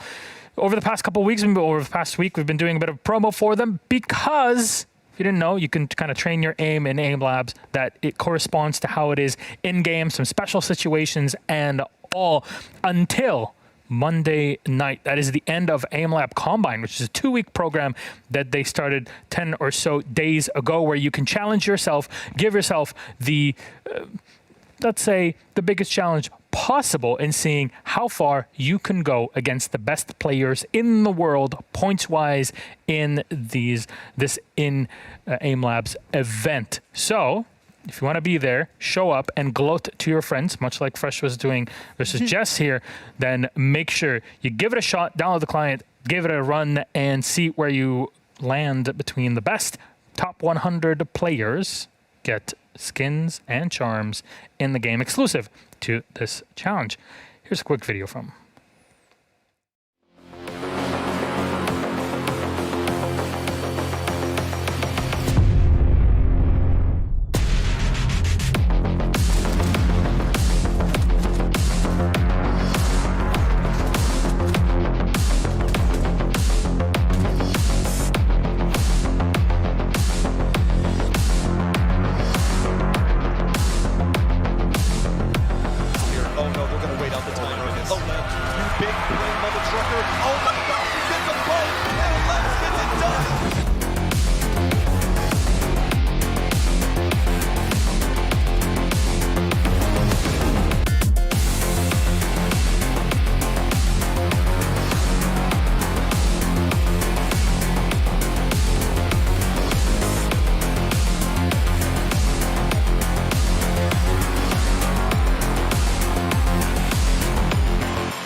And welcome back, ladies and gentlemen, to APAC North. It's Damwon Kia versus FNATIC, our final matchup of the day. We've had some quick ones. Well, one quick one.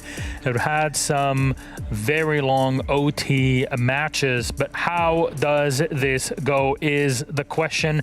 FNATIC, who've been on a roll so far, they said they want to claim the top position to go to the major APAC finals and hopefully, maybe, perhaps for them, the Invitational, Jess. Yeah, I mean, it's not a matter of if for FNATIC. I always feel it's a matter of when. And that's always the sort of thing that I've been feeling about them strategically. I think you and I said, and I think maybe Ace had sort of theory crafted stages ago, that FNATIC are one of the strongest, and it was Des as well, actually. I'll give him credit there. They're one of the strongest strategic teams in all of APAC League. You know, not forgiving any of the other setups that we've seen from maybe Damwon Kia, for example, on their very few maps. So I will say that if there is a team I enjoy watching, you broke it down in the pre-show, great telestrator segment that shows it. They have some of the most innovative and best strats out there, thanks to their strategic coach, Krapel.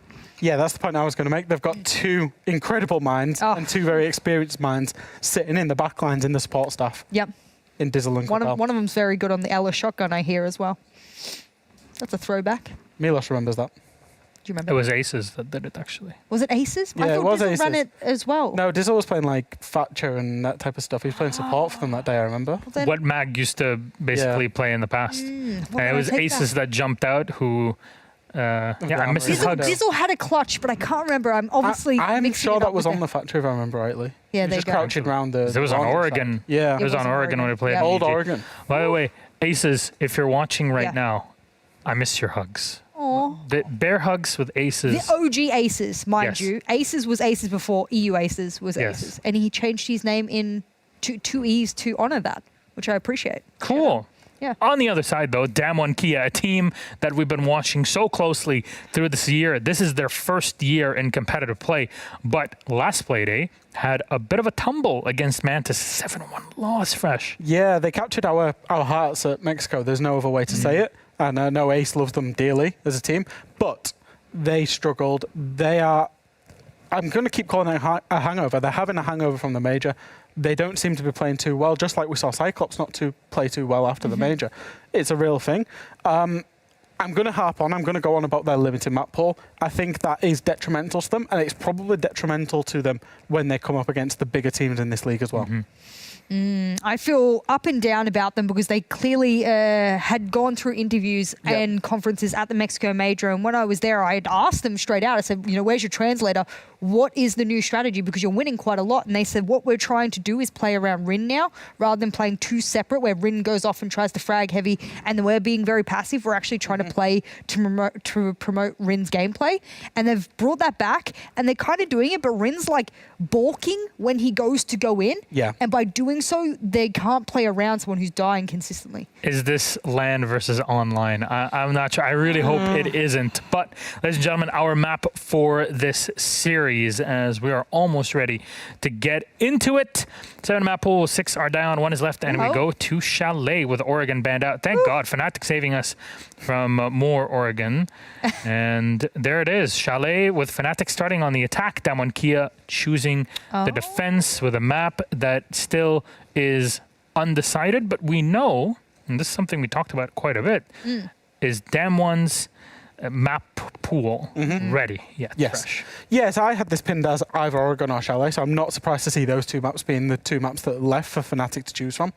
I was interested from a FNATIC point of view because clearly they're doing well. They're feeling good, this split, this stage. I was wondering whether they would go back to Chalet for a third time and try and maybe hold some maps back, not saying hide them, but hold them back, and whether they were just feeling good on Chalet. This is an exact rematch from stage 2 as Yes, well. it Let's is, not forget. Last match, I said that. Now I'm on repeat again. Rewind it back to what I said about the last match. And every team seems to be okay going to the exact same map against the same team they did last stage. So this is a rematch in all its totality, which is good.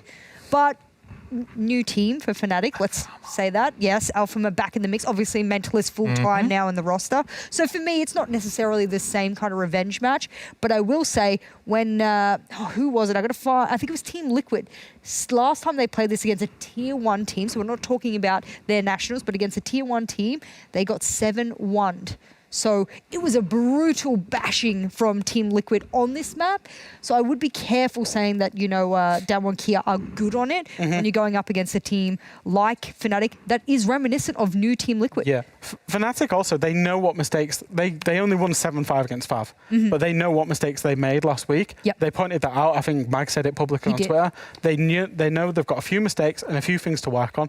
If they've worked on them, they're going to look even scarier on Chalet, and they've won the last 2 times they've played on it. Ban the mirror. Ban the mirror, yeah. I definitely would if I'm Damwon. There's a lot to learn from what FNATIC did in our last Playday. Hopefully, Damwon Kia has done their homework for this. They definitely need it to continue in the top 4. Fresh Chess, thank you very much. It's time for us to head to the French Alps again. It's Chalet. We've got Ace and Des to take us through it. Enjoy.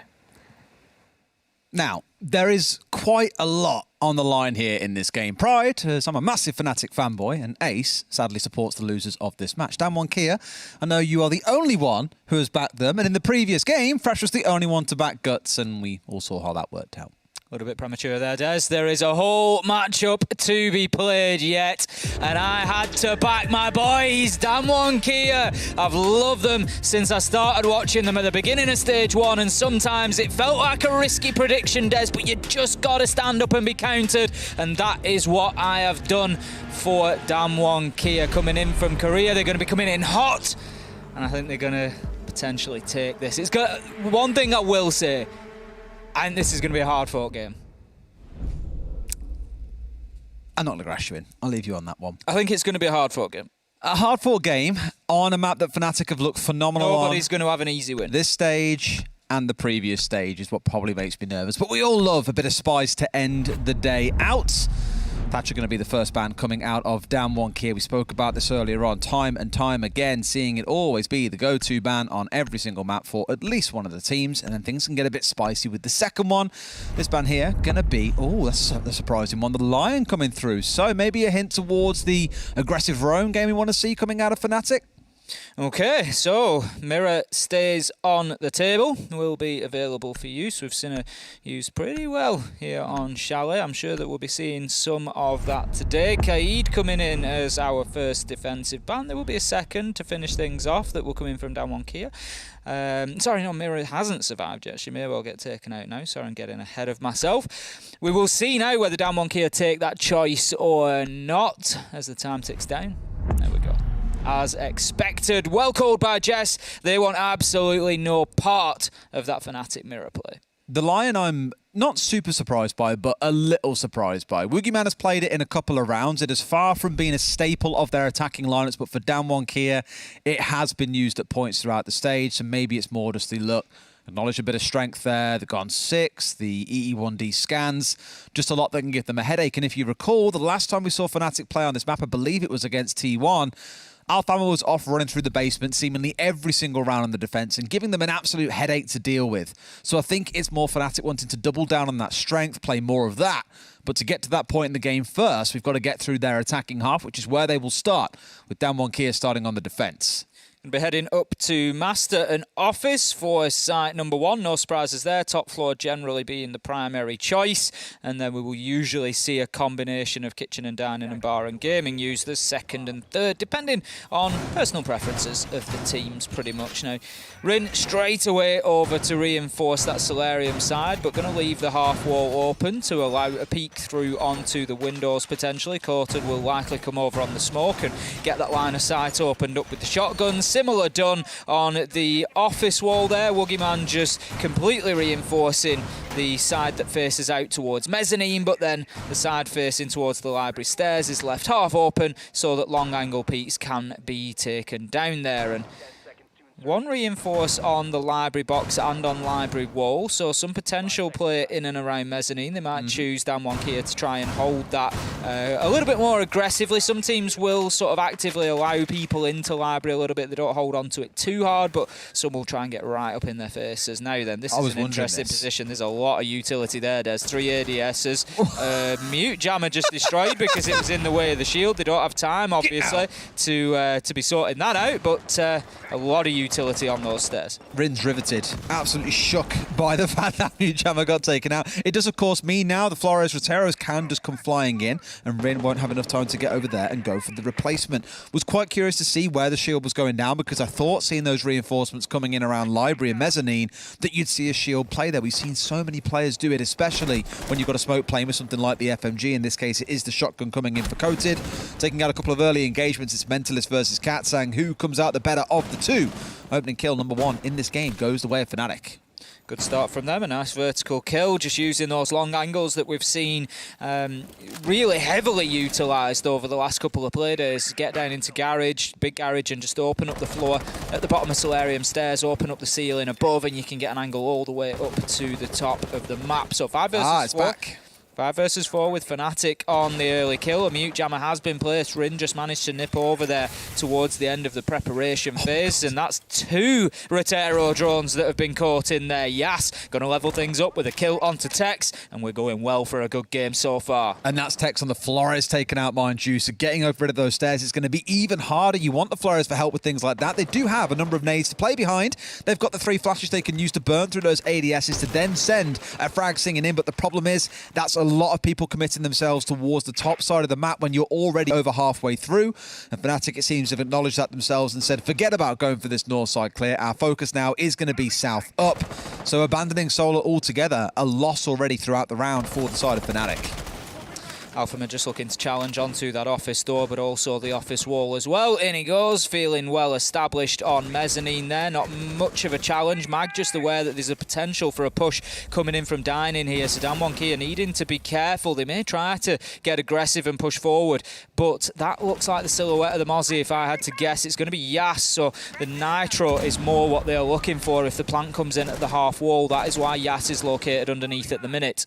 Thank you very much. Highlighted wonderfully by, I believe, it's Medics in this game as well. The moving of the shield from the solar stairs back into Piano, facing down towards the south. So the relocation of utility once the acknowledgement comes through that there is no push coming from the north anymore. Good response by down one Kia so far. Hell, FNATIC at bay have rotated their defences over, and this could present a real headache for the first time. FNATIC look a bit rattled on the attack on Cafe. They're going to have to brute force this one through. Smokes are coming out, trying to step in for the plant through the doorway. Alabama's going in, shut down by Woogie straight away. This is a down one Kia round through and through as FNATIC left reeling, have nothing to do, get shut down.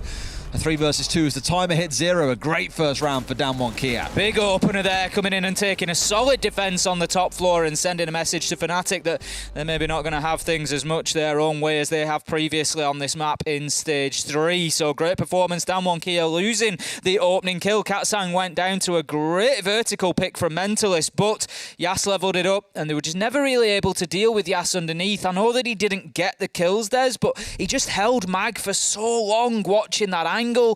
And there was never really any sort of active push to get rid of him or deal with him. And it basically left Damwon Kia with 4 members on site, able to just say, right, play into our lines of sight. That's absolutely fine by us.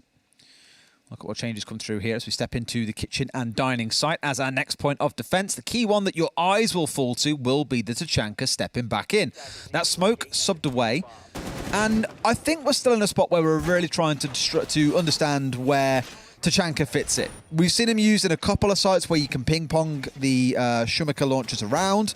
We saw it coming out on the game earlier on Bank, for example, to deny the default plant spot. It's a lot more useful, I think, when you've got a small area that you want to control, like a default plant spot. But for more larger area denial, that's where it's not as effective. So I'm pretty sure Damwon Kia have got a plan here on where they want to focus this denial. The Damwon Kia Type 89 skin just flashing up there. You better believe that was an Insta purchase for me last night. Well, we were talking. Straight onto the Damwon Kia skin. I'll have a piece of that, thank you. We were having a good talk about all the skins, weren't we? And saying, right, what you buying? And you were just like, yep, Damwon Kia. Damwon Kia, I've bought it. I've got it. I've already got it.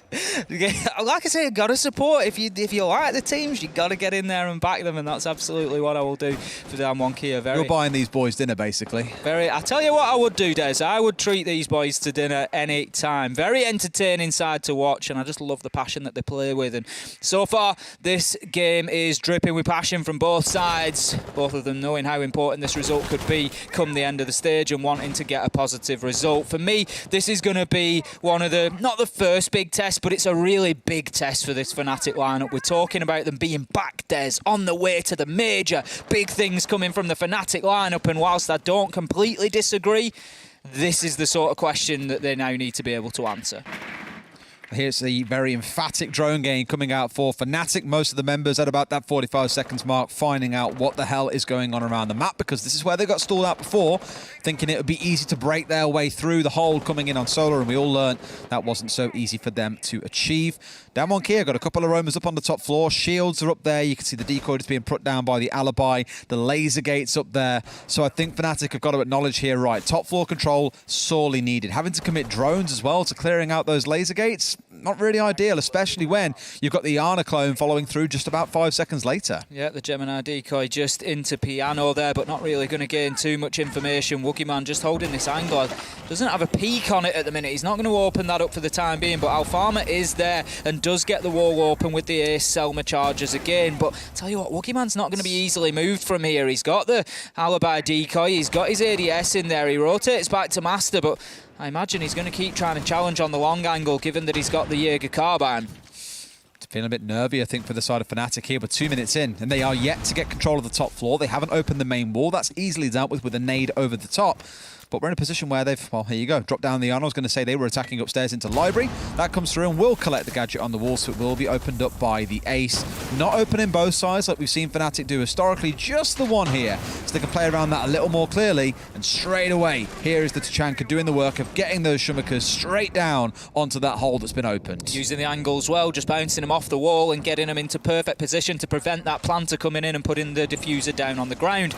Now then, vertical angles could be extremely important here as Katsang starts to open up those late vertical holes with the Aruni punch. Yes, he knows he's got a man underneath him, but the You can't lock him in place because of the challenge from the window for the time being. Alfama finds quartered, 20 seconds left to go, and time could be the enemy for FNATIC here again. They need to get moving. That's a freebie for Yas. Can he find himself a second? Surely he sees him. No, he doesn't. Alfama gets Rin with a headshot, but gets shut down by Katsang from above. Des, you kept saying it, and they failed to do anything about it. And there it is. The diffuser's down, but a missed challenge. 2 seconds left to go. It's all up to Mentalist. Surely this is another Damwon Kia round as Yas pushes in. He's on the half wall. He sees him. He gets the round. Damwon Kia 2-0. What's going on, FNATIC? I'm feeling a bit nervous here. We're taking 2 minutes to get control of critical areas of the map and then giving them away. All that drone work invested in the top floor. 3 or 4 members pushing in towards office and library hall. Yet the Aruni walks back in like they were never there in the first place. Like they were figments of their imagination, retaking control and denying the plan. Downing one, killing another. There's got to be questions to be asked. The same as the alibi out towards West Main.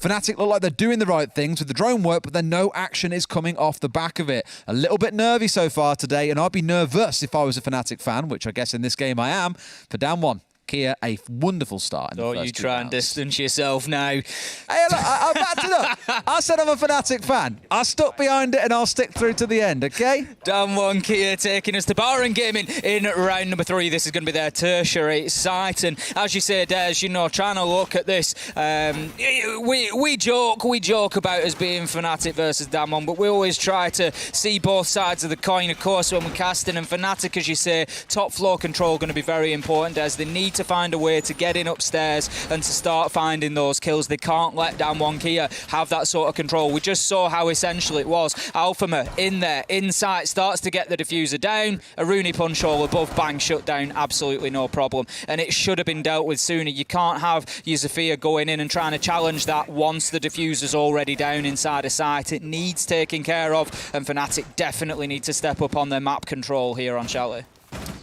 They do. It's more the pace and the commitment once information has been collected as well. It's a comment that you had earlier on about Talon, T1 when we were casting them on Bank. You were saying they look like they're just stalling out and don't really have a coherent plan together for what to get done in the round. And I believe that FNATIC do. They know what needs to be done. We've seen them have wonderful games on this map historically, but right now it's looking a little bit dicey and a little bit weak around the edges. The Clash almost getting shut out super early on by Tex, who I don't think would have been too aware he landed those shots, but it does put Woogie down to about half HP. Need to be careful on the Clash there. You can't be taking that sort of damage for free. Of course, you've got that shield that you position in front of you, and getting hit through a barricade is not going to be ideal for him now. Tex sends in the Rotero. He's going to be looking to clear out the top of library stairs there. Ooh, some nice movement there. Just ducking and diving to keep that Rotero alive. Gives him the little razzle-dazzle there and manages to get the shield. So Quartered playing with a lot less protection at the top of library stairs. Well, he goes here as well. Rotero in towards the Clash on Mezzanine, maybe trying to force him backwards into this line of sight coming in, but they already know and are watching out towards the balcony, so no one being taken down just yet. But it's that kind of slow, nervy piece where FNATIC know where the resistance is being presented. One laser gate back online. I imagine the one on the double doorway or the archway is also back online, which is going to make them have to do everything all over again. Hasn't been shot on yet, but is ready to do so. More utility needing to be committed, and the 2 ADSs are still present. They've been there since Tech started his assault on this window. He's now been there for 60 seconds. The only thing that has changed is that a shield has been removed. I like the solution here in removing the shield with the Rotero, so let's send that portable shield. We'll send Clash up there to replace it so that we can keep the Tachanka in that location. Now Yas is just ready with an angle onto the office window there. If they try to jump in, they're going to lose their lives very, very quickly. We've got the Iana just inside looking to challenge onto the Clash, but again, not aware, Des. They're coming through the window, and Yas has the freest kill of his life there to shut the man down, and still FNATIC have not broken this top floor hold from Damwon Kia. They do not have control, and as time ticks away, they're going to have no choice but to just push for sight. It's painful to watch as well. Like, you think they'd be a lot more snappier than this, but it felt like for the most part, Tex was a one-man army.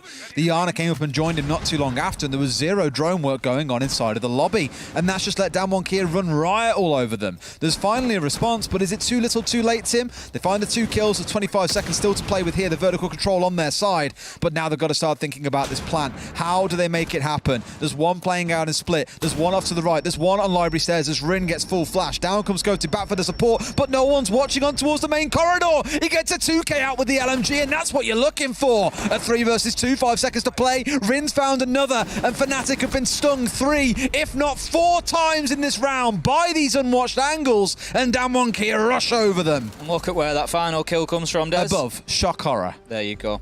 And that is a big problem for FNATIC right now, just not locking down those angles. But, I mean, let's be honest, a bigger problem in that round was Courted, who is certainly goated after that one. Comes straight into the bar and just decimates 2, including putting the diffuser down, putting that huge Tatanka LMG to great use there to just turn the tide for his team, essentially. FNATIC, you just felt like they were at the crest of a wave, Dev. They were just ready to push forward. They were just there teetering on the edge, but then they crashed and burned. They completely wiped out instead of hitting that wave on its way down and surfing it all the way to a win. So 3-0 we stand at now for Damwon Kia, and FNATIC really struggling to get themselves into this one. Dare I say it looks kind of like tunnel vision in a way. They're so focused on one particular point of contestation or one part of the map that they kind of forget about the rest. Here again, you'll see that flank coming in from Coated with the easy spray down onto the ace as he steps forward. One more comes in through the doorway and gets the shutdown there as well. I have no idea. I love the pre-fire.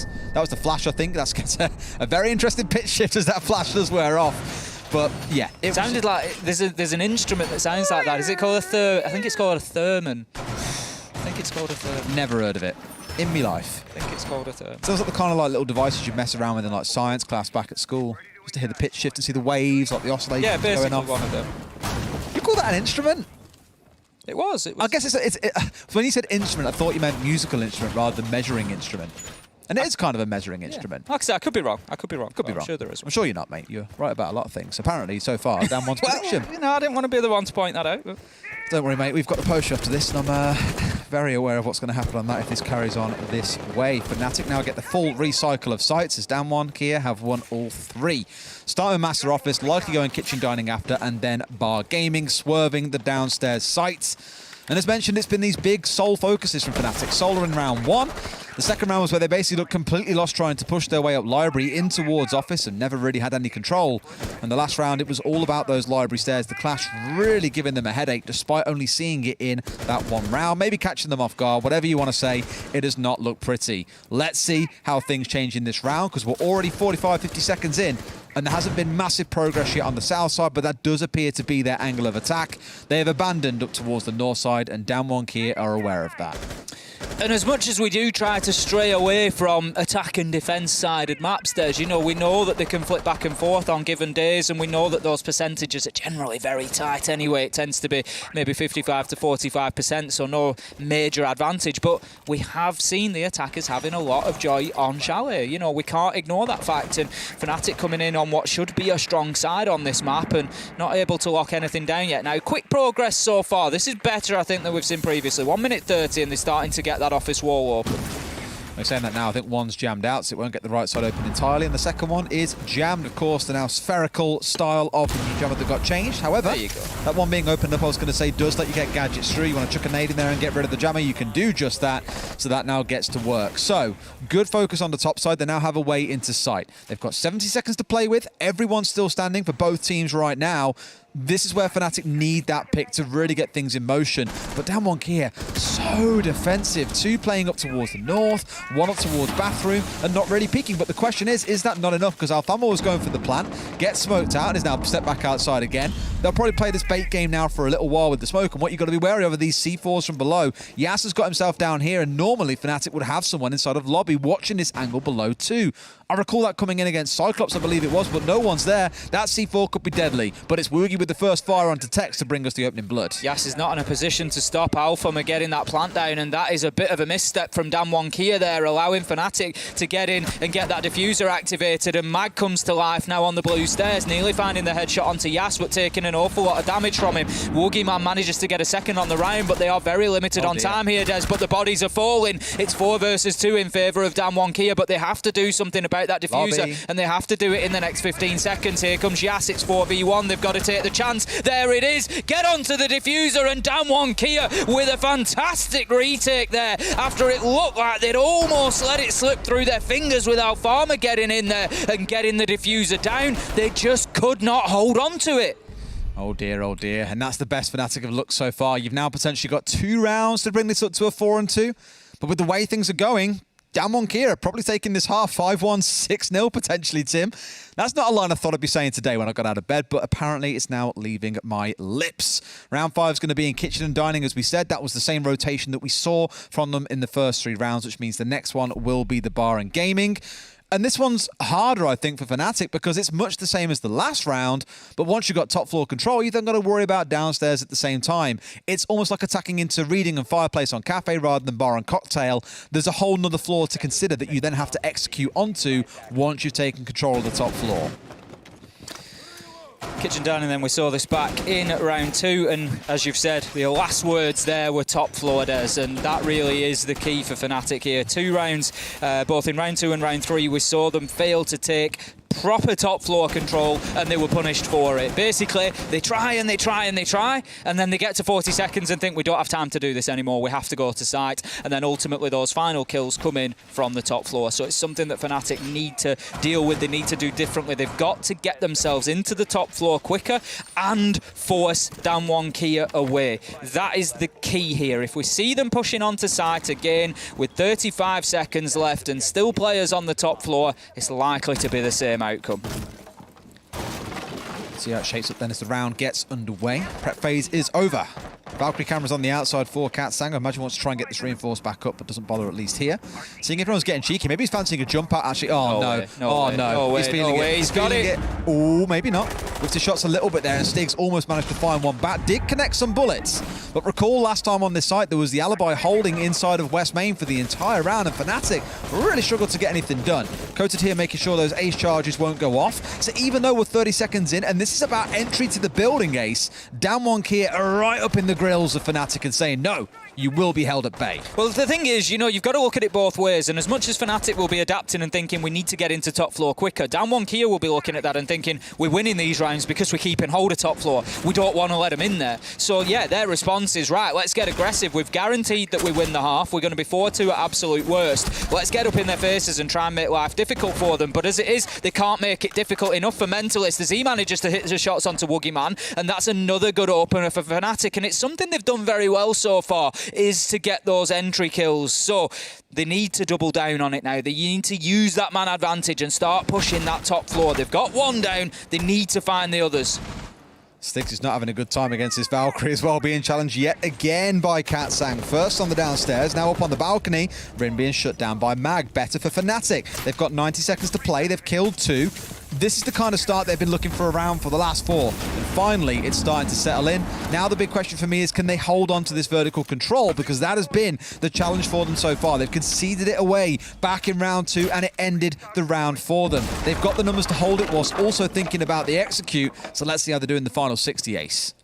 Katsang all the way underneath on the Valkyrie at the minute, and this is something else that FNATIC haven't always dealt with so well today, has been the flanks. We've seen Yas have a little bit of a field day, and we've seen Courted do the same thing, so let's see if they can just manage the map a little bit better here. They've got one underneath, they've got 2 underneath, in fact, as Yas has dipped himself down West Main stairs as well, and we need to see that FNATIC are aware of this. Courted coming under a lot of pressure inside of dining right now, and he's going to need some support pretty soon, and it looks to me like FNATIC know where those players are and are watching them, but here comes Katsang on that top floor again. The impact as well to get rid of the shield. They're destroying their own utility here to make it easy for them to move their way forwards. However, it's the swing coming out from Office as Mentalist hits the triple in the round. Plant going down from Alpha, stuck at the 20-second mark. That's a great round out of FNATIC, much better. And even though Damwon Kia was squaring themselves up, jonesing themselves in position to look for a potential retake or an aggressive push forward, FNATIC were having none of it. Much, much better from FNATIC there, and it came down to that top floor supremacy, Des. They managed to get themselves the couple of kills up there. It didn't matter the aggression that Damwon Kia were throwing into their faces. They just fronted up to it well, got in there, got it cleared out, and as soon as they did, you could see the FNATIC execute. It's good. They can get into sight. They can get the diffuser down. They can play that objective, that strategical game that they are so good at. They just need to give themselves the opportunity to do it, and they did that in round 5. Round 6, quite a big one for me for FNATIC. They really could do with getting this back. Damwon Kia, they're going to be looking to lock it down, go 5-1 on the half. They're going to feel pretty confident coming in on the attack, I would expect. Yeah, and they repeat at the same side as well, so rather than finishing off the full rotation and going bar and gaming, they're a team that more prefers to play the site state knowledge as stronger. In this case, it is this one on the first floor inside the kitchen. Now, what they've got to change in this round. We saw the aggression coming out in the early round, which I thought was a good idea. They almost caught Stigs off guard, not once, but twice, with aggressive window peaks coming through. Just couldn't quite connect those kills. Now, on a different day, you look at those rounds and go, okay, let's assume they do kill Stigs. Then what? They gain more map control, they maybe find a second. Round at that point is basically done, and Damwon Kia are running away the winners. For FNATIC, with all 5 left alive, though, all points of their plan were in place. They could push forward and take control of ground they needed to, and you saw how well that worked out. So I think for Damwon Kia, it's worked so well 4 rounds in a row with the early attempts at disruption, and even when they've lost the entry kill, they've still managed to successfully disrupt FNATIC in the mid-round. More of that, please, because that worked so well for them in the first 4. It is. That's absolutely what they need. You know, I commented on the flanks as well and just making themselves unpredictable. I understand the reason for clearing that defensive utility, but it really just sent a signal out to say, I'm here on the top floor, I'm Katsang, I'm coming for the kills. And you saw the instant reaction. The Iana just run straight out of office. Yep, there's a lot of noise out in piano, so it's obviously going to be a Damwon Kia player, and it was easy for them to pick up. So Damwon Kia just need to be a little bit more subtle, you know, play those situations a little bit cuter. In goes the Rotero drone. Is it going to get to its target? It goes an awful long way. It's not going to clear out any utility, so potentially just looking to feed information and push those players around. I mean, bearing in mind there's still a shield on Yas's side here, so maybe they are trying to bait out these Roteros before they go deploying that down, rather than like staring at drone height the whole time. They'd rather deal with it like this, and I think it's just been trashed, so he did try and go for it. Didn't expect another one to get all the way through, but clearly Tex caught him unprepared.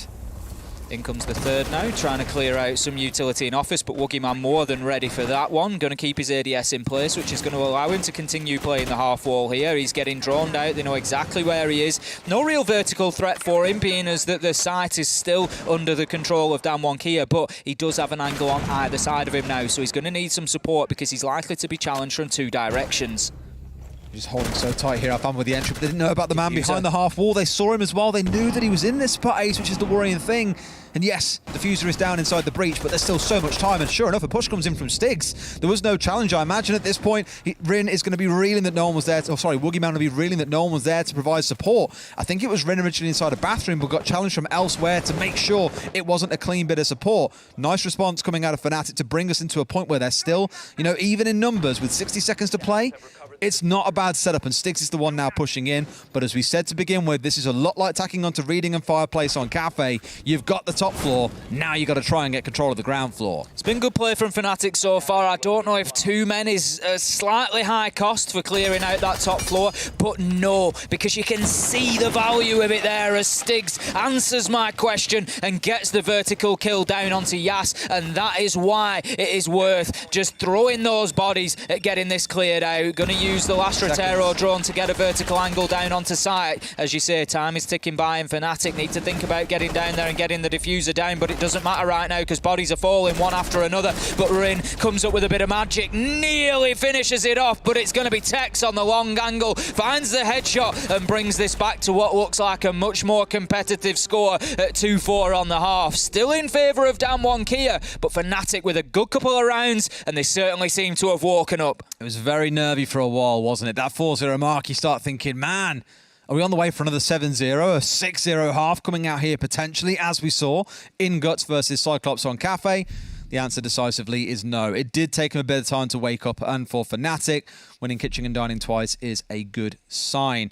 Now we get to see how things fare with the side switched over. Damwon Kia go on to the attack. FNATIC, as we mentioned, banned away that Lion because we expect they want to play with players like Alfama running their way through the basement as they've done against teams historically. I want to see how Damwon deal with that. Do they bring along a Jackal? Do they find a way of dealing with it by getting flank drones set up? Whatever it might be, they've got to be wary of that roam game coming out of FNATIC. Certainly do. We've got the Frost being played by Stigs. We've seen Frost's pick rate drop off quite a bit. 16% this season. Yeah, it's dropped quite a bit compared to what we saw last time around, and I think in place of Frost we're often seeing the Alibi brought along. Can do a sort of similar job, not exactly the same. Obviously Frost is a little bit more lethal with those traps, but the Alibi decoys are often played on windows, the same as a Frost map would be, and it's to prevent entry essentially, because obviously the attackers can't just jump in through the window because they'll be pinged out, and information, as you've seen, can be so important inside a siege, and especially since that 1.5 times scope has gone on to Alibi, it has really increased the popularity, and we've seen that pick rate pretty much switch from one to the other. But Stig's bringing along the Frost, gonna go for the old double Frost mat on the double window into bar and gaming. It's a pretty consistent way of stopping the attackers just jumping in and looking for a plant, and I love the little Frost mats like that, just out of the way, tucked in a little corner. And you love them though? I personally love going into them, but it's just because nobody's ever looking for them, and they just snapshot on legs far more often than you'd expect. I know one man who doesn't look for them. His name begins with A, ends in E, and has 3 letters in it, mate. I'm a nightmare. You're a magnet I'll to hold him. my hands up. I'm an absolute nightmare for it. I can imagine that that the stat gets very angry with me. We'll find out later on if there are any Frosts in our games. As it stands, they know there's one man inside the library, in fact, potentially a couple. And that's where the focus for Damwon Kia is going to begin. There was a couple of reinforcements out towards office as well, just to make it a little bit harder to step their way through. And quite a setup coming in here. As you can see, they had the shield, 2 ADSs, the mute jammer is down as well. Quite typical to see this area held, so you have a second zone to fall back to inside a library if you need it, but also a quick retreat path for those in library, back down library stairs if you choose not to play around the hatch. Texas holding the bathroom window there, but can't quite react quickly enough to catch the man as he moves across. It is a difficult one to do. A flash of a second is all it takes, but Tex is looking to aggress onto that piano window. He's just going to move past onto library stairs. I tell you what, he's absolutely fractions of millimetres away from catching the man out there, but will be unsuccessful. Going to put down an ADS alongside that mute jammer, and that's Tex now rotated to what will probably be one of his final positions. He'll try to play mezzanine for as long as possible now to keep them out of library, keep them from getting that vertical control, and then late in the round he may well drop the balcony and back into sight, but for the time being he'll be staying put. They got good angles here as well. Sticks holding off on library and Tex on mezzanine with the support of ADSs and jammers when a lot of the utility has already been committed by the side of Damwon Kia. This could play out really well for them, and it's Sticks to start. Rim was the one who died off on the piano window, I believe, and Yas finds one back, so it is an instant trade. Make it a second as the man stacks in on the south window and punishes those who would upset his teammate, with Rin being taken out, but the 2K trade immediately coming back through. Great vertical play from Yas, but there's still a lot of work for Damwon Kia to do here. We said we were critical of FNATIC's top floor clearance, and right now Damwon Kia have been unsuccessful in moving Tex from mezzanine, so that leaves a man upstairs with 34 seconds left to go and a diffuser yet to be planted. So Damwon Kia have got a lot of work to do here. Coated gets in and in a position to start planting, which he will do. Out goes the Nitro unsuccessfully. Alphama gets flashed there, comes out to make the challenge and does in the nick of time, but shut down, and 3 versus 1 now as kills keep raining in. It's all up to Mag, 1 versus 3. He's got to go in and stop this diffuser going down. They haven't started the plant yet, but there it is. He hasn't been spotted out, Des. They don't have the cover. There it is. He's up in library. He's on the hatch. Mag tries to make the challenge, but he just buys enough time for the diffuser to go down. Mag can do nothing from the split next to site, and then he's shut down by the pistol of Woogieman on the hatch. Good resistance from FNATIC upstairs. I thought the library stairs hold and the mezzanine hold looked like it was going to be a hard one for Damwon Kia to break, but a little bit of over-aggression almost being shown, and Yas suddenly from the library window to the south finds himself 2 kills, and that really breaks open the defense of FNATIC, and you see how it plays out from there. Big round from Yas with a 3K. Damwon Kia at 5-2, a really commanding position, and on FNATIC's side it sounds obvious because it is. You don't want to be losing this round, otherwise you've got an uphill battle of 4 rounds to win in a row to guarantee not even a chance at winning, but overtime is what you're then looking for. It is, it's big. There's no more mistakes left for FNATIC now. They've had the chances. You know, they didn't really fix that top floor roam top floor clear quick enough, and it just allowed Damwon Kia to really stretch their legs and get a big lead over them, and they've got to start reeling them back in, Des. They can't allow this to continue because, as you say, one more, it's guaranteed overtime for Damwon Kia, and it just feels like it could break the spirit of FNATIC a little bit at that point. And the way that Damwon Kia are playing today, it looks like they're back to their Mexico major best at the minute, and you look at it and think, are they not going to be able to get one more round if they get onto 6? Right now I feel like they probably will. And that's without Rin running around and, fragging anything that walks around the corner with a pulse, as he often would do at Mexico. This one a bit of a different story. Yas and Woogie, the ones that you're looking at as being the big name takers in this game. Not the players on FNATIC aren't doing well. Look towards Mentalist and Stigs, who are having great games so far. Just more about those tighter rounds. It's all going the way of Damwon Kia. See how this round shapes out, though, now as we step into round number 8. Master Office is the site that we are playing into, of course. And for FNATIC, we know how they struggled with dealing with Solar when the push came in. The question is for Damwon Kia, do they want to take the same, or is their focus going to be entirely on the south side from the start and just acknowledge that the hold that can come in sometimes inside of Solar is a little bit too much for them to break? Yes, immediately sending the drone inside of Office. He's on the door. It will be spotted out by Alfama, who's going to be playing the smoke in at the half wall there just to prevent any sort of rush in through the door particularly, but later in the round also to try for that plant denial. Now, off. The very below. clever. Down beneath, Mag's going to take off those ex-Kairos pellets and just protect the castle that is his own barricade, as that is the operator that he is playing, and that now gives Damwon Kia the heads up that they're going to have to try and clear Mag from underneath if they want that line of sight open. It's going to be as you mentioned, a kind of a clear of the whole map in a way, work your way up, clear out Mag, and then worry about the top 4. So sort of a reverse to what you're often used to seeing on this map. It's rare that you'd see a team commit quite heavily to playing on the downstairs, and sure enough, it's not a really heavy committal. There isn't any utility down there with Mag. He's just down there for as long as he can be, and I imagine is committed to losing his life down here as well. He's there to waste time and force Damwon Kia to commit resources downstairs, and sure enough, resource number 1 might be Katsang, who's still lurking around inside of the garage. West Main surely going to be a point of push, and the same for Rin, hanging out towards West Main, needs to unseat Mag. This is it. There is now no attention on the south side of the map. It's all going to come through Solarium for Damwon Kia. Very unlikely that they have the opportunity to rotate after this point. So that initial presence on Office balcony has been pushed away, and the rotation made the decision that they're going to head in elsewhere, but still not very confident in getting inside of the map yet, Des. This reminds me a lot of FNATIC on their attacks, right? When they stalled out and were like, well, where do we push? What do we do? They know there's someone in here. You've got drones coming in. But all this is being done at this sort of, 50-second mark, not at the 60-second one. And sure enough, while they're hunting down Mag, Stigs elsewhere brings down Woogie. Mag should die here. They're in his feet as well. Can't flick fast enough, and Rin does find the kill, but traded by Stigs. Great team play, but equally from Damwon Kia, it's there as well. It's like a leapfrog, with Yas being the one who ends the chain.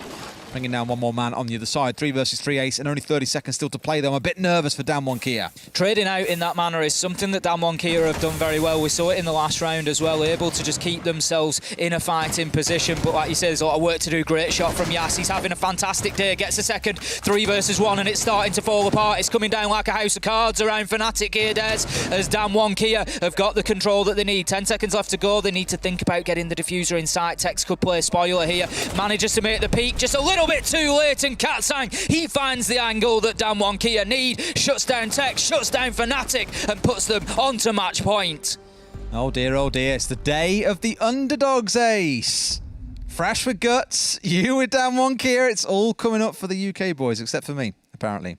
Sad times. You sound sad about it, Des. I am slightly. That 80% on day 1 in EU is a long forgotten memory at this point. See, this is why I don't get too loud too soon. 75%. Too soon? It's only the 3rd play day, and you'll be loud as all hell in the post show. I could be on a 75%er today. 3 out of 4 won't be bad. It'll start to rescue some of those poor early weeks I've had, that's all. We'll give it to that. Very gracious winner, Des. Very gracious winner.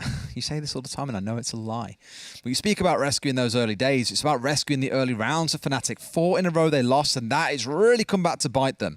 They've looked a bit more competitive in round 5 and 6, and then 7 and 8, we've seen Yas go absolutely nuclear with a 3K in both rounds, and even when the cards were down in that round, a 3 versus 3, 30 seconds to play, not really full control of sights. They were just confident in going in for the pushes, and Yas gets over the line for his team.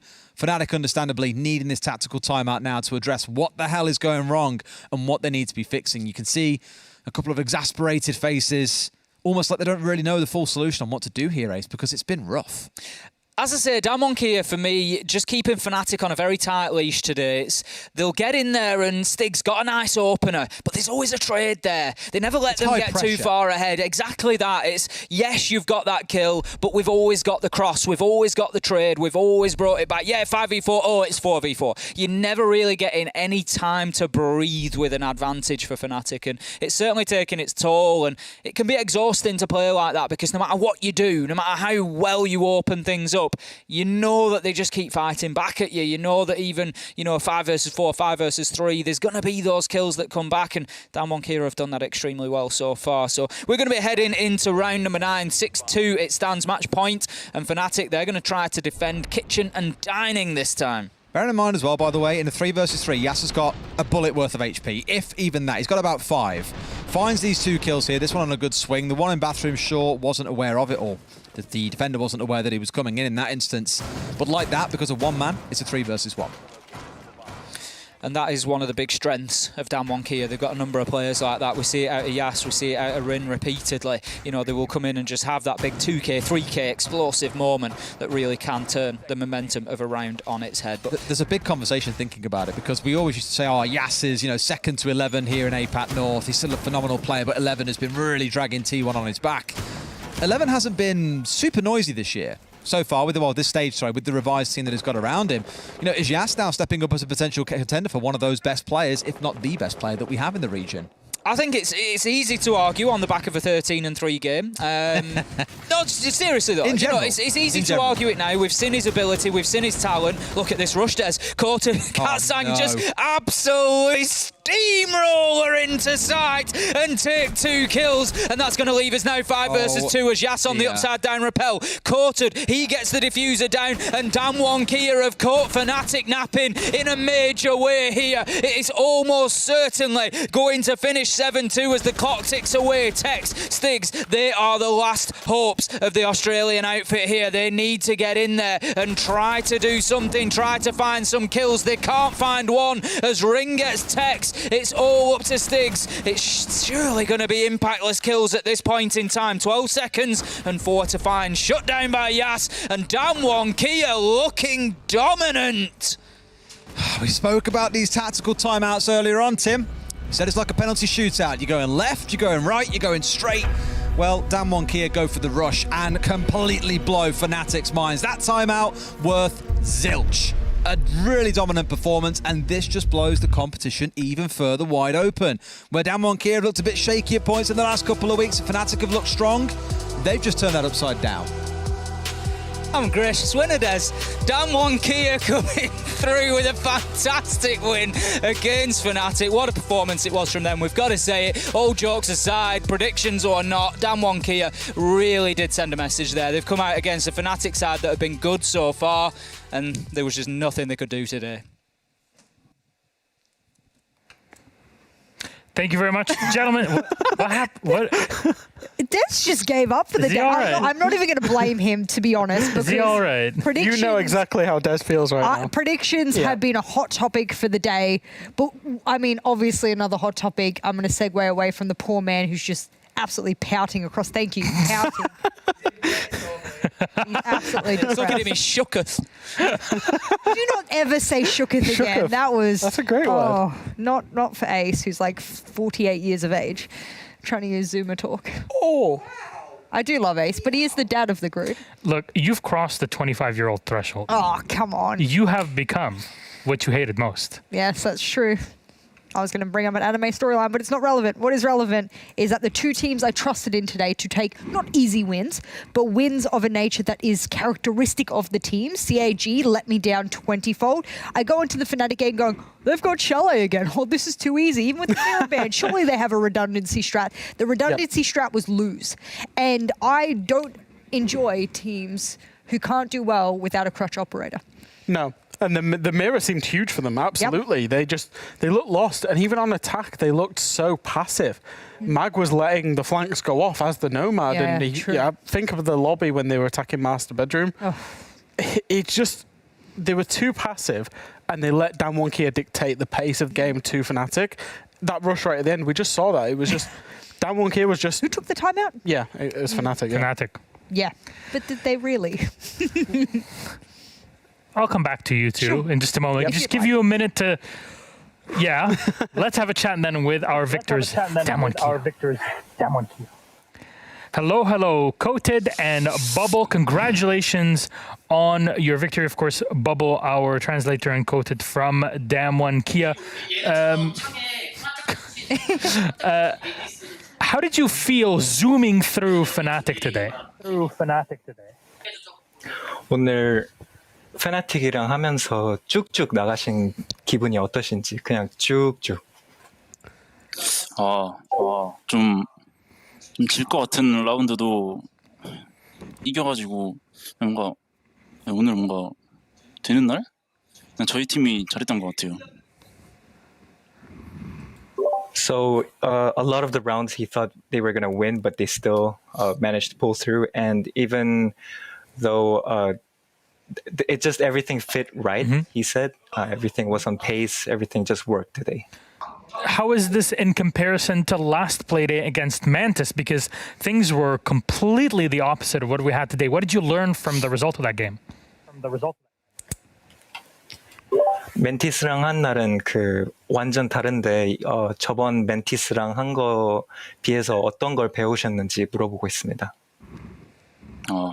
저 멘티스한테 진짜 크게 지고 좀 초심을 찾으려고 메이저 다녀오고 좀 해이해지지 않았나. 그래서 더 연습 많이 한 것 같아요. So he's saying that after his loss with their loss with Mantis, they tried to find their composure again, and then they practiced a lot more because of this Mantis loss, which resulted in their win. What was it specifically that they learned from that game then? 무엇을 특정으로 배웠는지 물어보고 있습니다.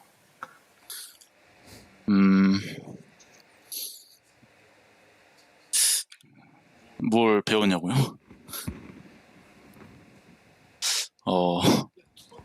배웠다고 해야 되나?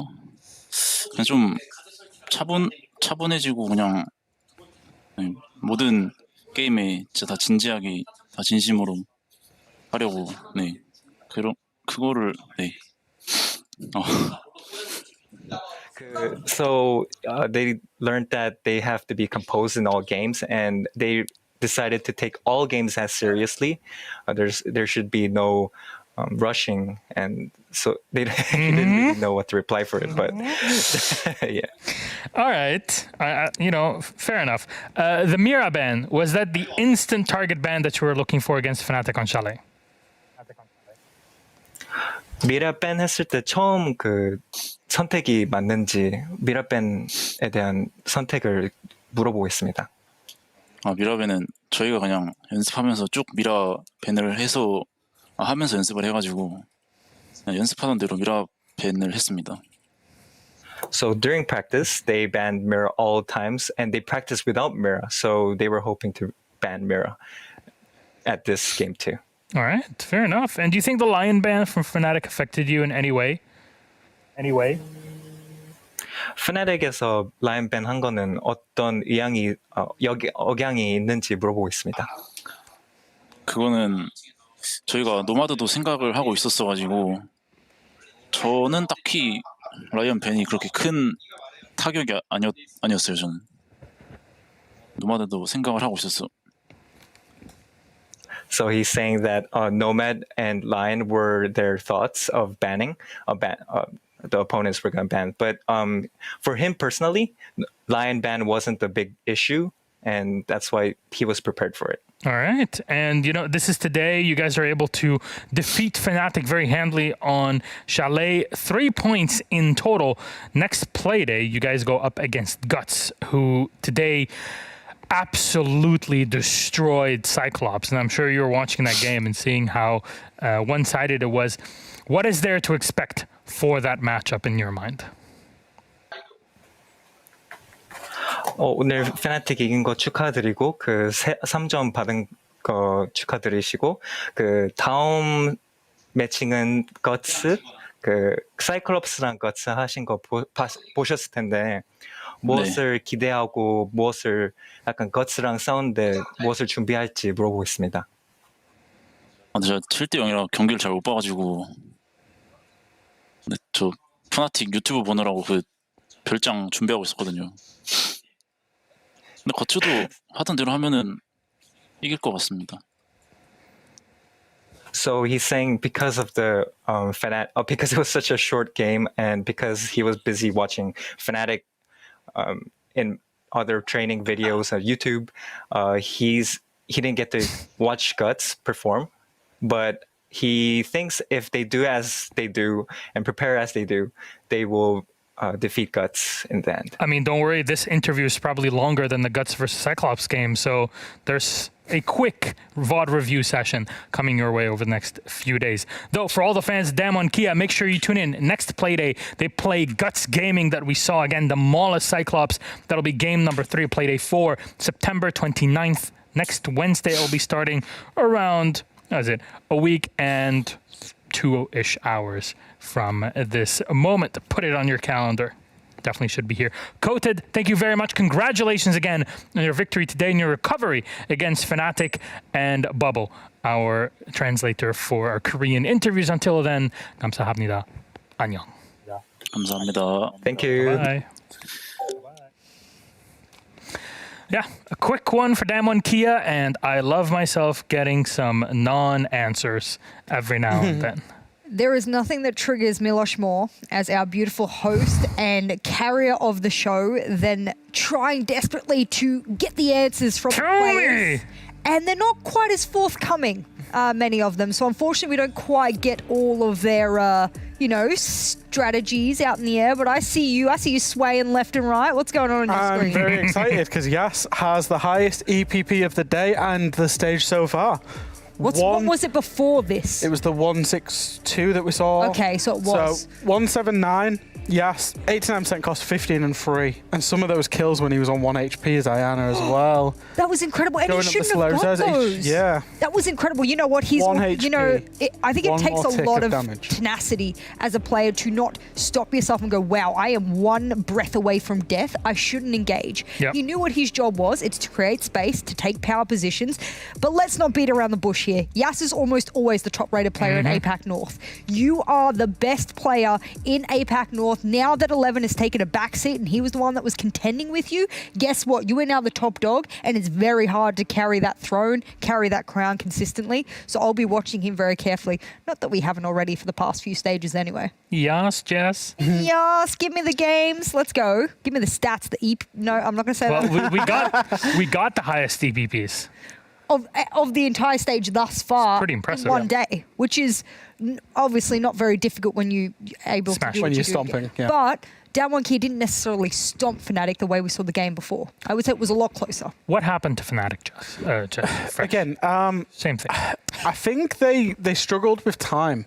The pushes seemed very one-dimensional. They were just going from one place. For example, the dining defenses, they didn't really take the top floor. And then the flank watch, it was all very passive, and it wasn't like they weren't trying to go out and win the round. They were trying to not lose it, is how I kind of felt. Oh, I see what you're saying. I didn't feel confident in FNATIC to go out and win the rounds, which was really strange because we'd seen them go out and just win on Chalet the previous 2 Playdays. There's nothing more frustrating than exactly what you just referenced there when they were pushing Dining, for example, for a default plant behind Bomb Chassis. Yep. And there's an Aruni above with her bionic arm, just making verticals above the default plant and no one challenging her. You cannot let such simple things happen. And even the flank hold, right? So I think it was Magan, kind of sorry to point that out, on the when they're going for the when they're going for the master bedroom, and he was on the blue stairs, the library stairs. Okay. And he allowed the 2 players into lobby. He needs to get rid of those 2 players quickly. Wow. And then the same on the Solarium stairs when he was cutting the rotate back, and he just allowed the 2 players to rotate back down Solarium stairs. It's all just a bit too passive, and it was, I don't know, it's not even too passive at that point because you're not doing your job. If your job is to stop someone coming down a staircase and you don't do that, you don't exist in the strategy anymore. It was in the right place. It didn't happen. Yeah. Did we or did we not talk about Rooney in our pre-show? Oh, we did. And we talked about her passive, the bionic arm, and the P10 Rooney. Yep. How much work can be done? Work today. Did work. It works all the time. Mm-hmm. A Rooney 10 out of 10 operator. I know you're in every love with single her way. as an operator. I do think she's a great operator, don't get me wrong. Incredible to play. And honestly, with a small bit of map awareness, yes, you can do so much Yep. with the op. And, well, we saw it today in a very, very clear, I guess, setup here. But you know what? That was our last game. And I kind of want to start wrapping things up here before we kind of take a break. Oh my God, throw some bars at me. I won't be unless Emma's writing something for me to go through. So let's go through our matches for today. Our results. Bring them up on the screen. Here's what we had. 4 matches, 8 teams, and it was 8-6 Mantis versus Talon, 8-7 Fav versus T1. And we're thinking, wow, are we gonna go all the way today? No. Guts smashed Cyclops on Cafe Dostoyevsky. I have never seen Cyclops ever play the way that they did. Guts, incredible play from him. And then finally, Damwon Kia versus FNATIC on another chalet that we had FNATIC on again. This time, the Miraban proved to be a bit too difficult to handle, and Damwon Kia zoomed and drove all over FNATIC. You know what I wanted to point out? What? Is that when you get onto the analyst desk, you almost always want to highlight the winner. Because Yep. they won the game, they did enough to win, especially if it's in regulation time. You can almost always talk, like in that game there, what did Damwon Kia do right? They were in good positions. What did FNATIC do wrong? But when a team does so bad that it actually overshadows the winning team, like we didn't even get to reference how good Guts played because Cyclops had done It so was just bad. so disappointing, right? So that's probably when you know that both teams were at the opposite ends of the spectrum each. And shout out to Guts, who is currently our first place team in the league now, which I did not expect. Let's put the rankings up there, actually, and have a chat about that as we kind of wrap up our day here. We'll see. Guts Gaming, number 1 at 8. Mantis, number 2 at 8 points. 6 points for FNATIC, 5 for Damwon Kia. Fav Gaming at 3. Same for Cyclops, which boggles the mind. 2 points for Talon, and 1 point for T1. That's where we stand today. Guts and Mantis don't go head-to-head until Playday 6, so we won't really know if all of the points were to theoretically stay the same and they don't jumble around. We wouldn't really know who the best team in the league is until Playday 6, so...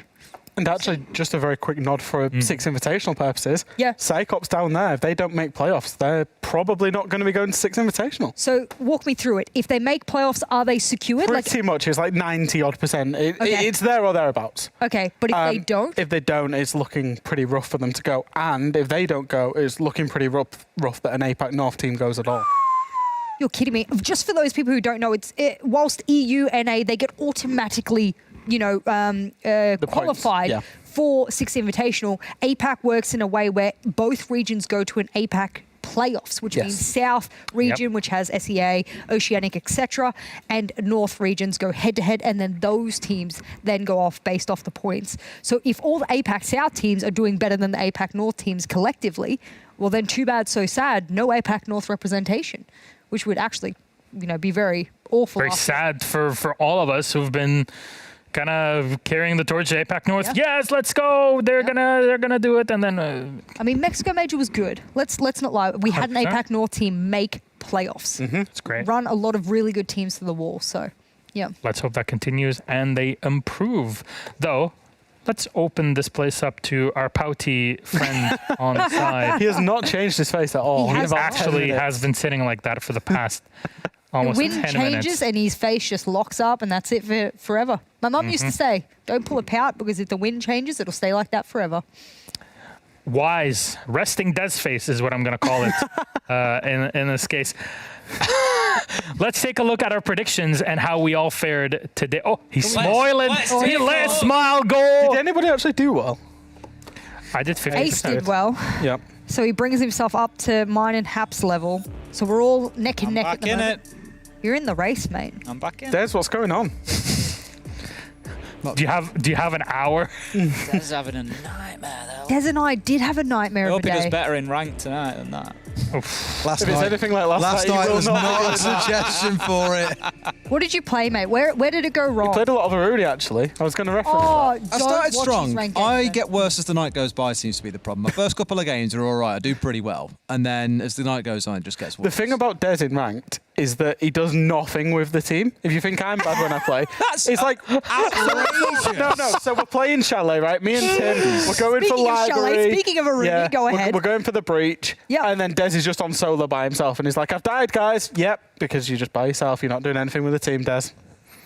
You can't disprove it either, which I kind of like. Nope, Tim's sitting there. He's backing me up. He was there. Ah, we had that random with us that was playing Amaru, and I was following him in. It's like he was just in straight into like bathroom and killing people. I was like, watch it, I'll go in bathroom and kill someone.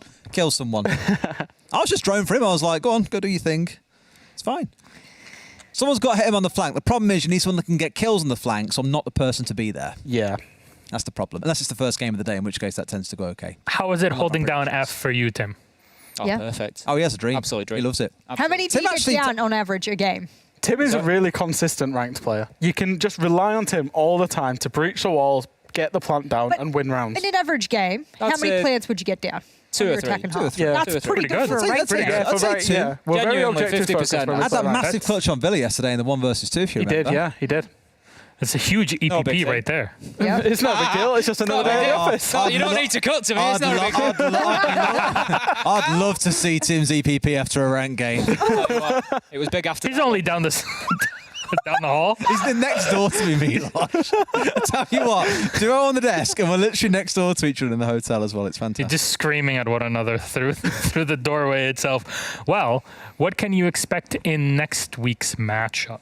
We'll be More back. pain for my predictions. We'll be back APAC North next Wednesday as we set up for a Super APAC week because we're doing double EU this week. Here it is, starting up with Mantis versus T1. Can T1 keep showing up or will Mantis wash them away? Will it be Talon versus FNATIC? Can FNATIC finally find a way out or is it, back to square one? Damwon Kia versus Guts. That is a game I expect and I hope delivers as much as both of these two teams delivered today against their opponents, respectively, FNATIC and Cyclops. And finally, it's Cyclops versus Fav.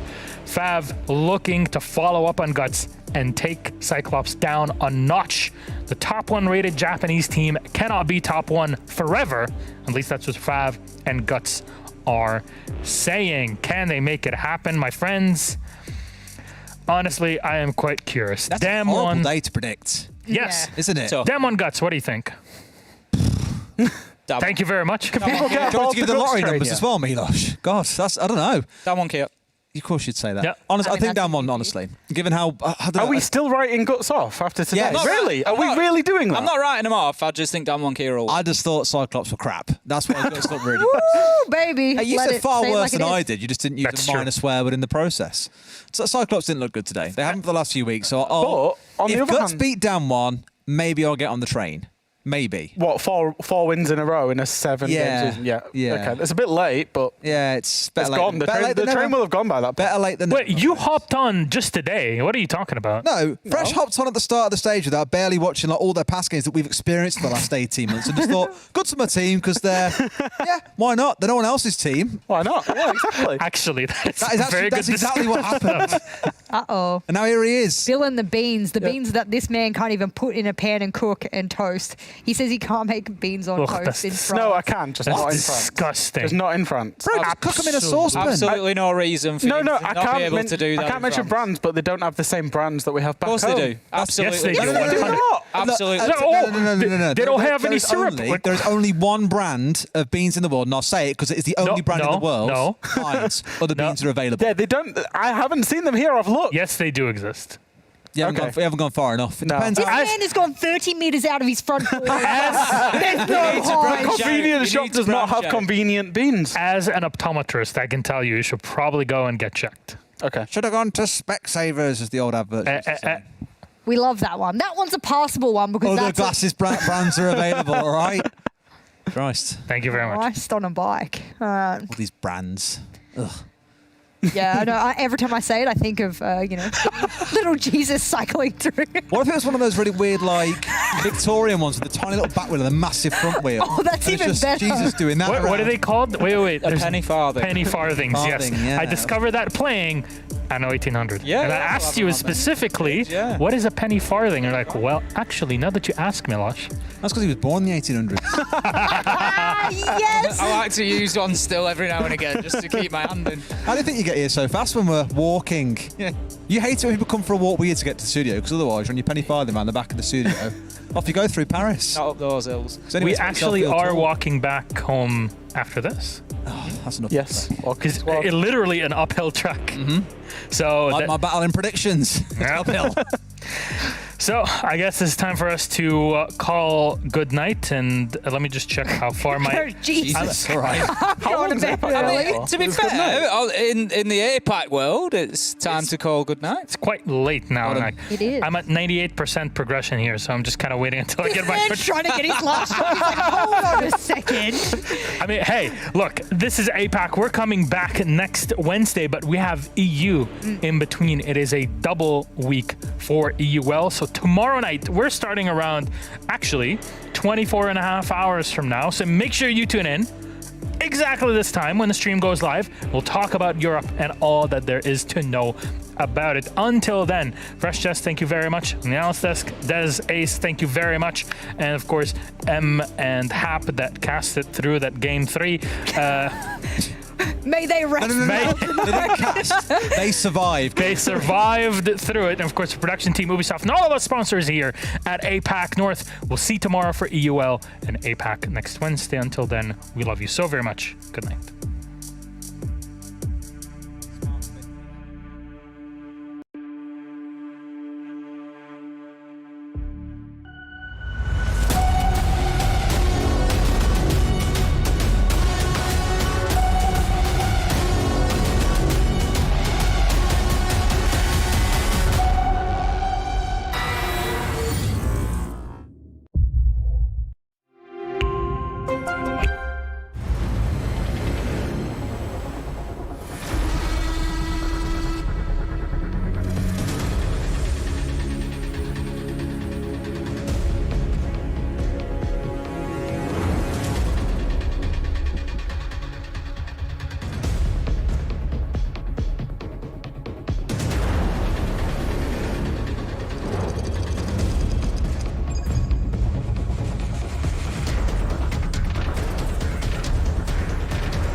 Yeah.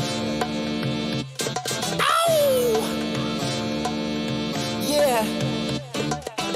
Y'all think too small, I got big dreams. You just starting, I'm way ahead at the end scenes. Started reading and dodging all of the quick schemes. Money like your Spotify, boy, I got 10 streams.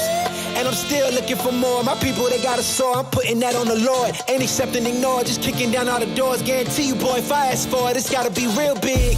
I gotta make it just for my kids and for their kids' kids. That's wealth years and years. Promise my brother soon as he out and finish this bid, we finna do it bigger than anybody ever did. The odds is real big, jobs that's real big. Satan trying a little, my God is real big. Stayed up on the ground and the cards is real big. I gotta do it big, the only way that I can live. And I promise I'm trying to. Before you count me out, homie, let me remind you. They was blocking the shine, now I think it's my time to. Counting them dollar signs like lights, they'll blind you. Let me rewind to back when I was broke and I couldn't acquire 2 cents. And now I got 2 rents. They was sleeping on me, homie, must have got too big. Call my phone, I be like, who this? Damn right, hell yeah, I'm brand new. Smell like can too. I'm fresh forever like canned food. Try and tell me what I can't do. I wanna see the world, my vision on Shamu. That mean I got goals that's real big, foes that's real big. Y'all offer too little, sorry, my soul is real big. Coming into the ring with blows that's real big. I gotta do it big, that's the only way I can live. I gotta do it big. I gotta do it big. I gotta do it big. Gotta do it big, that's the only way to live. Gotta do it big. I gotta do it big. I gotta do it big. Gotta do it big. That's the only way to live. Come on. Yeah, come on.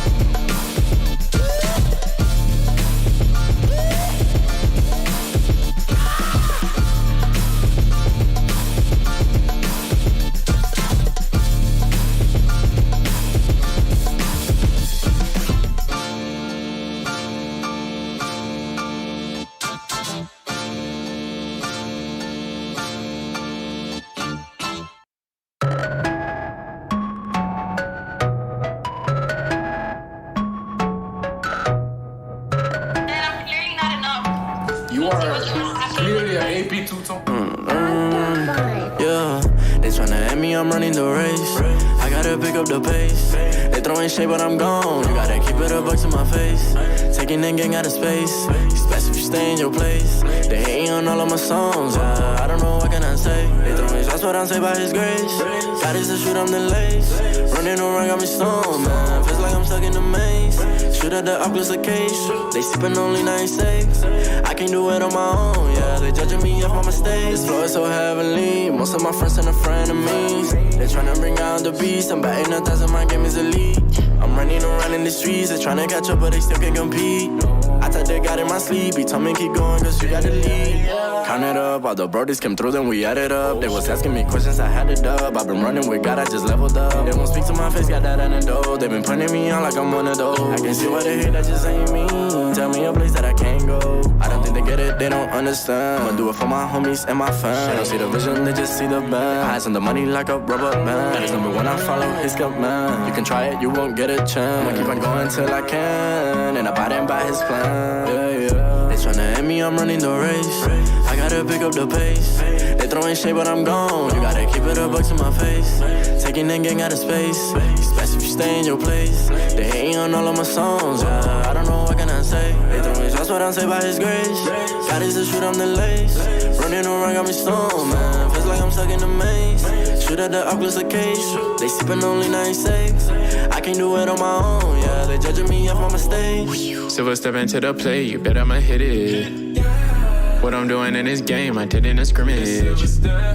Rappers wanna know there's beef and burning up bridges.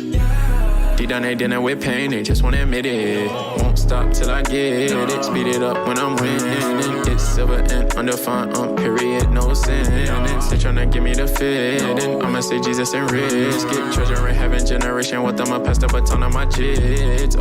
Had to make sacrifices for this. I can fake, had to cut off some friends. Vision late ever since the beginning. Go get the bad, then bring it in. Every L was a lesson you did. At the nest, had to handle the biz. I bought a whatchamacallit, and it's chilling right over the fridge. They tryna at me, I'm running the race. I gotta pick up the pace. They throwing shade, but I'm gone. You gotta keep it a buck to my face. Taking that gang out of space. Especially if you stay in your place. They hating on all of my songs. I don't know what can I say. They throwing shots, but I'm saved by His grace. God is to shoot, I'm the lace. Running around, got me stoned, man. Feels like I'm stuck in the maze. shoot at the Oculus case. They sippin' only 96. I can't do it on my own, yeah. They judging me off my mistakes.